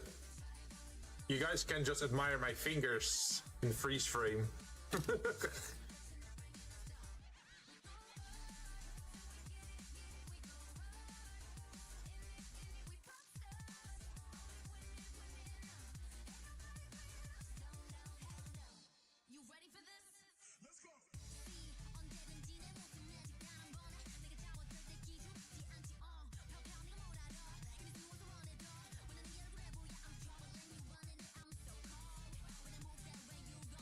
There we go.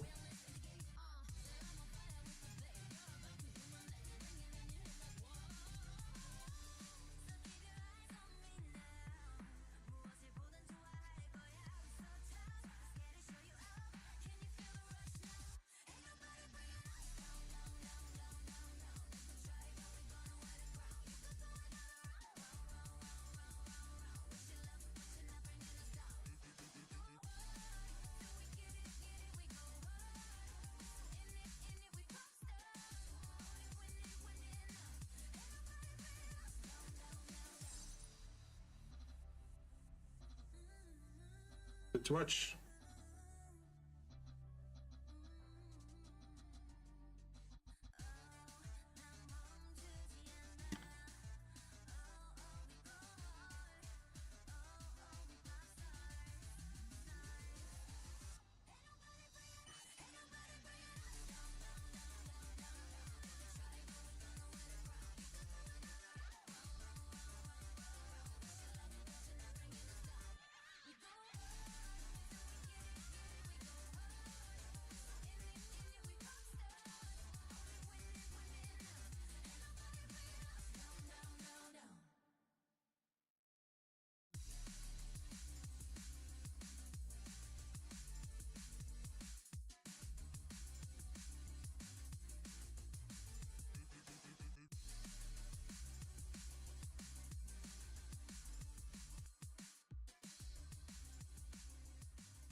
This is actually going faster than I thought. We're already on 6 out of 10.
I think panel liner looks really nice for the towel.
I was planning to post some minis on Show Off, but realized one of them has mild gore or zombie eating guts. Is it cool if I just add a filter and a warning? Well, it's still miniatures. Not really a realistic depiction, right? I think it should be okay, but hey, if you feel more comfortable posting it with a gore warning and like the spoiler tag on the image, go for it. I think that's actually a nice idea now that I brought it up. Thanks for checking, by the way. Appreciate it.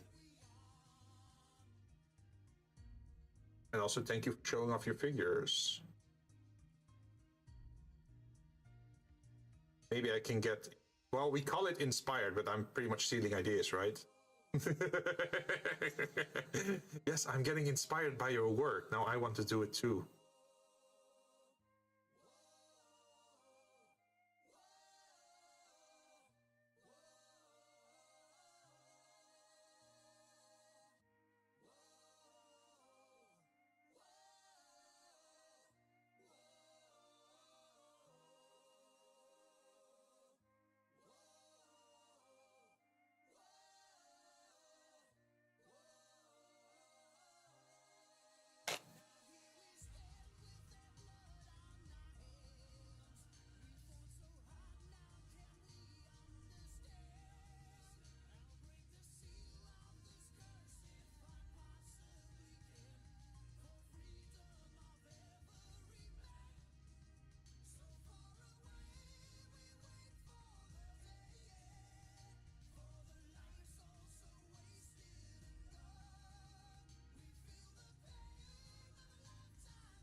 Just adding that little highlight of black between the fingers really makes them pop out more.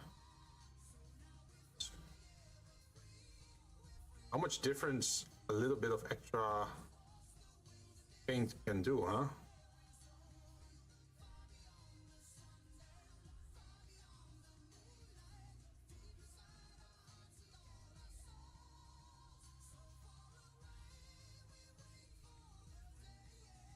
Oh, you posted?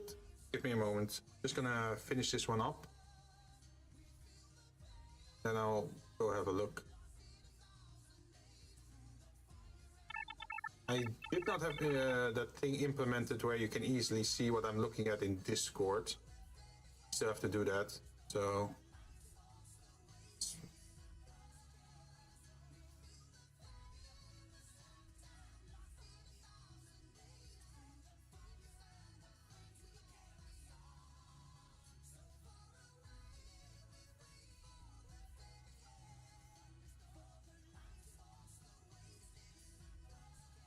Remind me, was the panel liner Amaya or oil? Amaya, I think. I can double check the package for you.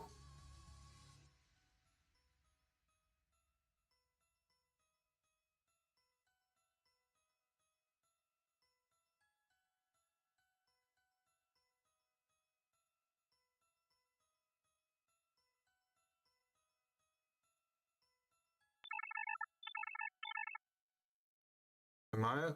Yeah, I think it is. Should be.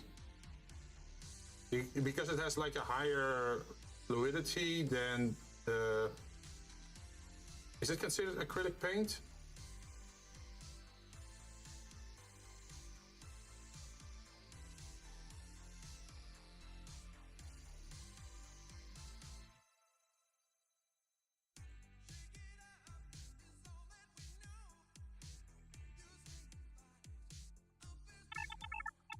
Let me check the package. Acrylic is what's mostly used, yeah. Panel line accent color. May cause plastic to become brittle. Do not apply to parts that must be pressed in. Be careful when used as it may dissolve underlying paint. Stored yeah.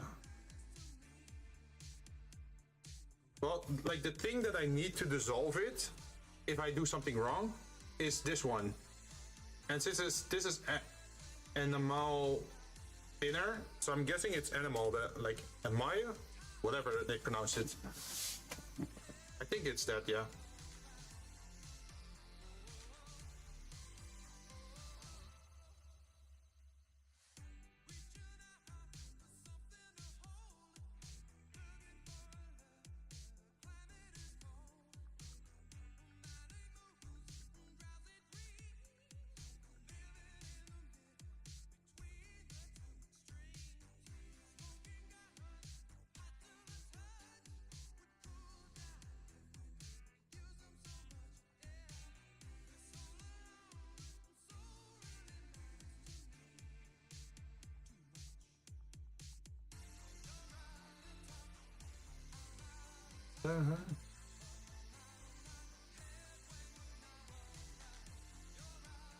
Okay, I think I'm done with this one, so I can go take a look at what you posted.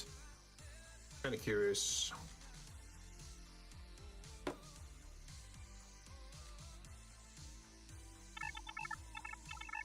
Just been experimenting myself, trying to figure out a good recipe to replicate a panel liner with oil paint. Oh, wait, you can also just get this one, right? Because I only paid $8 for a pot of this. So if you look around, you can still find some nice discounts on it.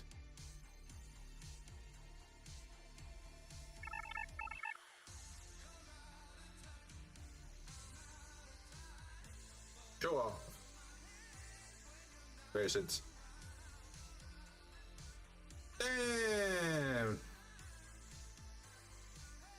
That looks good, man. I need to find a good way to make nice pictures as well. That's a lot of figures. This is not Warhammer though, right? Where is it?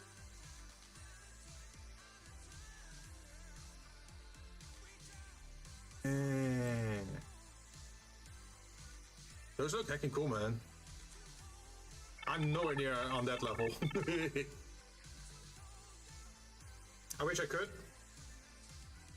but not yet. We're first gonna have to look at how these breaches end up. Hopefully good enough.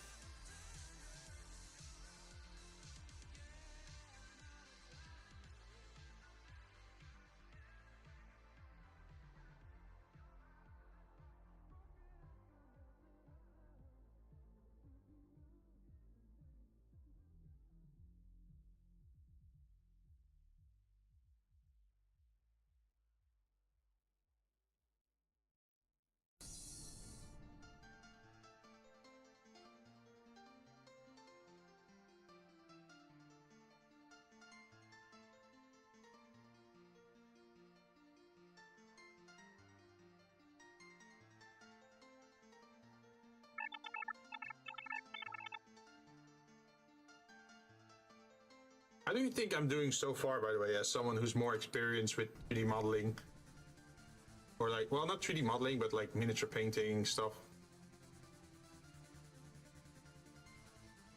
At least I didn't buy my paints at the dollar store, right?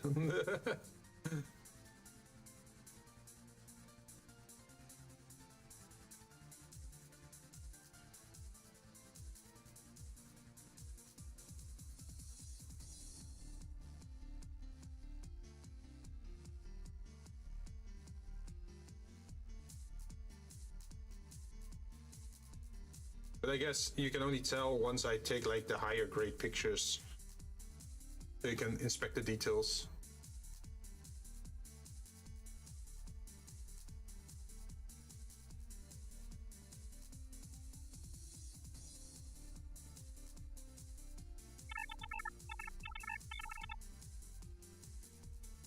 Well, you're putting the colors in the right place and using terrain. That's better than most beginners. Well, it did take a long time before we actually got to this stage, right? You remember when you were here, when I told you I bought these breaches like last year, Black Friday? And look at that, only now we're actually doing the liners and the washes and stuff. Because I had to do a lot of research and slowly buy all the stuff that I needed. Without like making myself bankrupt, that is. It's an expensive hobby to get into, that's for sure. But I figure if I'm gonna do it, might as well do it correctly, right? Otherwise I'm gonna regret it and then think like, oh man, wish I had knew that. Wish I had those tools back then.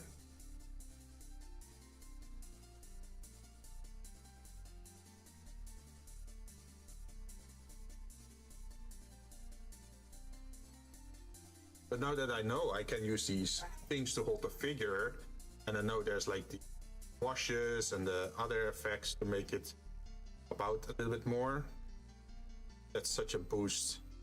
Hopefully helps with the end result.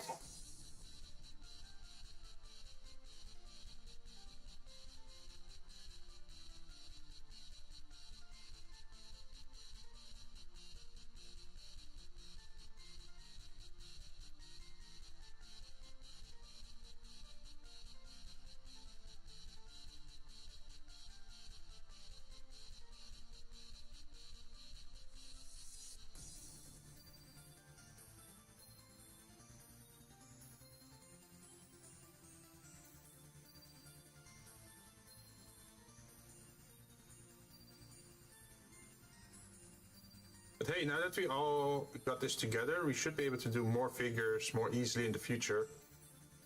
At least I hope.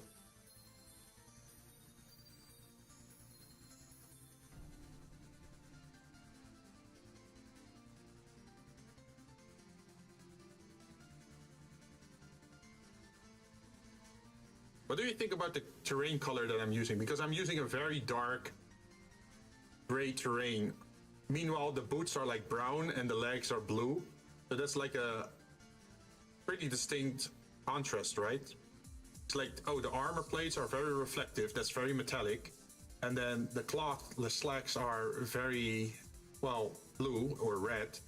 And brown is also colorful enough. It's a little bit less colorful than the blue, of course, but... And then you have this molten, ashen landscape underneath.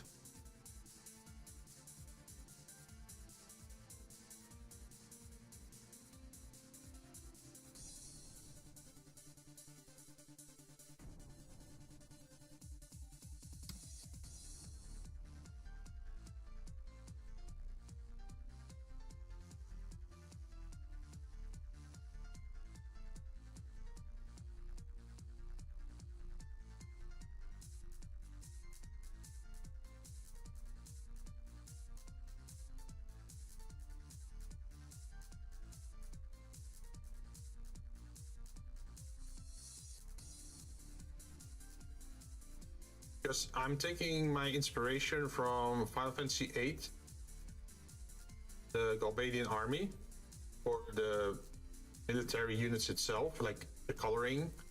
And I'm taking inspiration from Armored Core 6 Fires of Rubicon, for like the earth, like very gray, dark, burnt to embers pretty much.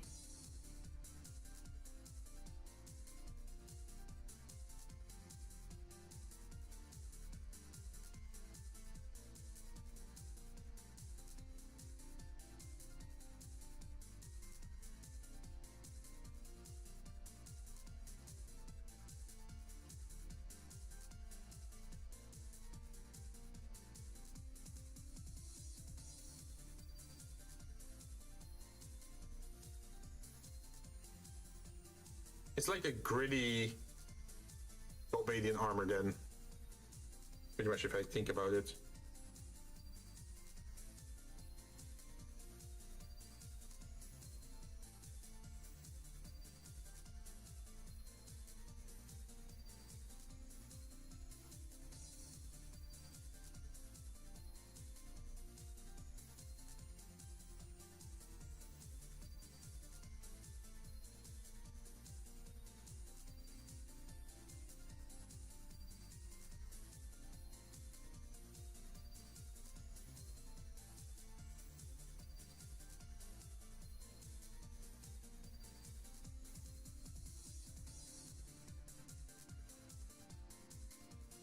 I think the nice effect of this is that also because of the color scheme, your focus draws to the figure, right? It's like the base is dark, so your eyes naturally go to the unit like, oh, okay, that's reflective and colorful.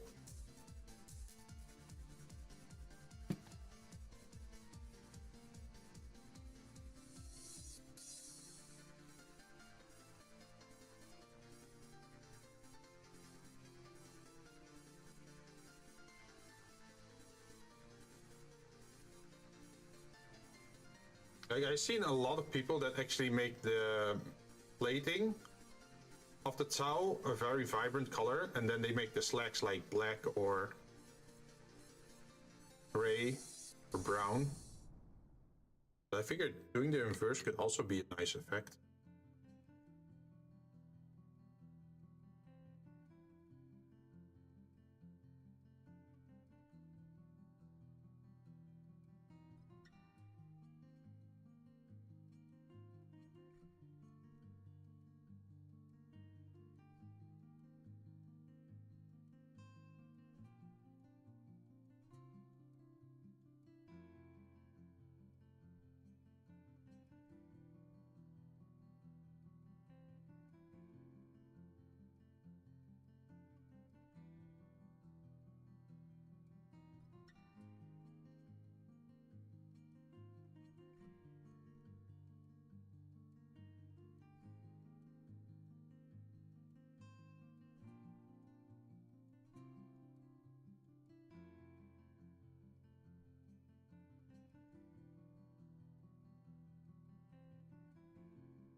Nice. Nice. It looks pretty nice, hard to judge from behind the lens, but might put a smidge of highlight. Yeah. So,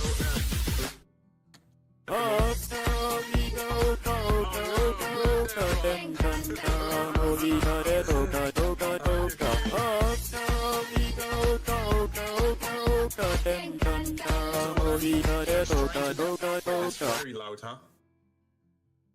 So yeah, what I'm first doing is I'm darkening the bits, like I had the base coat, and then I'm putting like the darkening for the crevices because those are hard to reach. And once we have done that, we can do the weathering or like the washes. Oh no, first washes, then we can do some weathering and highlights last, right? Yeah, so like the deepest part of the rocks have to be black, right? And then you go over it with lighter colors to accentuate the things that stick out. I think that's the proper way to go for it, right? Like dry brushing, that kind of stuff. Got it planned then? Yeah! I did my entire investigation. Because I wanted to be sure that I wouldn't mess up and have to redo stuff.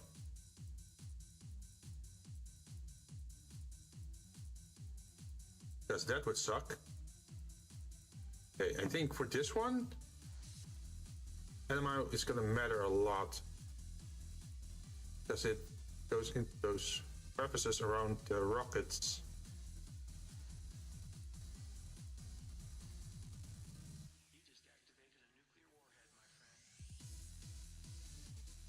Uh-huh.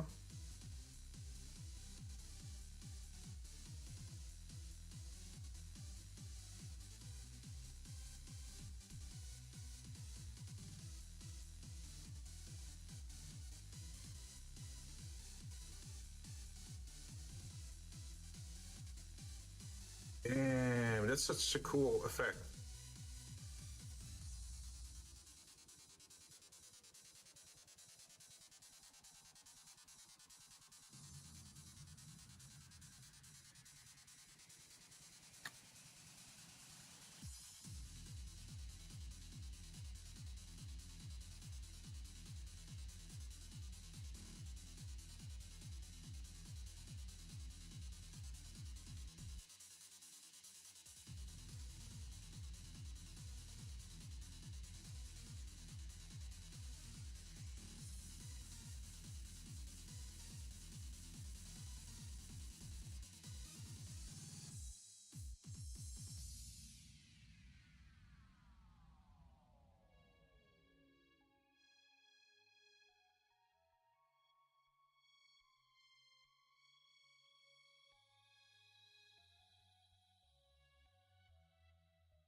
Ooh, that's a lot of black that came out there.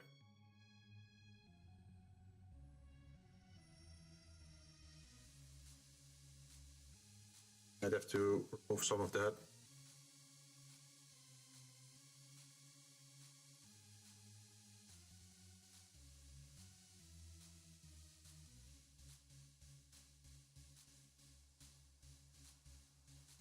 I think it's also because of the reflection of the light near the camera that looks a little bit weird.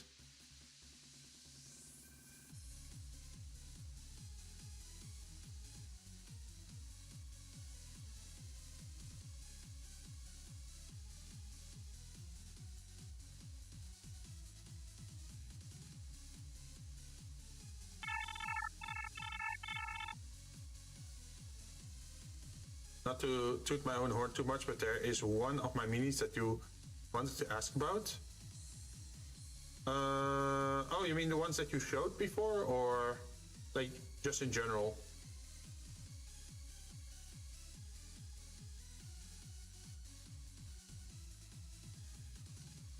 I mean, it's fine to talk about miniatures. I mean, it's on topic. I don't mind if people talk about their own figures. I mean, I'm pretty new to the hobby, so I have a lot to learn regarding paint techniques or whatnot. I did hear for like the bigger modules or bigger figures for the Tau that you kind of want to have airbrushing stuff. But I don't think I want to do that. Let me reset the camera.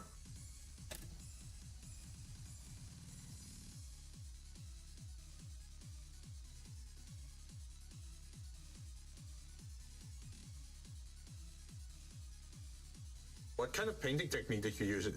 Did you brush by hand or did you use like a dry brush kind of situation?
Like this thing,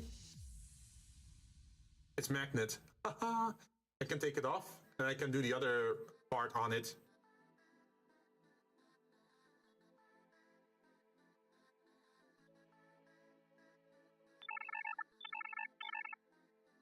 For most of my models, dry brushing was the way to add the highlights. However, the big mutant and the golden dog were pretty much all dry brushing and washes. Ah.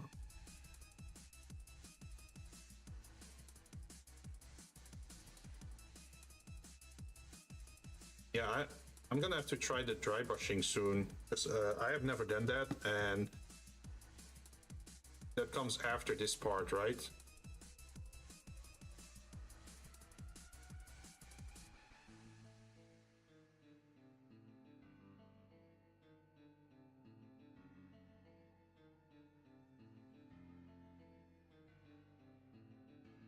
At least I think it did.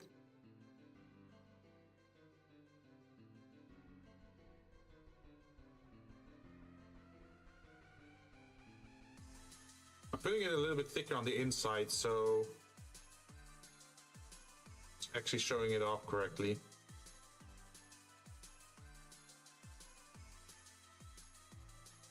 It feels like actually made of metal almost now.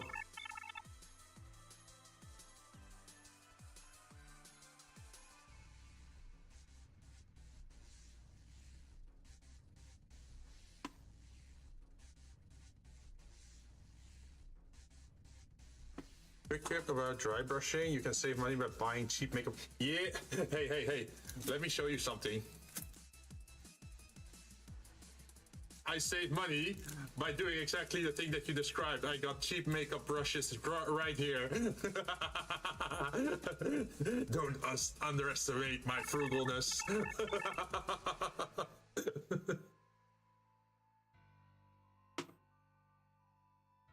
Nah, but joking aside, this is why it took so long for me to start painting, because I was reading so much online about how other people do stuff and what you should do and how you can save money and all those kind of things that eventually help you on the long term, right?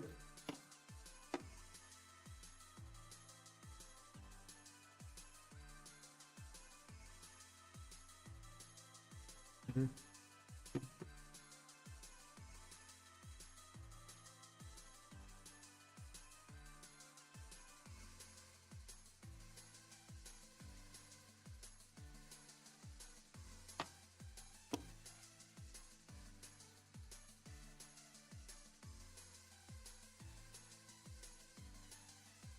But it also means that everything takes a little bit of time before you get anywhere productive.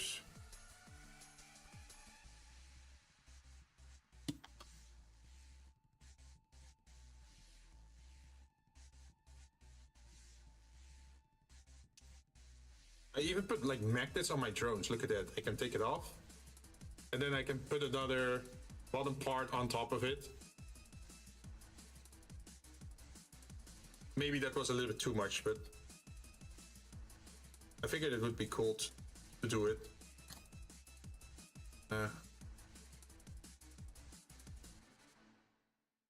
Maybe it's a little bit overkill to do that.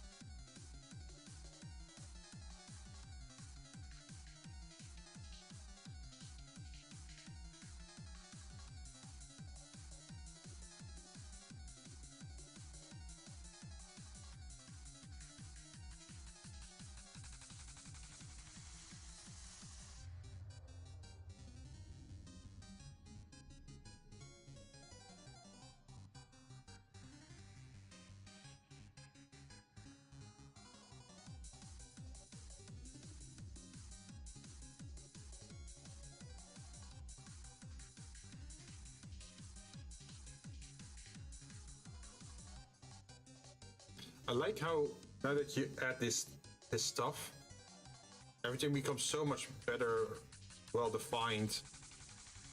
Like the indents, the things that stick out. Or you couldn't really see that much yet, but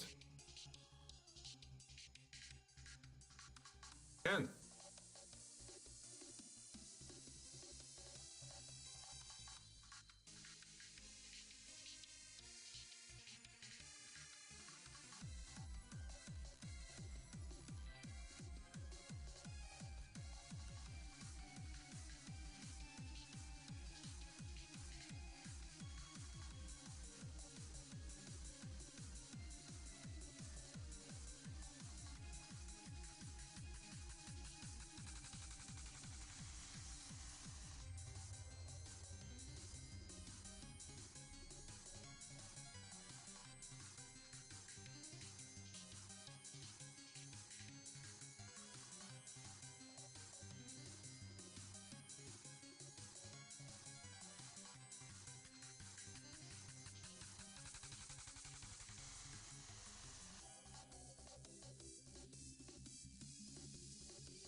I think the best part is once you start having a diorama of all your figures and you can put them in the scene, and then it really sells it, right?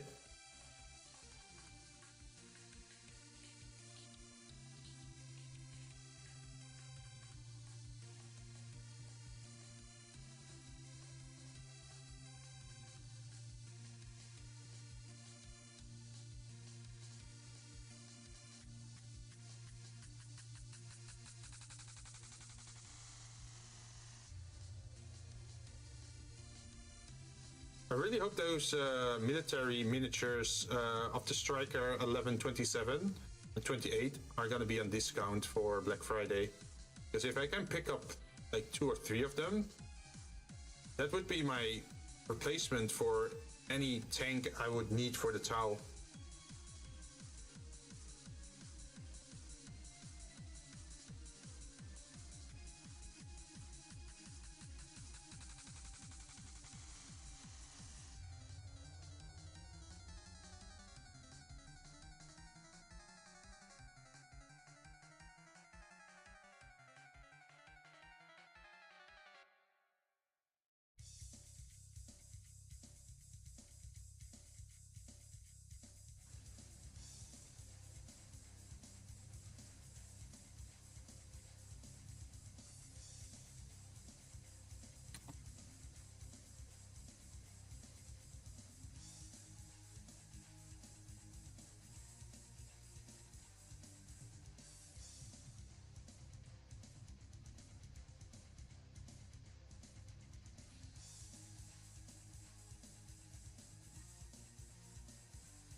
That should be everything in this. What's the next stage? I think it was the washes, right?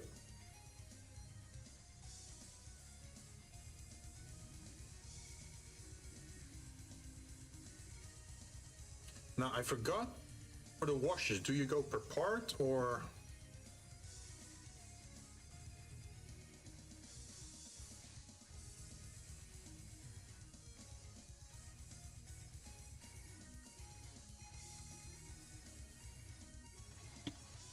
Because I'm not sure. Do you just use one wash for the entire figure, or do you use it per color group? Like, do I use a blue wash on a blue part, and then like a red wash on a red part, or do I just use a dark wash overall, for example?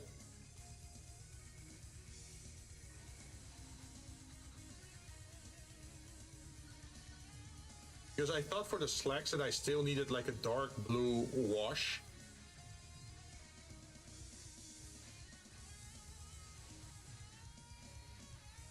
Or like, how do you call it? A blue tone?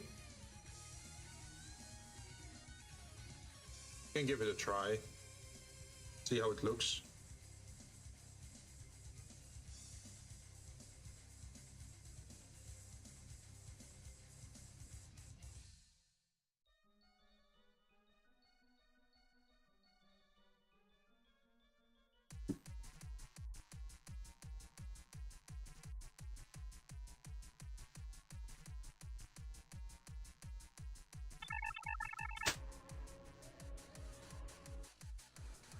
I'll see you Later. Have fun in the sauna. Okay.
Okay, I think it works because you can see that the blue collects in the crevices.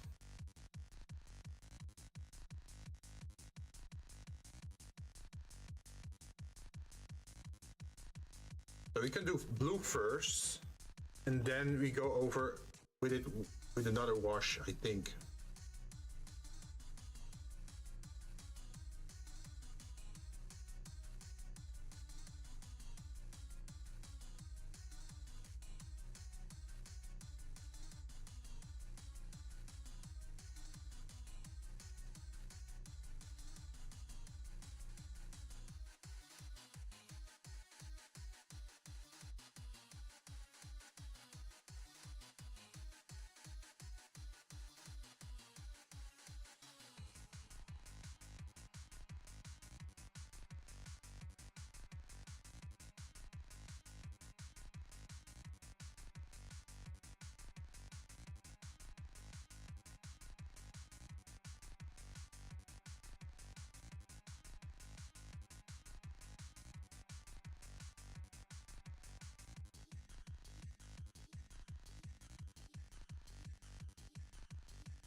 It definitely makes the blue come more alive, I think.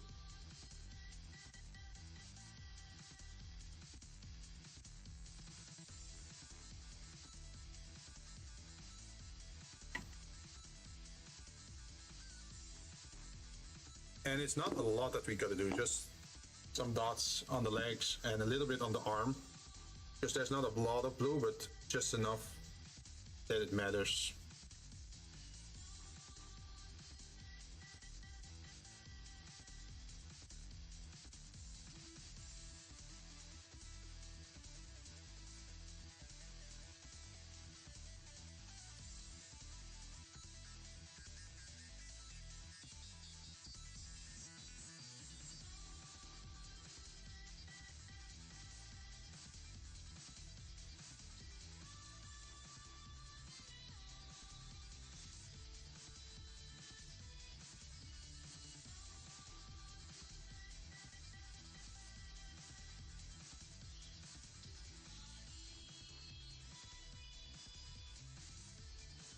Now I should be careful because I know one of the units is red, and for the red one I should not use a blue wash.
It's kind of funny that I keep moving my figures left and right based on in what stage they are. Like first they all go to the left, and then they go all to the right.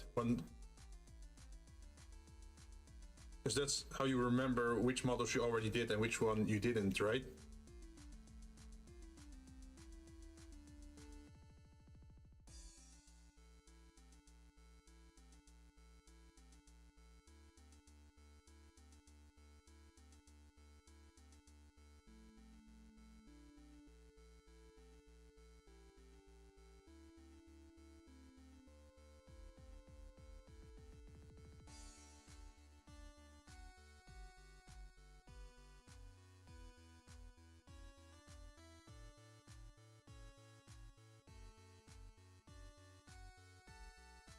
Also, Schmucker, oh wait, you're lurking, never mind. I was thinking about one figure looks kind of different than the others. It's like dwarfs. I kind of wanted to ask what that was about.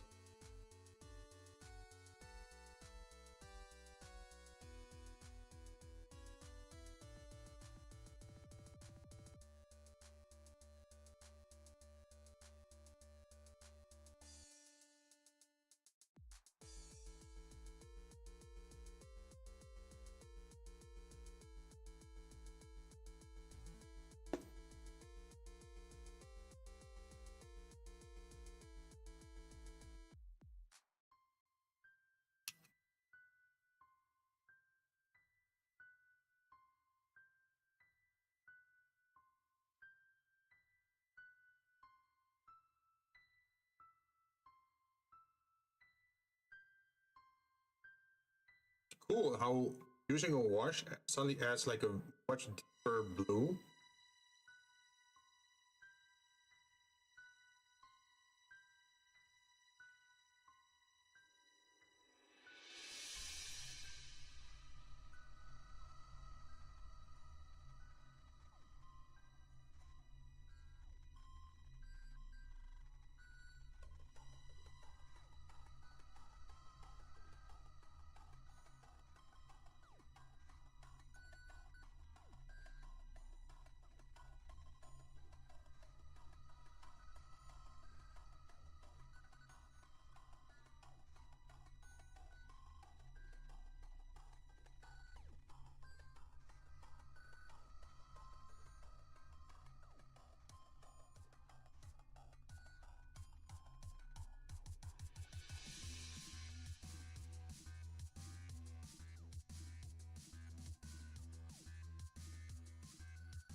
All right, last one. At least last one for the...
So far, so good.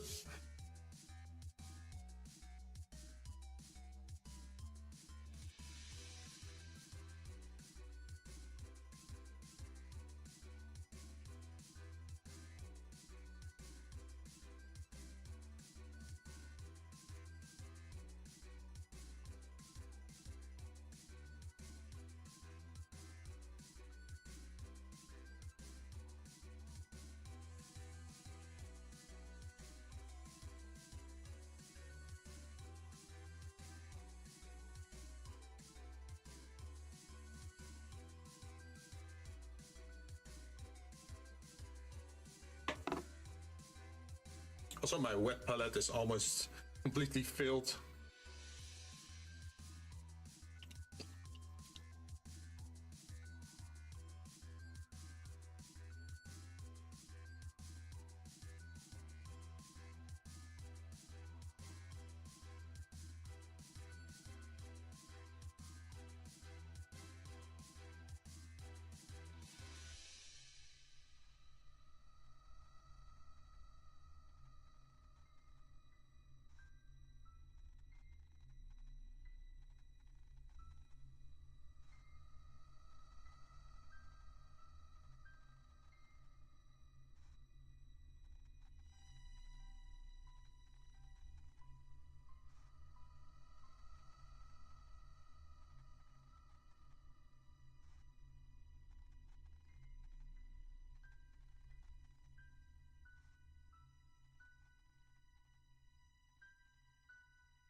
And the red and the blue really pop out way more than before now.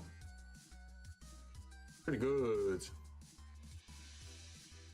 I know I'm doing this myself, but dang. I think I'm really glad that I picked for this color scheme.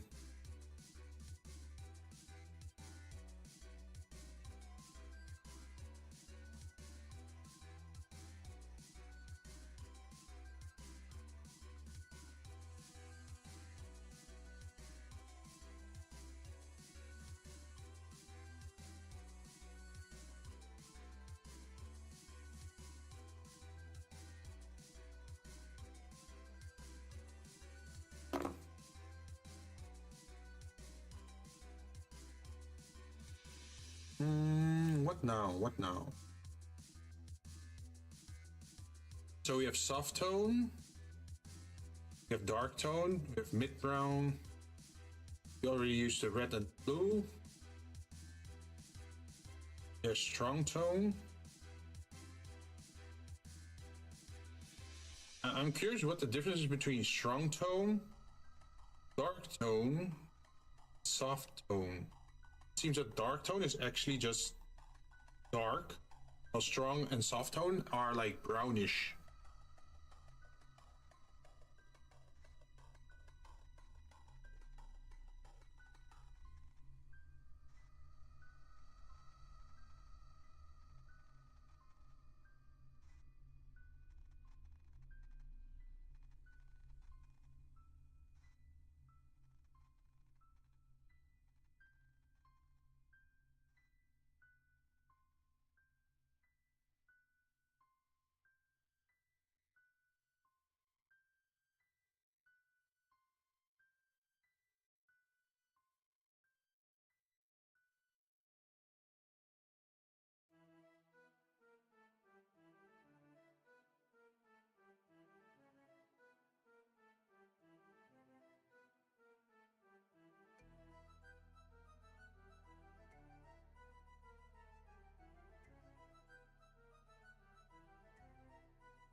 Trying to use a dark tone, but the dark tone might be a little bit too dark.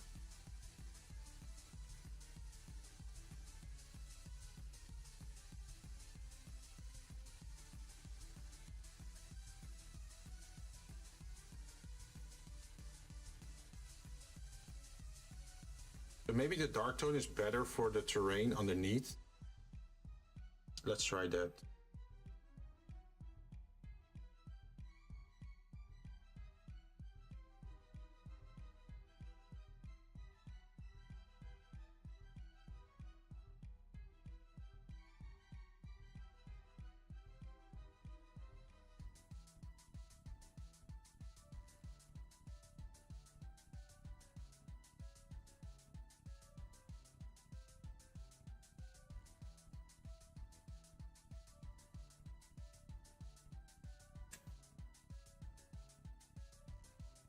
Okay, it kind of works for the gun.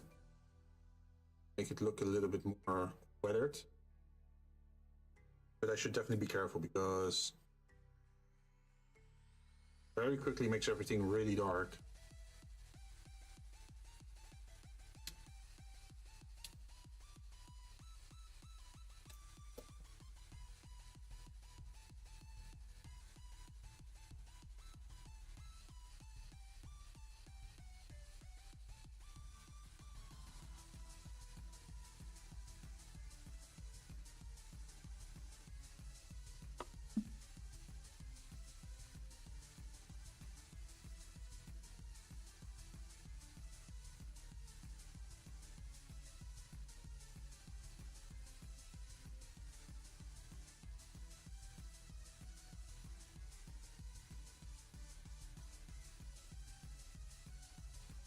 I think it's still better to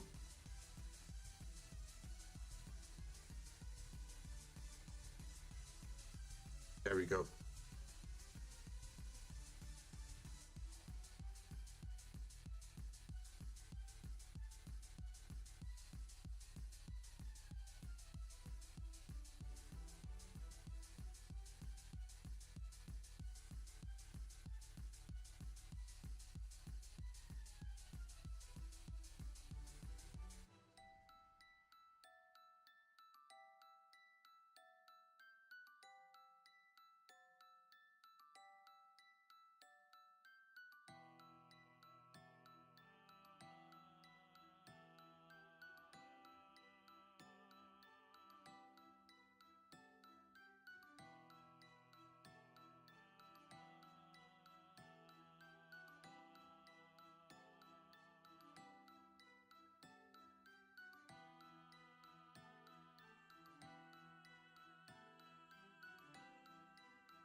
Where are we? You know,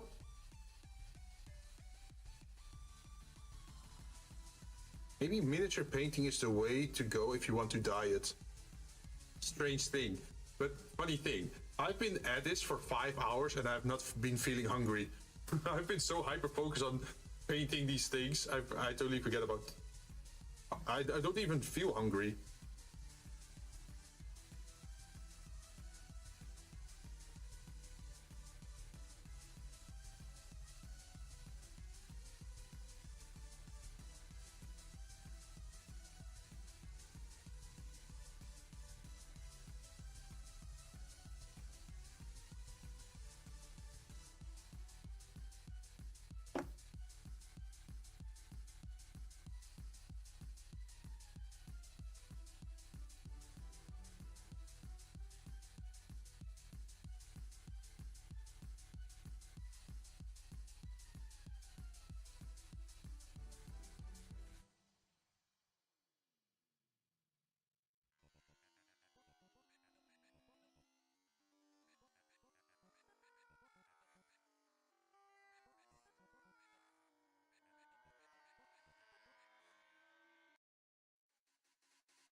The wheel of fate is turning. Count, count, count. Not quite. Count,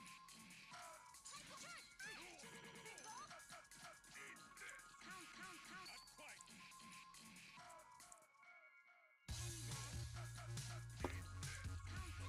Kind of funny that as a base you made everything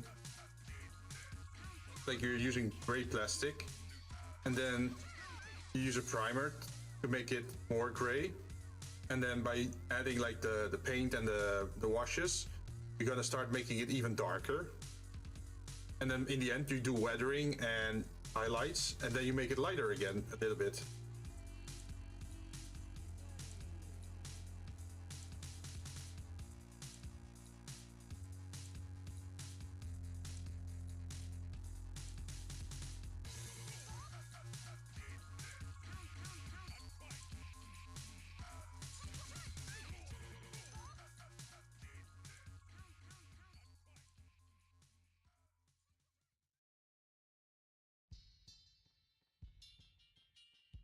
I am kind of curious if all this black and gray layering on the base is gonna matter in the end.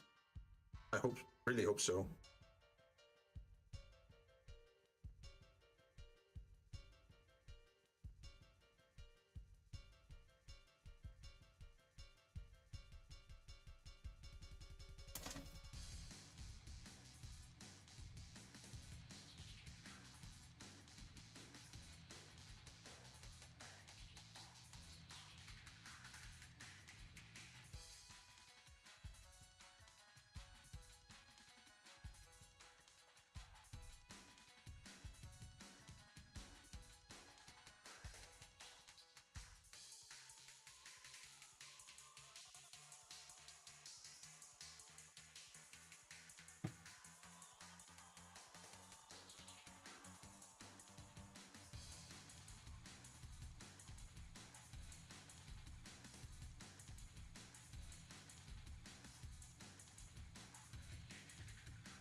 He gets disappointed that he didn't get to steal shit from people.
forehead.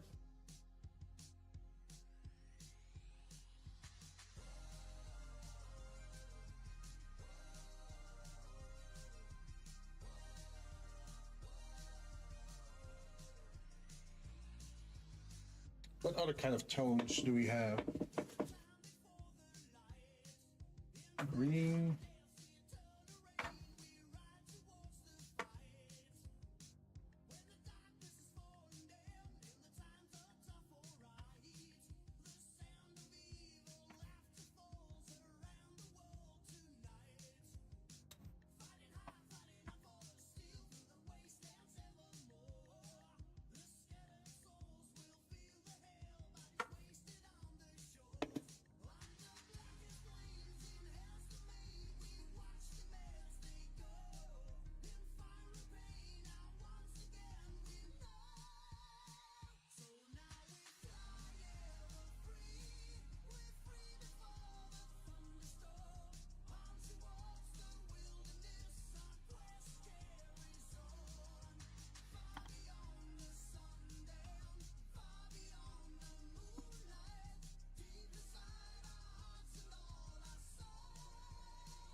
Okay, so interesting. Dark tone is literally black, right?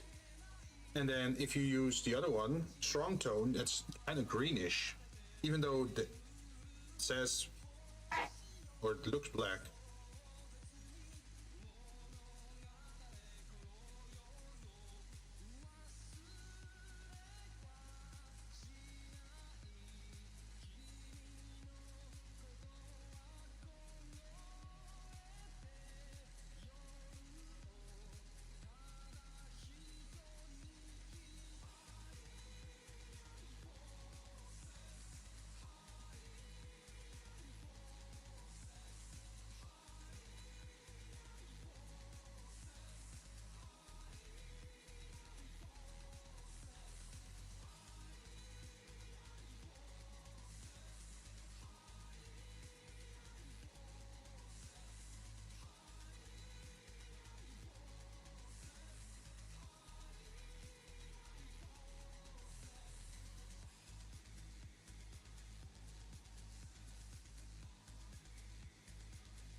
Hey, Nico.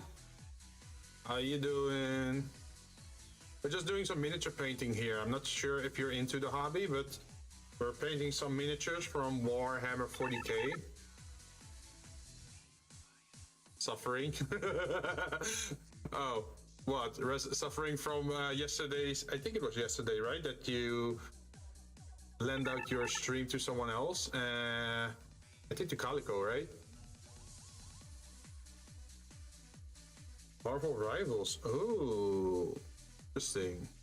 Yeah, as you can see, I'm just painting miniature robot units. I'm not sure how well you can see it, but this is a robot drone with guns underneath it.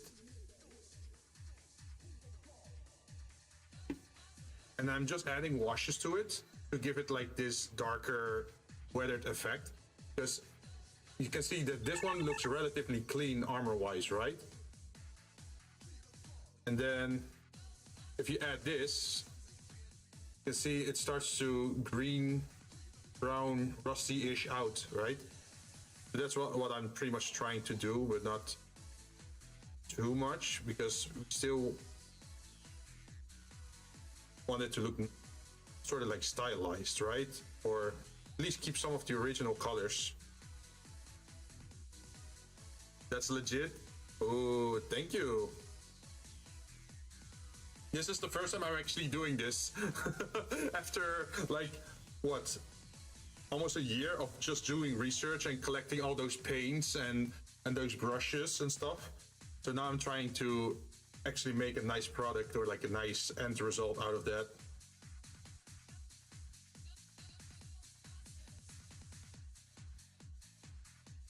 But the more layers you add, the more afraid you become of messing up.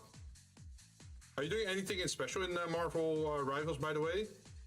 Like any event going on, or trying to get some skins?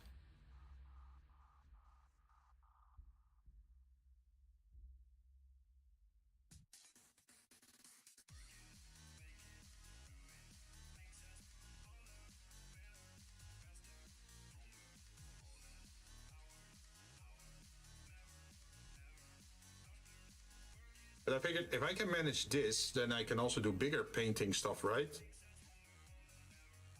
Maybe cosplay props kind of things, or just like model kits maybe, like from Gundam or Armored Core. Maybe I can try if those are custom paint job as well.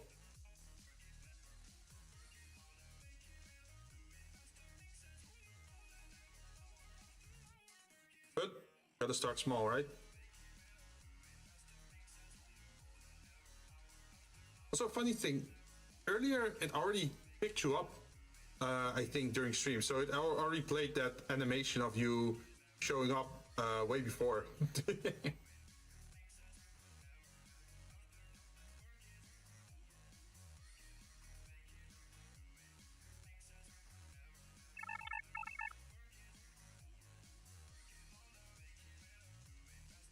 Oh, so whenever someone shows up in my stream, place this little animation that they arrived in the chat, especially if it's people that I streamed with before.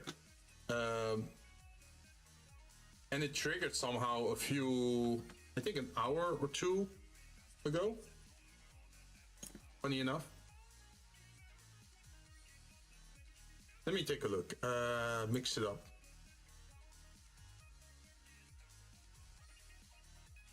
Right.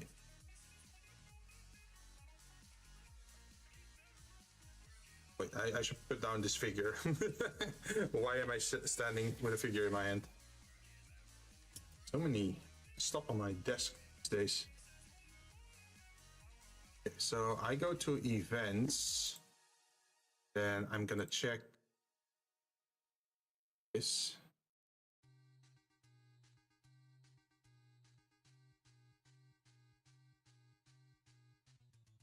Then I'm gonna say,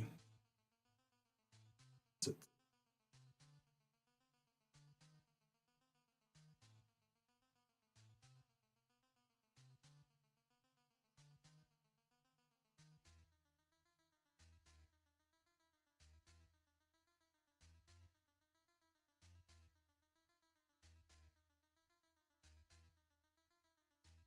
See if it. So the argument is because I have to simulate it now instead of it being an actual effect.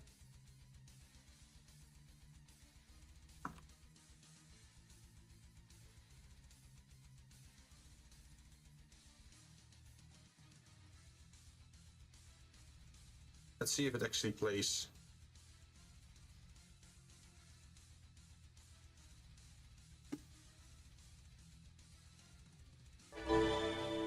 Yeah, see? Yeah, like that. But I still need an image for you because now you see an empty square. So that one triggered before.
But it's also possible that this thing is just broken.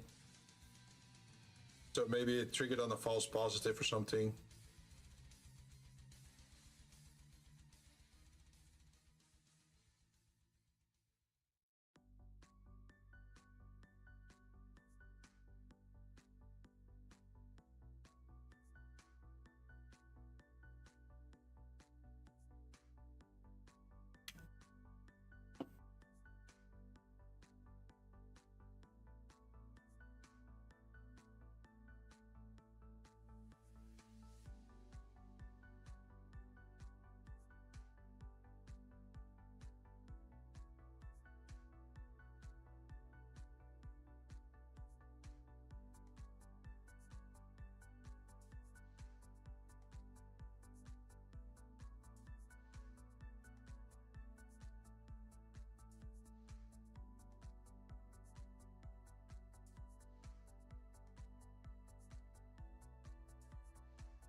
Camera got stuck again.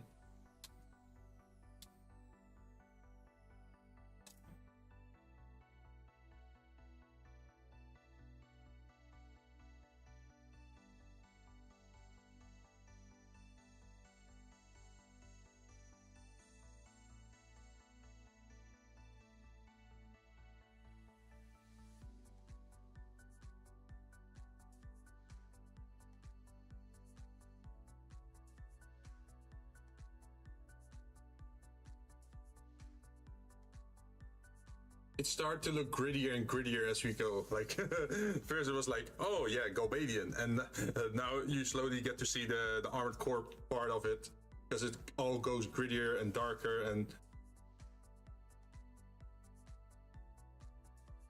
more dangerous. Which is gonna be funny because now later on you're gonna be adding those highlights again.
It looks pretty good.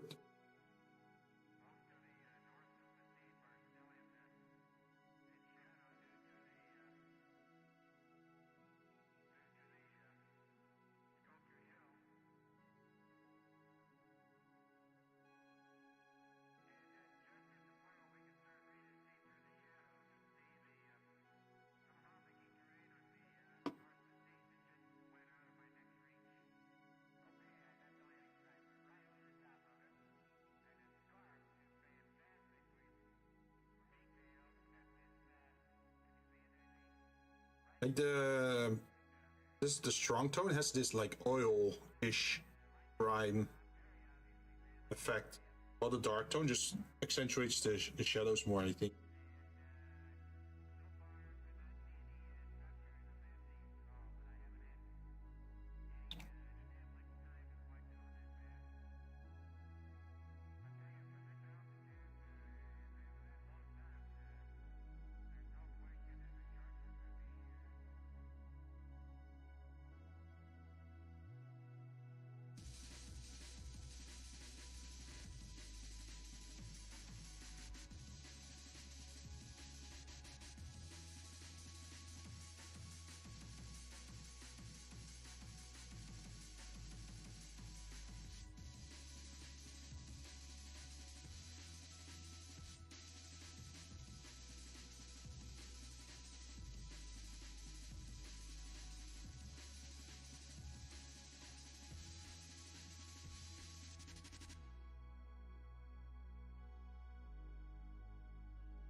How's the progress? Going pretty well.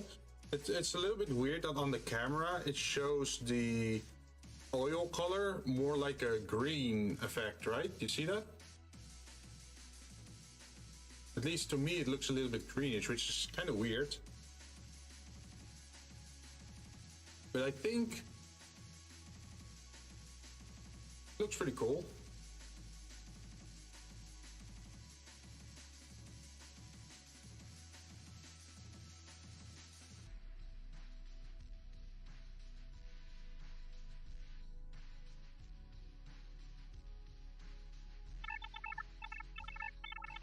Let's see, what wash color did you use? I used, so part of it, what I'm using is dark tone. And the other one that I'm using is strong tone. And dark tone gives indeed just a darker color. And the strong tone makes it almost, well, not entirely greenish, but it gives a little bit of green effect. Which isn't bad, actually. Like, if you put it here and there, it actually looks as if it's like weathering, right? But for the most part, I should probably use the dark tone.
See, you can see that this one has a lot less green because I just used a dark tone on it.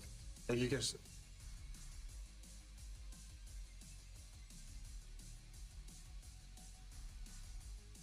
I was leaving, I thought I heard you ask something about my minis. Yeah, I was curious about your dwarf minis. Like, is that part of the same set or is that just a different project?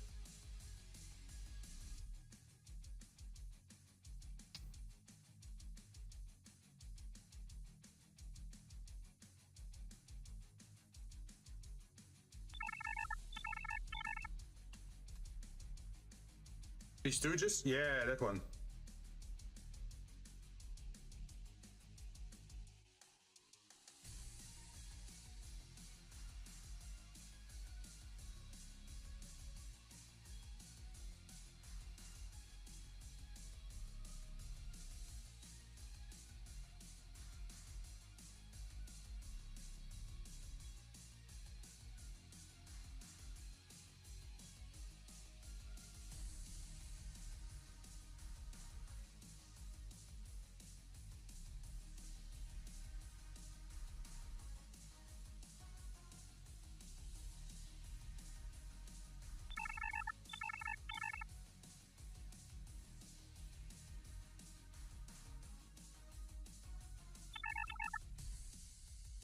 They're from the Settlers of Catan. New one with a 3D token. Oh! Wait, are they the thieves or?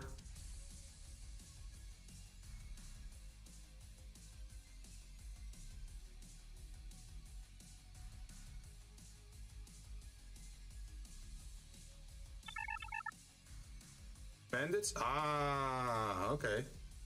That makes more sense. Yeah, because well, they definitely look like a different style than the other figures. It's kind of funny that, oh yeah, you see the super withered soldier and then you see like a base white coat muzzle flash on there that I've been skipping out on.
Funny thing about that mini, it was my first attempt to make a layering only paint job. Without return to dry brush or washes. Oh. Okay, I think we're pretty much done with all the washes on all these things. I did it correctly.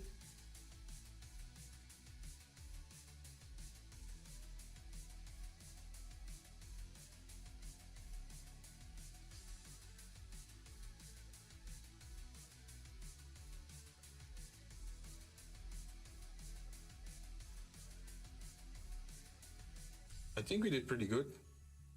Definitely looks like something that would belong in an Armored Core world. all gritty and darkened. But still a lot of metal.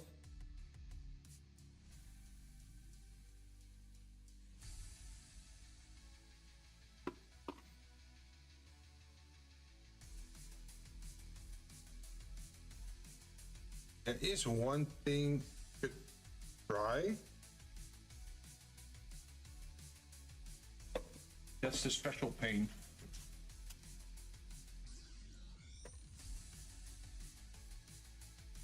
I can find it.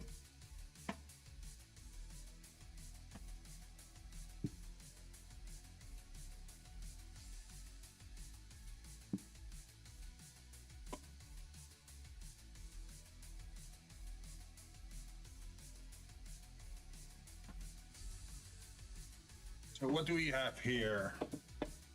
We have literal oil stains, but that's probably better for the mechs. We got plasma coil glow, if you want to go blue. We got true blood, but that's if you want to be bleeding. Probably not on this unit. And then we have power node glow, which is red, pinkish.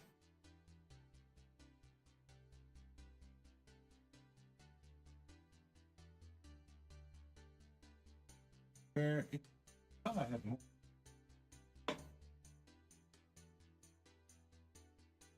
Oh, there it is. Radiation orange.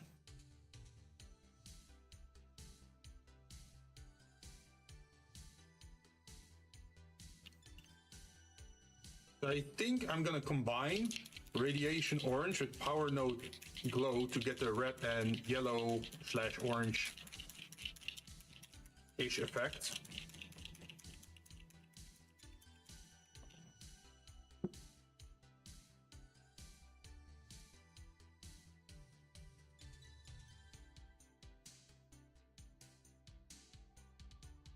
Okay, that's very bright orange, yeah. Need to use our smaller brush because otherwise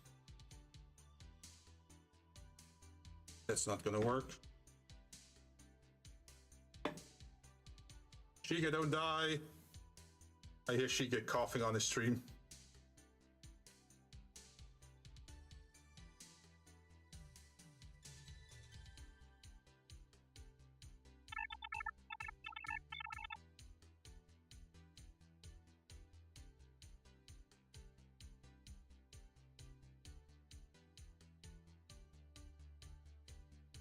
Are those fluorescent paints? I don't think so. They're just very bright.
I'm putting the orange on this thing.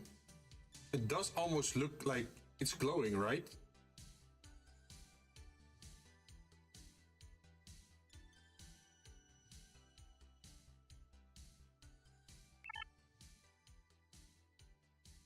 Even though it's not, actually.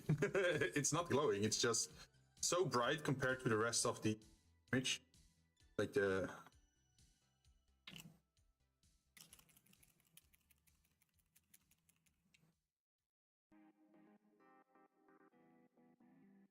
Oh, interesting. The power node glow is actually more purplish than that it is red, strangely enough.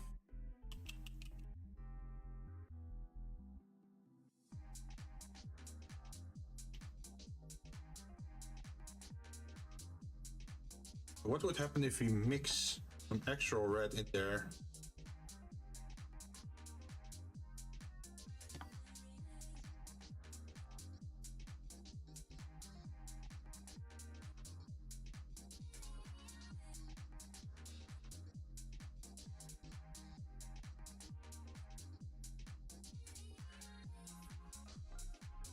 Turns into a weird salmon color.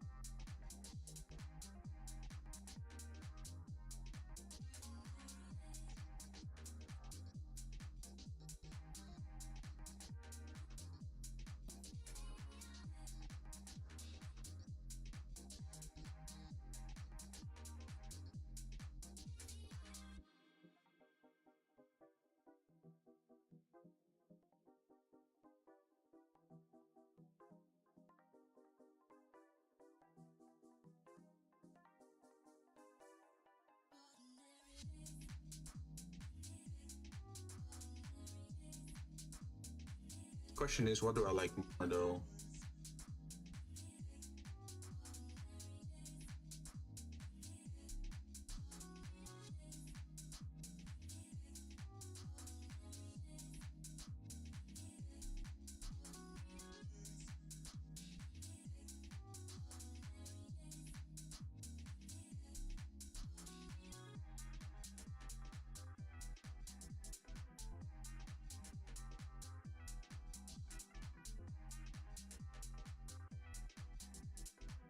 Oh, so I dab it a little bit and then I remove it and then it gives this very soft glowish at the eyes. You see that?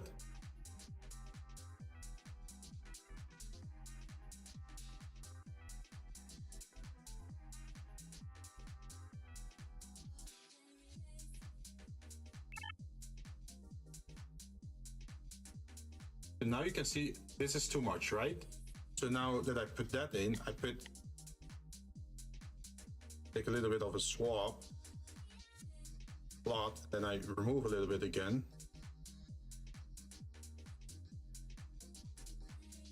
And it's good enough.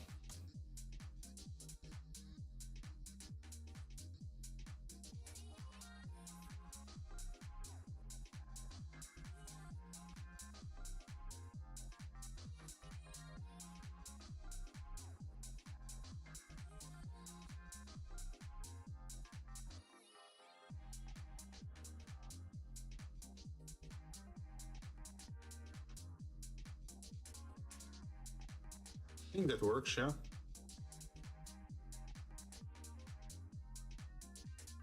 I think maybe the lenses should be the last thing that we're doing today.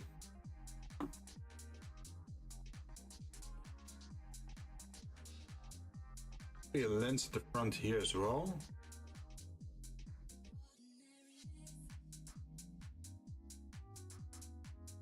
So it looks like this is actually a red lens. Looking around.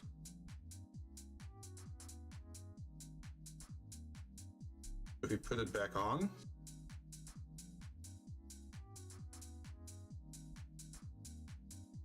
can see that it's actually that's actually a camera or like a lens trying to target whatever's nearby. That's cool.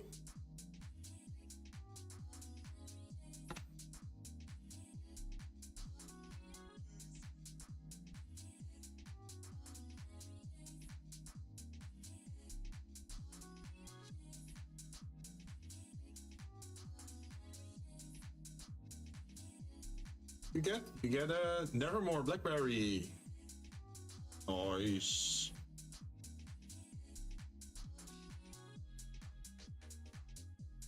It's just enough that it's noticeable that their visors are red.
kind of makes them way more intimidating. Like, you know, the tower usually white armor or like beige, I think.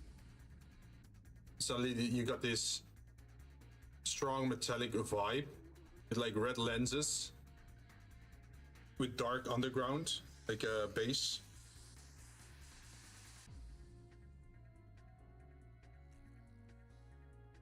You will definitely see these guys have not been deployed on an easy planet.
I'm a little bit anxious on painting that muzzle flare, but I guess we gotta, huh?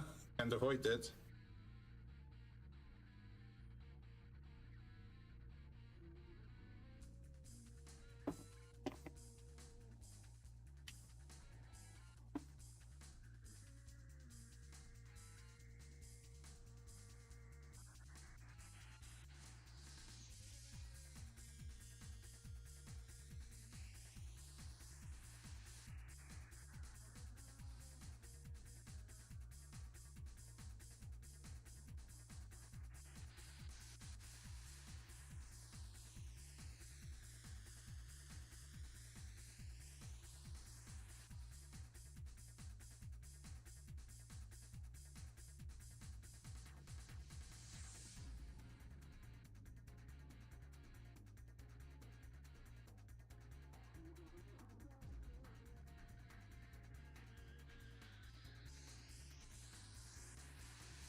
Interesting. How do you guys feel of this? Because you can definitely see the glow pooling up in the crevices, and then it stays white at the edges, which feels kind of weird. Maybe, very light red. I could underneath it.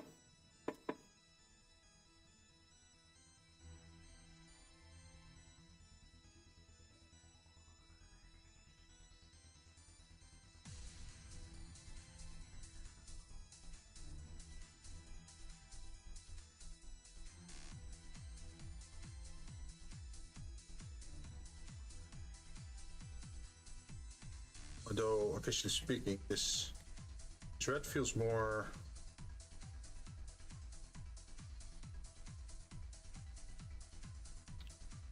orange.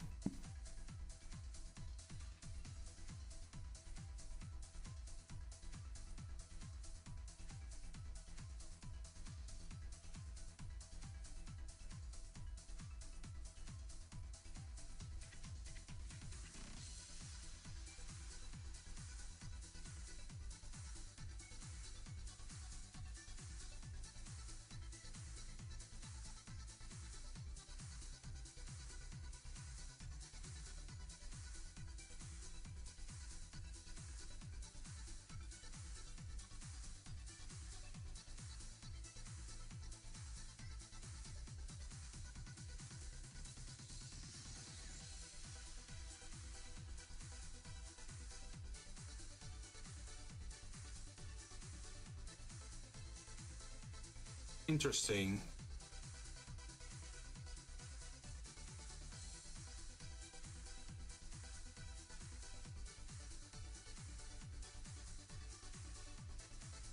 That looks pretty cool, right?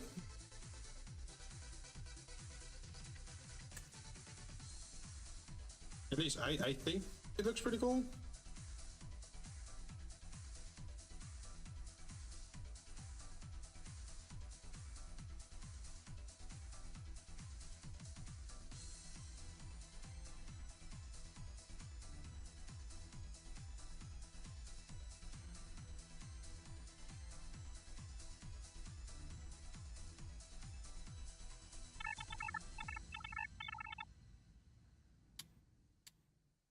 Get it.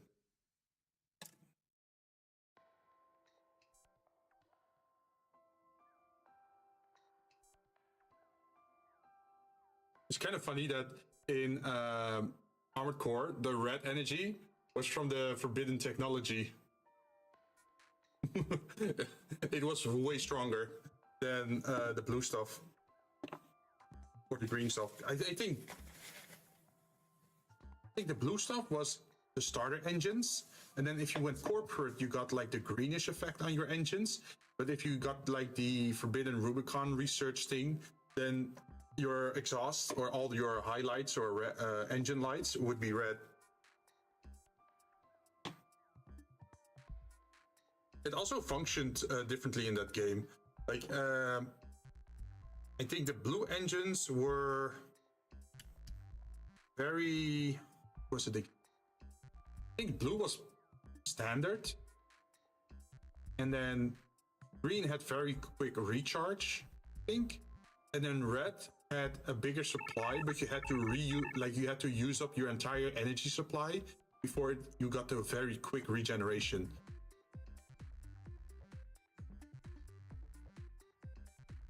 Coral generators make your threat. Yeah, the coral generators.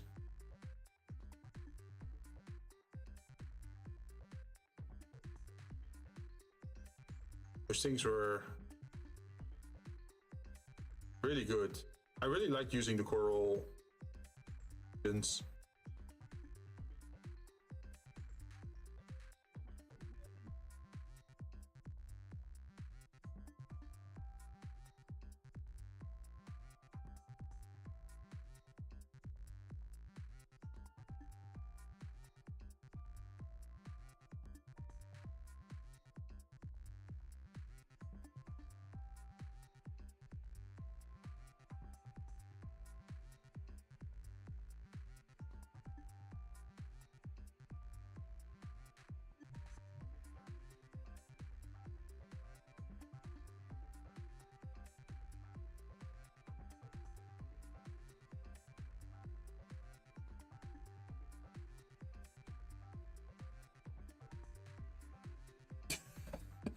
Imagine getting blasted by a coral infused pulse rifle.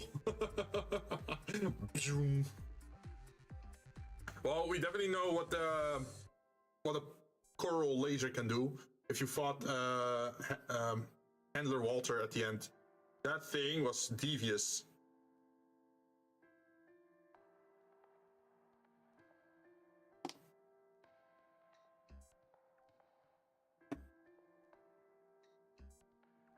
Very danger, danger. Yes, yes, yes.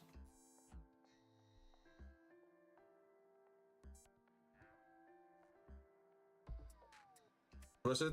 What was the song called again? The man who...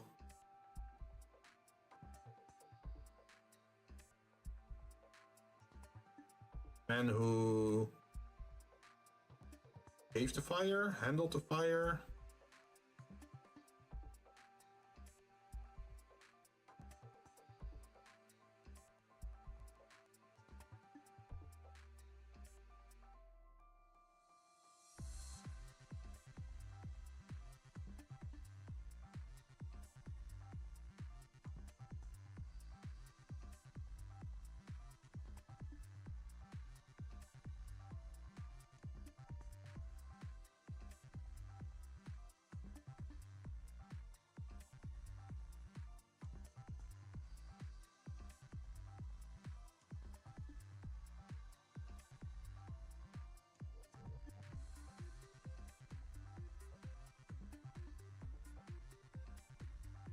pretty good. I think we can leave it as is for now. And then, because we did a lot. We did the bases, we did the washes, we did the legs. I think we can do like the highlight stuff next time, like on the edges. I think we have to use a very light metallic effect. And then definitely for the bottom, right? The man who, yeah, it's the man who passed the torch. The man who burned it all. There's also Metal Gear, the man who sold the, oh yeah. But I was specifically talking about the man who passed the torch. That's the one. Yeah. I've been sitting in this chair for around 7 hours now. Ooh.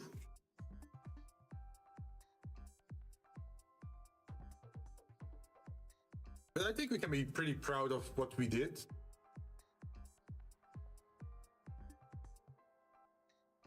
I am curious, once it all fully dries, how it then looks. Like, you see these edges at the bottom? That's what I'm gonna do last. Like, I'm gonna make this like the darkest black you can put there. So you still get like that metal, well, not metal ring, but just a black base, right, on the side. But such a cool theme to I felt so sad, man. 6-2-6. Oh, 6-2-1. Was it 6-2-1? I see you made a friend. Undo the surgery. Become normal again. Like, even while he was fighting you, he was still trying to. That's kind of funny with Handler Walter. Like, in the beginning, he pretended to be an asshole, pretty much. Like a cold handler, like a cold mercenary guy. But he actually really cared about you. Rough thumb, when painting rims, you can paint them any color as long as the color is black. Wait, huh? When painting rims, you can paint them any color as long as the... Wait, how does that work? What do you mean with when you paint them? Weren't you supposed to make the edges lighter? Like, I have a pretty dark metal color, right? Shouldn't I put like a lighter one on it? Or am I misunderstanding that? Like the dry brush has to be lighter, right? Oh, rims of the base. When painting rims, you can paint them any color as long as that color is black. Oh, okay, now I get it. Okay, yeah. I mean, black does look the nicest, right?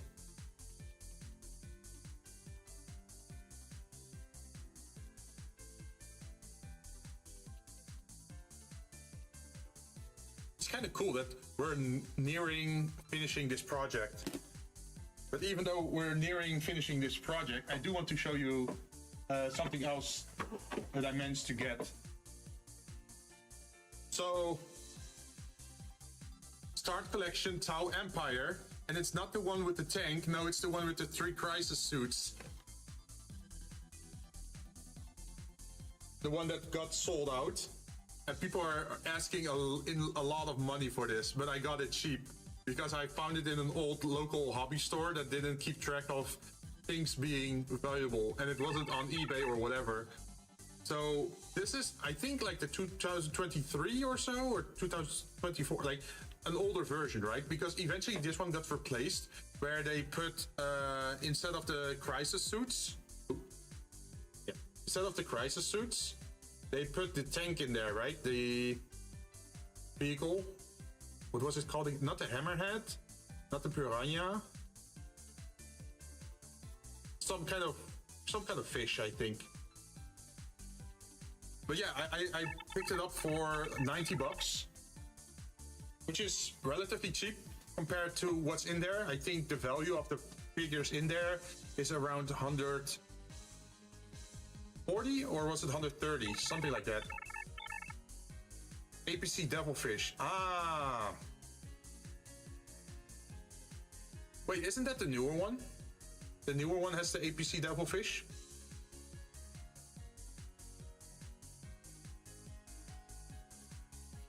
I thought it was a new one and that the old one was the crisis suits, but then they said, no, this is too much of too good of a deal to put the crisis suits in there.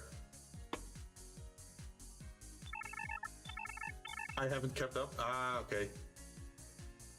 Yeah, I was surprised when I found this version, so I just bought it and I kept it in storage all this time. I didn't start anything of it because I figured might as well first finish these figures before heading into something different, right? Don't want to have too many half-finished projects.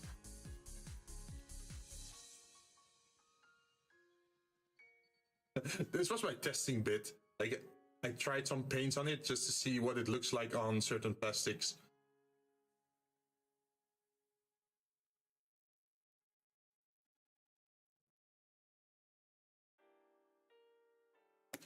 Also, another thing I'm kind of curious about is that I got these pigments, and normally you mix them through your epoxy. Part of me wonders, like, what if we don't mix it with our epoxy, but we mix it with paint?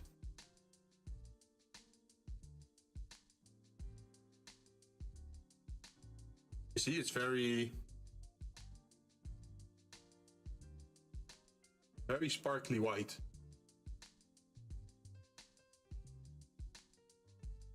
Oh damn, you can't even see it in the camera, like the air just flying away.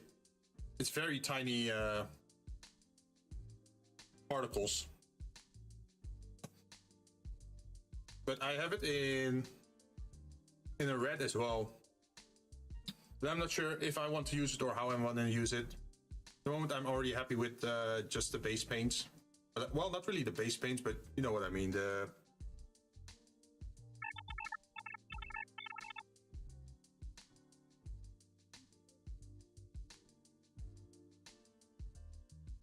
It's pigment, you'd get a different color paint. Yeah. Oh, damn, it's actually on my finger now.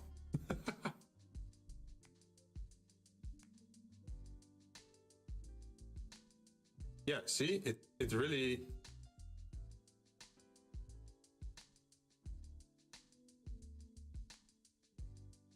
I'm not sure if you see it well on the camera, but there's a lot of white pigment. It's a cool sparkly effect, so maybe you put it into one of those washes. Well, not really the wash, but like the... You know this one, right? Imagine if you mix it, if you mix the white with this one, or you mix it, you mix a blue one. I wonder what the effect will be. I should probably do that on a little piece of test plastic just to see what the results are. Like, if I like the effect, and then we could try it on like some pulse rifle weapon in the future for one of the mechs.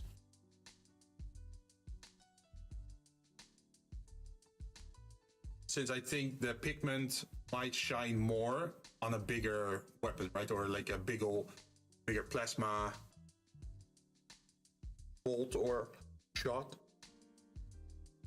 Because these guys are pretty tiny. But that means I should probably think of ending stream now, since we did all this. Maybe I can focus the camera a little bit on my desk now again.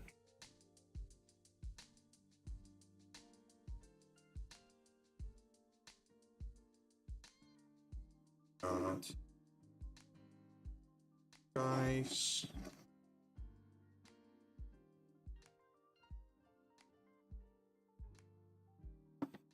Captain.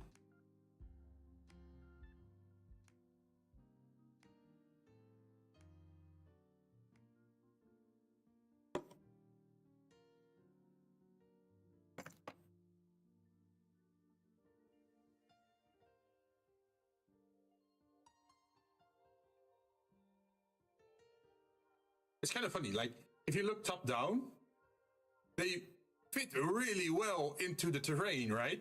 Like you can see, like, oh yeah, we have the dark terrain, like the burnt sand, or like the burnt ground. And then if you look at the top, you can see mostly metal helmets, right? Like gray metal helmets. And that will not really be noticeable in a terrain like Rubicon, where there's like a lot of trash metal laying around. So that's actually pretty good cover. Nice.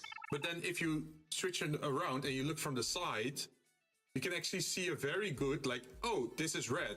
This is an officer. Or, for example, if you look at this one from the side, you can see, oh, he has blue pants. He's a soldier or like a squad mate. It's kind of cool how that works with like military-ish identification. Like from a helicopter or an airplane or like a space craft, they would be very hard to spot, I think. Like if we go for in lore or like in world.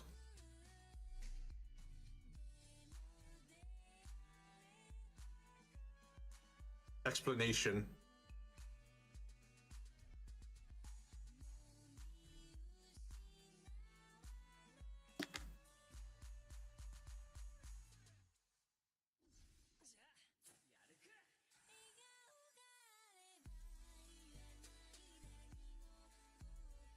Like even these discs, since they're mostly rusted, yeah, actually the copper-ish color also makes it look as if it's just rusted metal being there, right? Even though it's something else.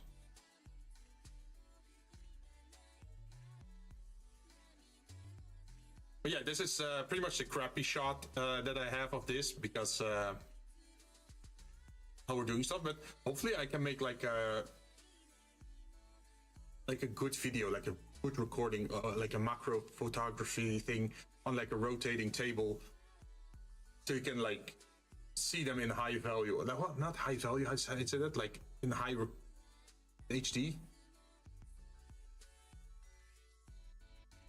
Also for the diorama, I got literally black sand, so it fits with the whole theming of the ground. And I got the ground texture, although it's more like asphalt texture. If you see here, yeah, asphalt texture. So I can make like a road, and then next to it I can make burnt sand. And I can even make some rubble, because I have those miniature bricks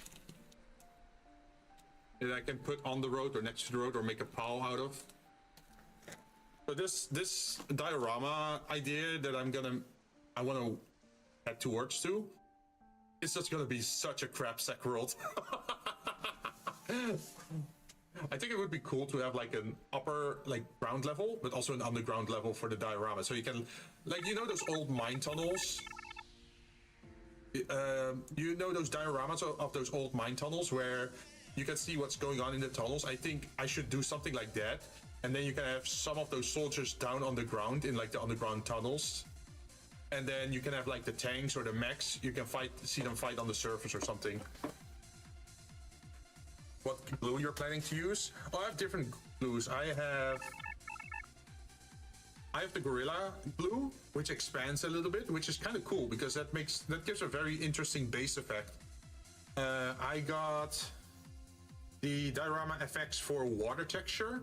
So if I want to make the surface wet, or if I want to add a little sewer water pooling on the underground mines, I can do that. I have the 1 second, or like a few seconds glue, like the one that dries very fast. Let's see, I got the Tamiya cement thing. So pretty much like all those different things I got. I even have like a hot glue gun that I already had longer, but might as well could be used for this. I'm just not sure what approach I should take, because on one end I could 3D model parts and then print it and then maybe file it and then paint it, but I could also make it out of what's that other material, the plates, Nice. the foam boards, pretty much. Remember that diorama affects water, requires a flat surface. Oh yeah, you have to it has to be, how do you call it, like a well, right, or a lake? Like it has to, it flows to the lowest point.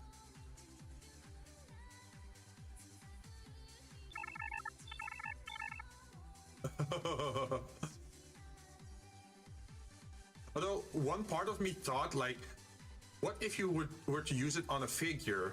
Like, would it look as if the figure is wet then? Like, if you just applied a little bit on his head and on his shoulder, like, would it look as if the unit is, like, covered in rainwater or something? Or would it just look like shit?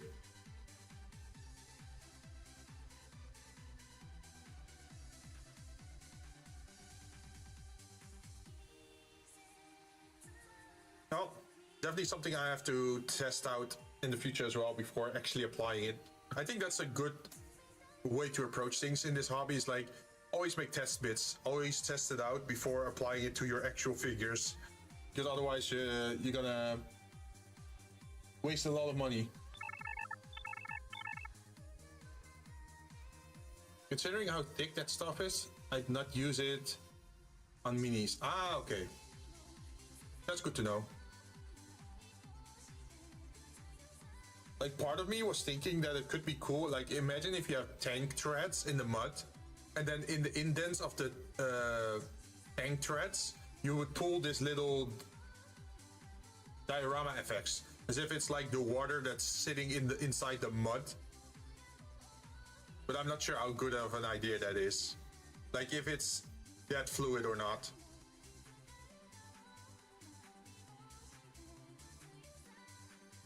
But hey, we're getting somewhere at least. Sorry it took so long for me to start actually 3D print, or not 3D print, but like miniature paint. We've been here for almost a year, and only now I'm closing the project. Well, not closing the project, but like finishing my first breachers. I also have pathfinders laying around somewhere. I'm not sure where they are exactly right now, but I know they are somewhere.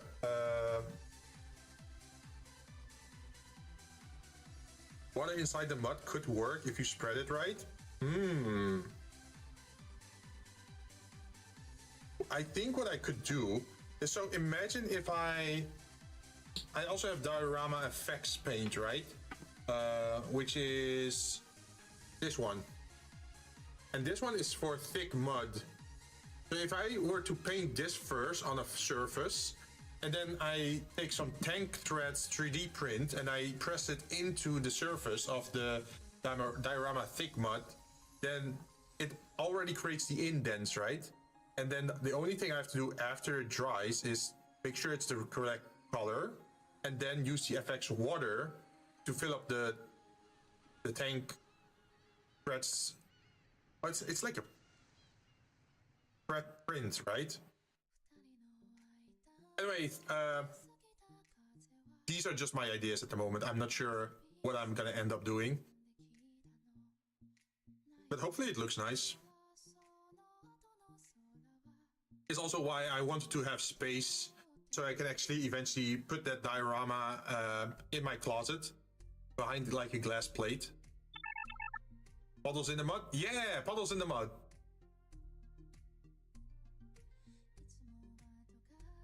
Like, if you, let's see, if you think about Second World War, like, you know those ditches, how do you call those ditches again? Like, people were hiding in them. Trench war. Yeah, trench war.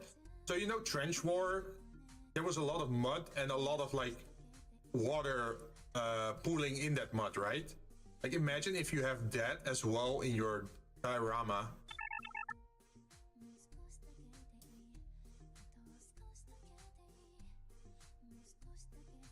So yeah, as you can hear, I'm trying to make it as fucked up as a world as I can.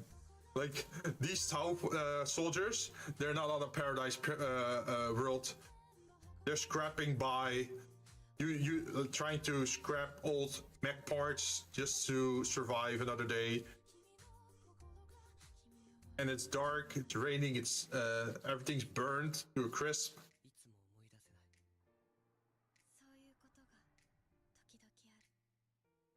It's kind of funny. It's like, because the ground is like all black and gray, it definitely feels like something big exploded, or like a nuclear thing happened, or like exterminatus fire, something happened. And then at the night, it's just like nighttime warfare in the rain.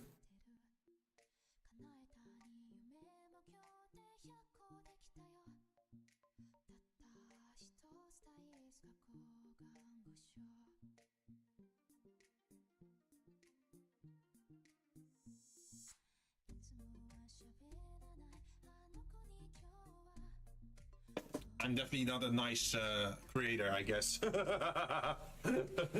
Yes, let's make it darker.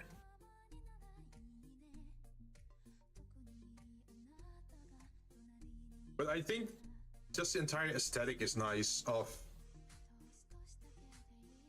those kind of worlds. It carries a lot of mood or immersion, right?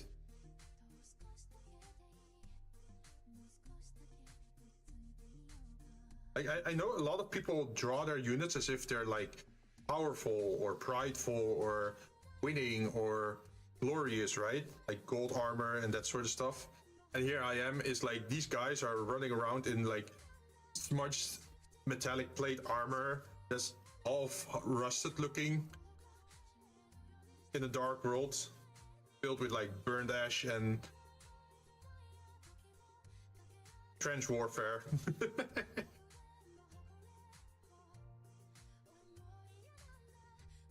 I think it does feel very Armored Core, but also Dark Souls core. Like the whole sense of struggling to survive, but still holding on and moving forward, trying to defeat the next boss or the next encounter, just to have another even worse encounter after it.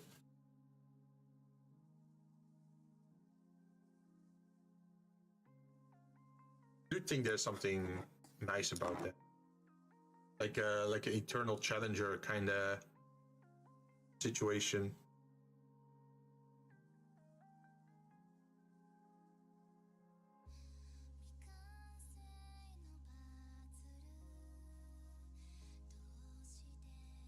Like I had this idea of you know those crude hounds, right? Those four-legged quadruple legged brute. I was thinking of like, no, let's replace them with robot AI dogs. I think that could be a cool idea. It's like instead of like bio dogs, you have mech dogs. I think another point of inspiration could be Eternal War. Like the Eternal War, where there's people scrapping around. I think this one is clean now. I'm just slowly cleaning my my brushes while I'm talking. I keep doing this, like making them wet, and then do this until there's no more pigment coming off. Might work. Didn't they do that in Final Fantasy VII, or am I imagining things? Oh, like the Dark World or like Crapsack World? Yeah, I think the Shinra thing was also pretty dark. But I don't think they went heavy on the Crapsack world bit, because it was still a city, right?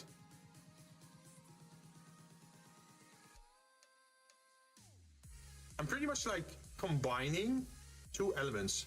The world is akin to Armored Core and Dark Souls, right? Like very dark aesthetic. But the military sense or coloring of the units themselves is more akin to Final Fantasy VIII because of the Galbadian army slacks. For the mechs themselves, I think weathered mechs would be nice. Like you have those people that color them as Gundams, right? And they're pristine white and well maintained. I think it would be cooler for my aesthetic to make them like rusted. Well, not really exactly rusted, but definitely having seen better days. Like a new paint job is not the top of your priority list. So you're probably more scavenging for useful replacement parts instead of a new paint job.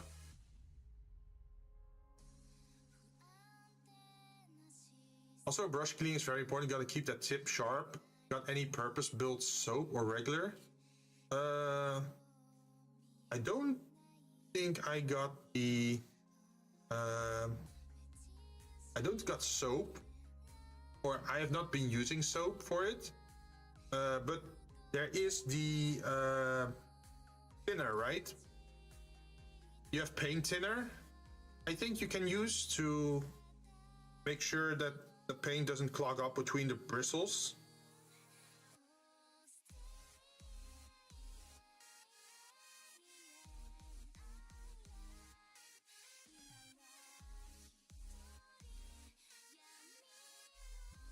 Because if it gets to the base of the brush, it kind of starts to fuck up the brush, right?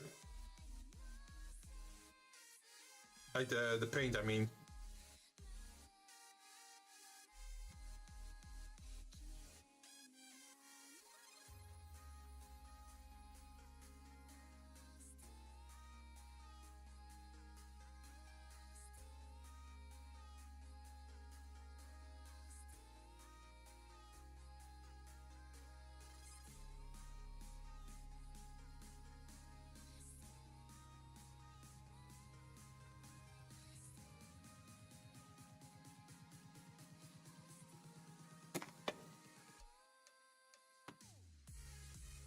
Like you can literally see on this brush, it is it's so cleaned that the white pigment or like the white color of the end of the brush is visible again.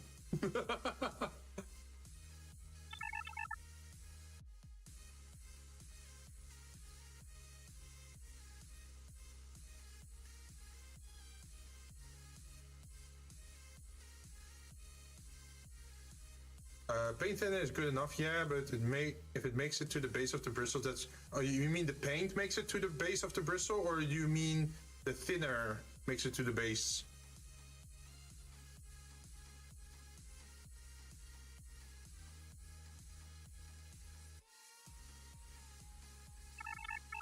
Oh, the paint, yeah, the paint.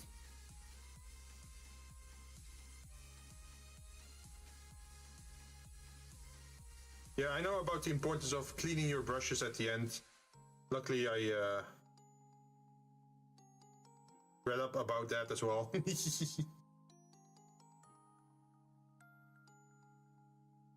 I do think it would be wise for me to get some extra set of brushes.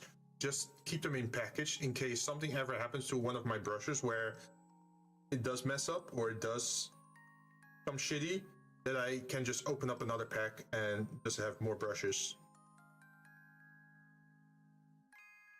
But I'm not sure how fast it happens. Like, how fast do people replace their brushes in general?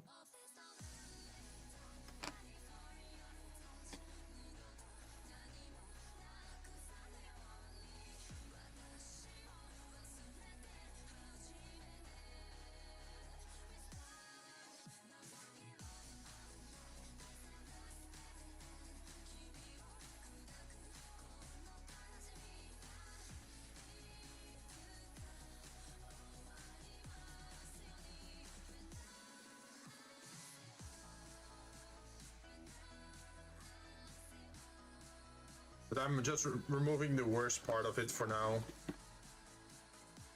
Now that I'm still streaming. I think we got most of it. I also still got these plastic things that you can put on the end of the thing, so it protects it, so it's keeping it safe pretty much. It prevents it. Prevents the brushes from hitting anything if it's like in a box or whatever. I replace my brushes maybe every 2 or 3 years. Oh. Depending on how much you use them, probably, right?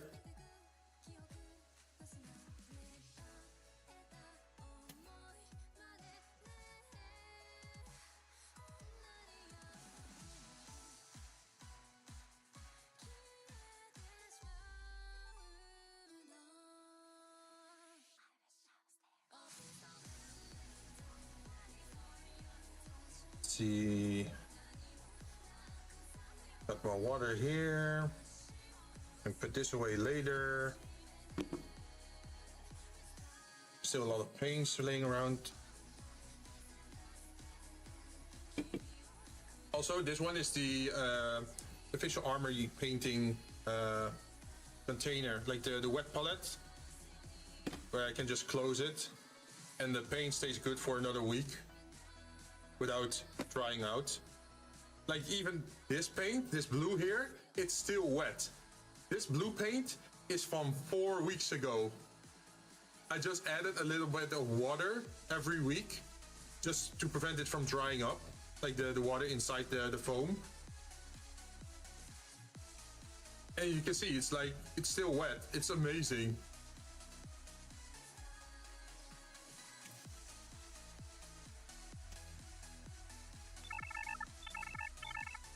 That's a pro of wet palette? Yeah.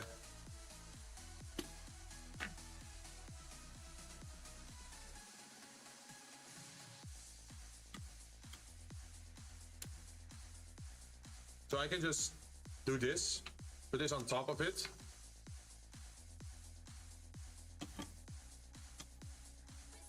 And then also have like all your brushes like close to each other so you don't lose them. But of course, getting into the hobby is gonna cost you an arm and a leg. So I'm happy that I managed to wait my time out and get all those nice discounts over the year.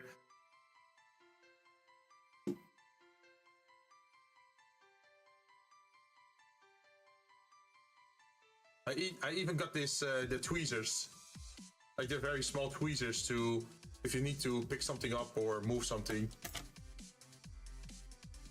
I came prepared today. But I do hope people enjoy like watching me do this kind of stuff. It's definitely something I can do for very long periods of time.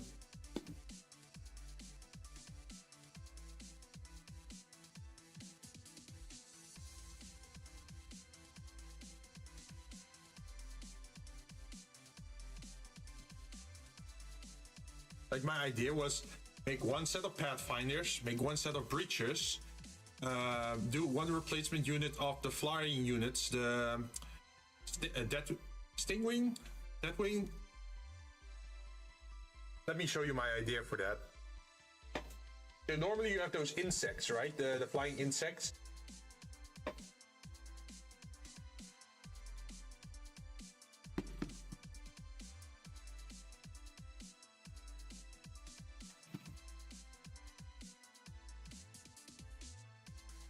So I found online you can buy separate bits, right? So what I did was, let's see if I can find one.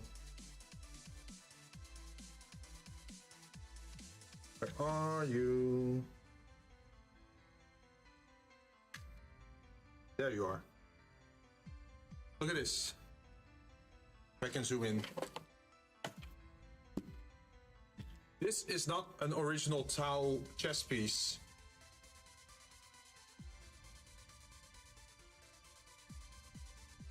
This is a female, I think Eldari chess piece, but I was thinking it would be cool if we make her into like female Tau flight units.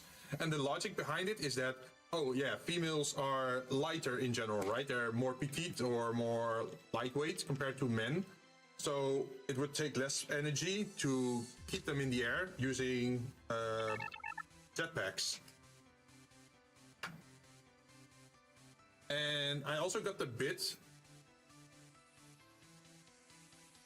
for the jetpacks, and this is the jetpack that comes off from a Warhammer. What is it? The human armies. I should probably rotate it a bit so you can clearly see what the top is. Like this. The thrusters are angled downwards. So if you put this one on the back, and then we have the female chest piece, and then we give them Tau helmets and the Tau legs and arms, then they can be my flight unit pretty much. Because I didn't really like the insects. Like I'm trying to keep it like more robotic and soldier, like human soldier. Well, not really human soldier, but like less alien, pretty much. So that's why I tried doing that as a replacement. Same for why I am not interested in the Groot. That's a space premiering power pack, yeah, yep. So I was thinking like, oh, that could be such a cool replacement for that. And then instead of like regular Groot dogs, which are living entities, right?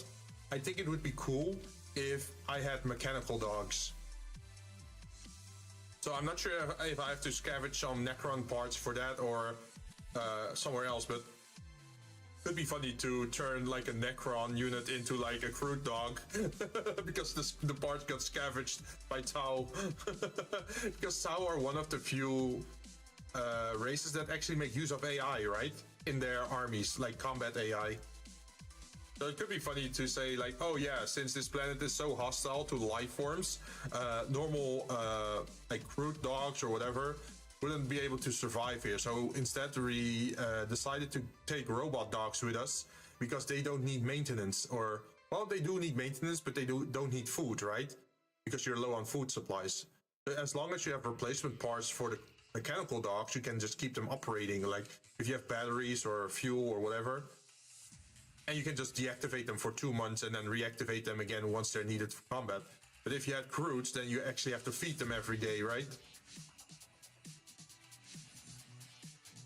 At least that's the logic I'm following here.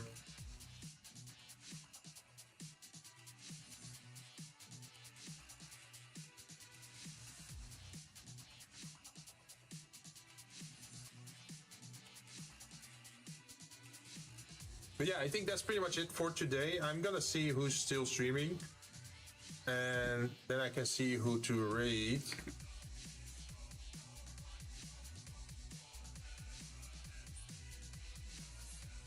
Where are we?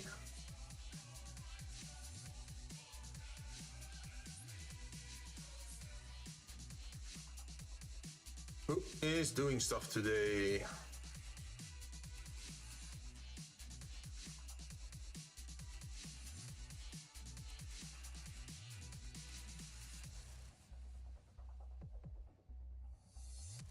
Oh, that's the game that he was talking about, the Dory Sky, where the wind meets.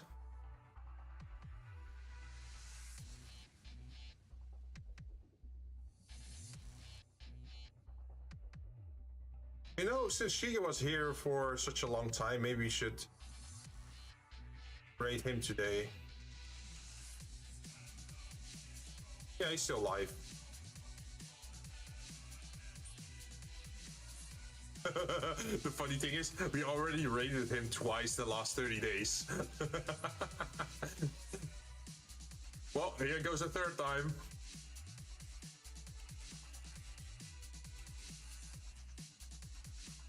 But yeah, I'll see you guys. Good question. When will I see you guys? Definitely, we definitely had a No Man's Sky stream planned after the 18th, I think, somewhere. There's also Black Friday coming up. I'm not sure if I'm gonna be live Monday. I think it would be nice to, yeah, maybe we should go live on Monday. I'm not sure what game we're gonna play, but it's probably gonna be a game because I can't probably paint or do stuff regarding miniature painting on Monday. I'm gonna have to do some stuff in between. But I hope you guys enjoyed yourself, and if you do, then I'm gonna do this way more often. And then we can slowly build up an army together. But yeah, I'm out for today. See you guys next time. Bye bye. Be on your best behavior with Shige. Bye bye.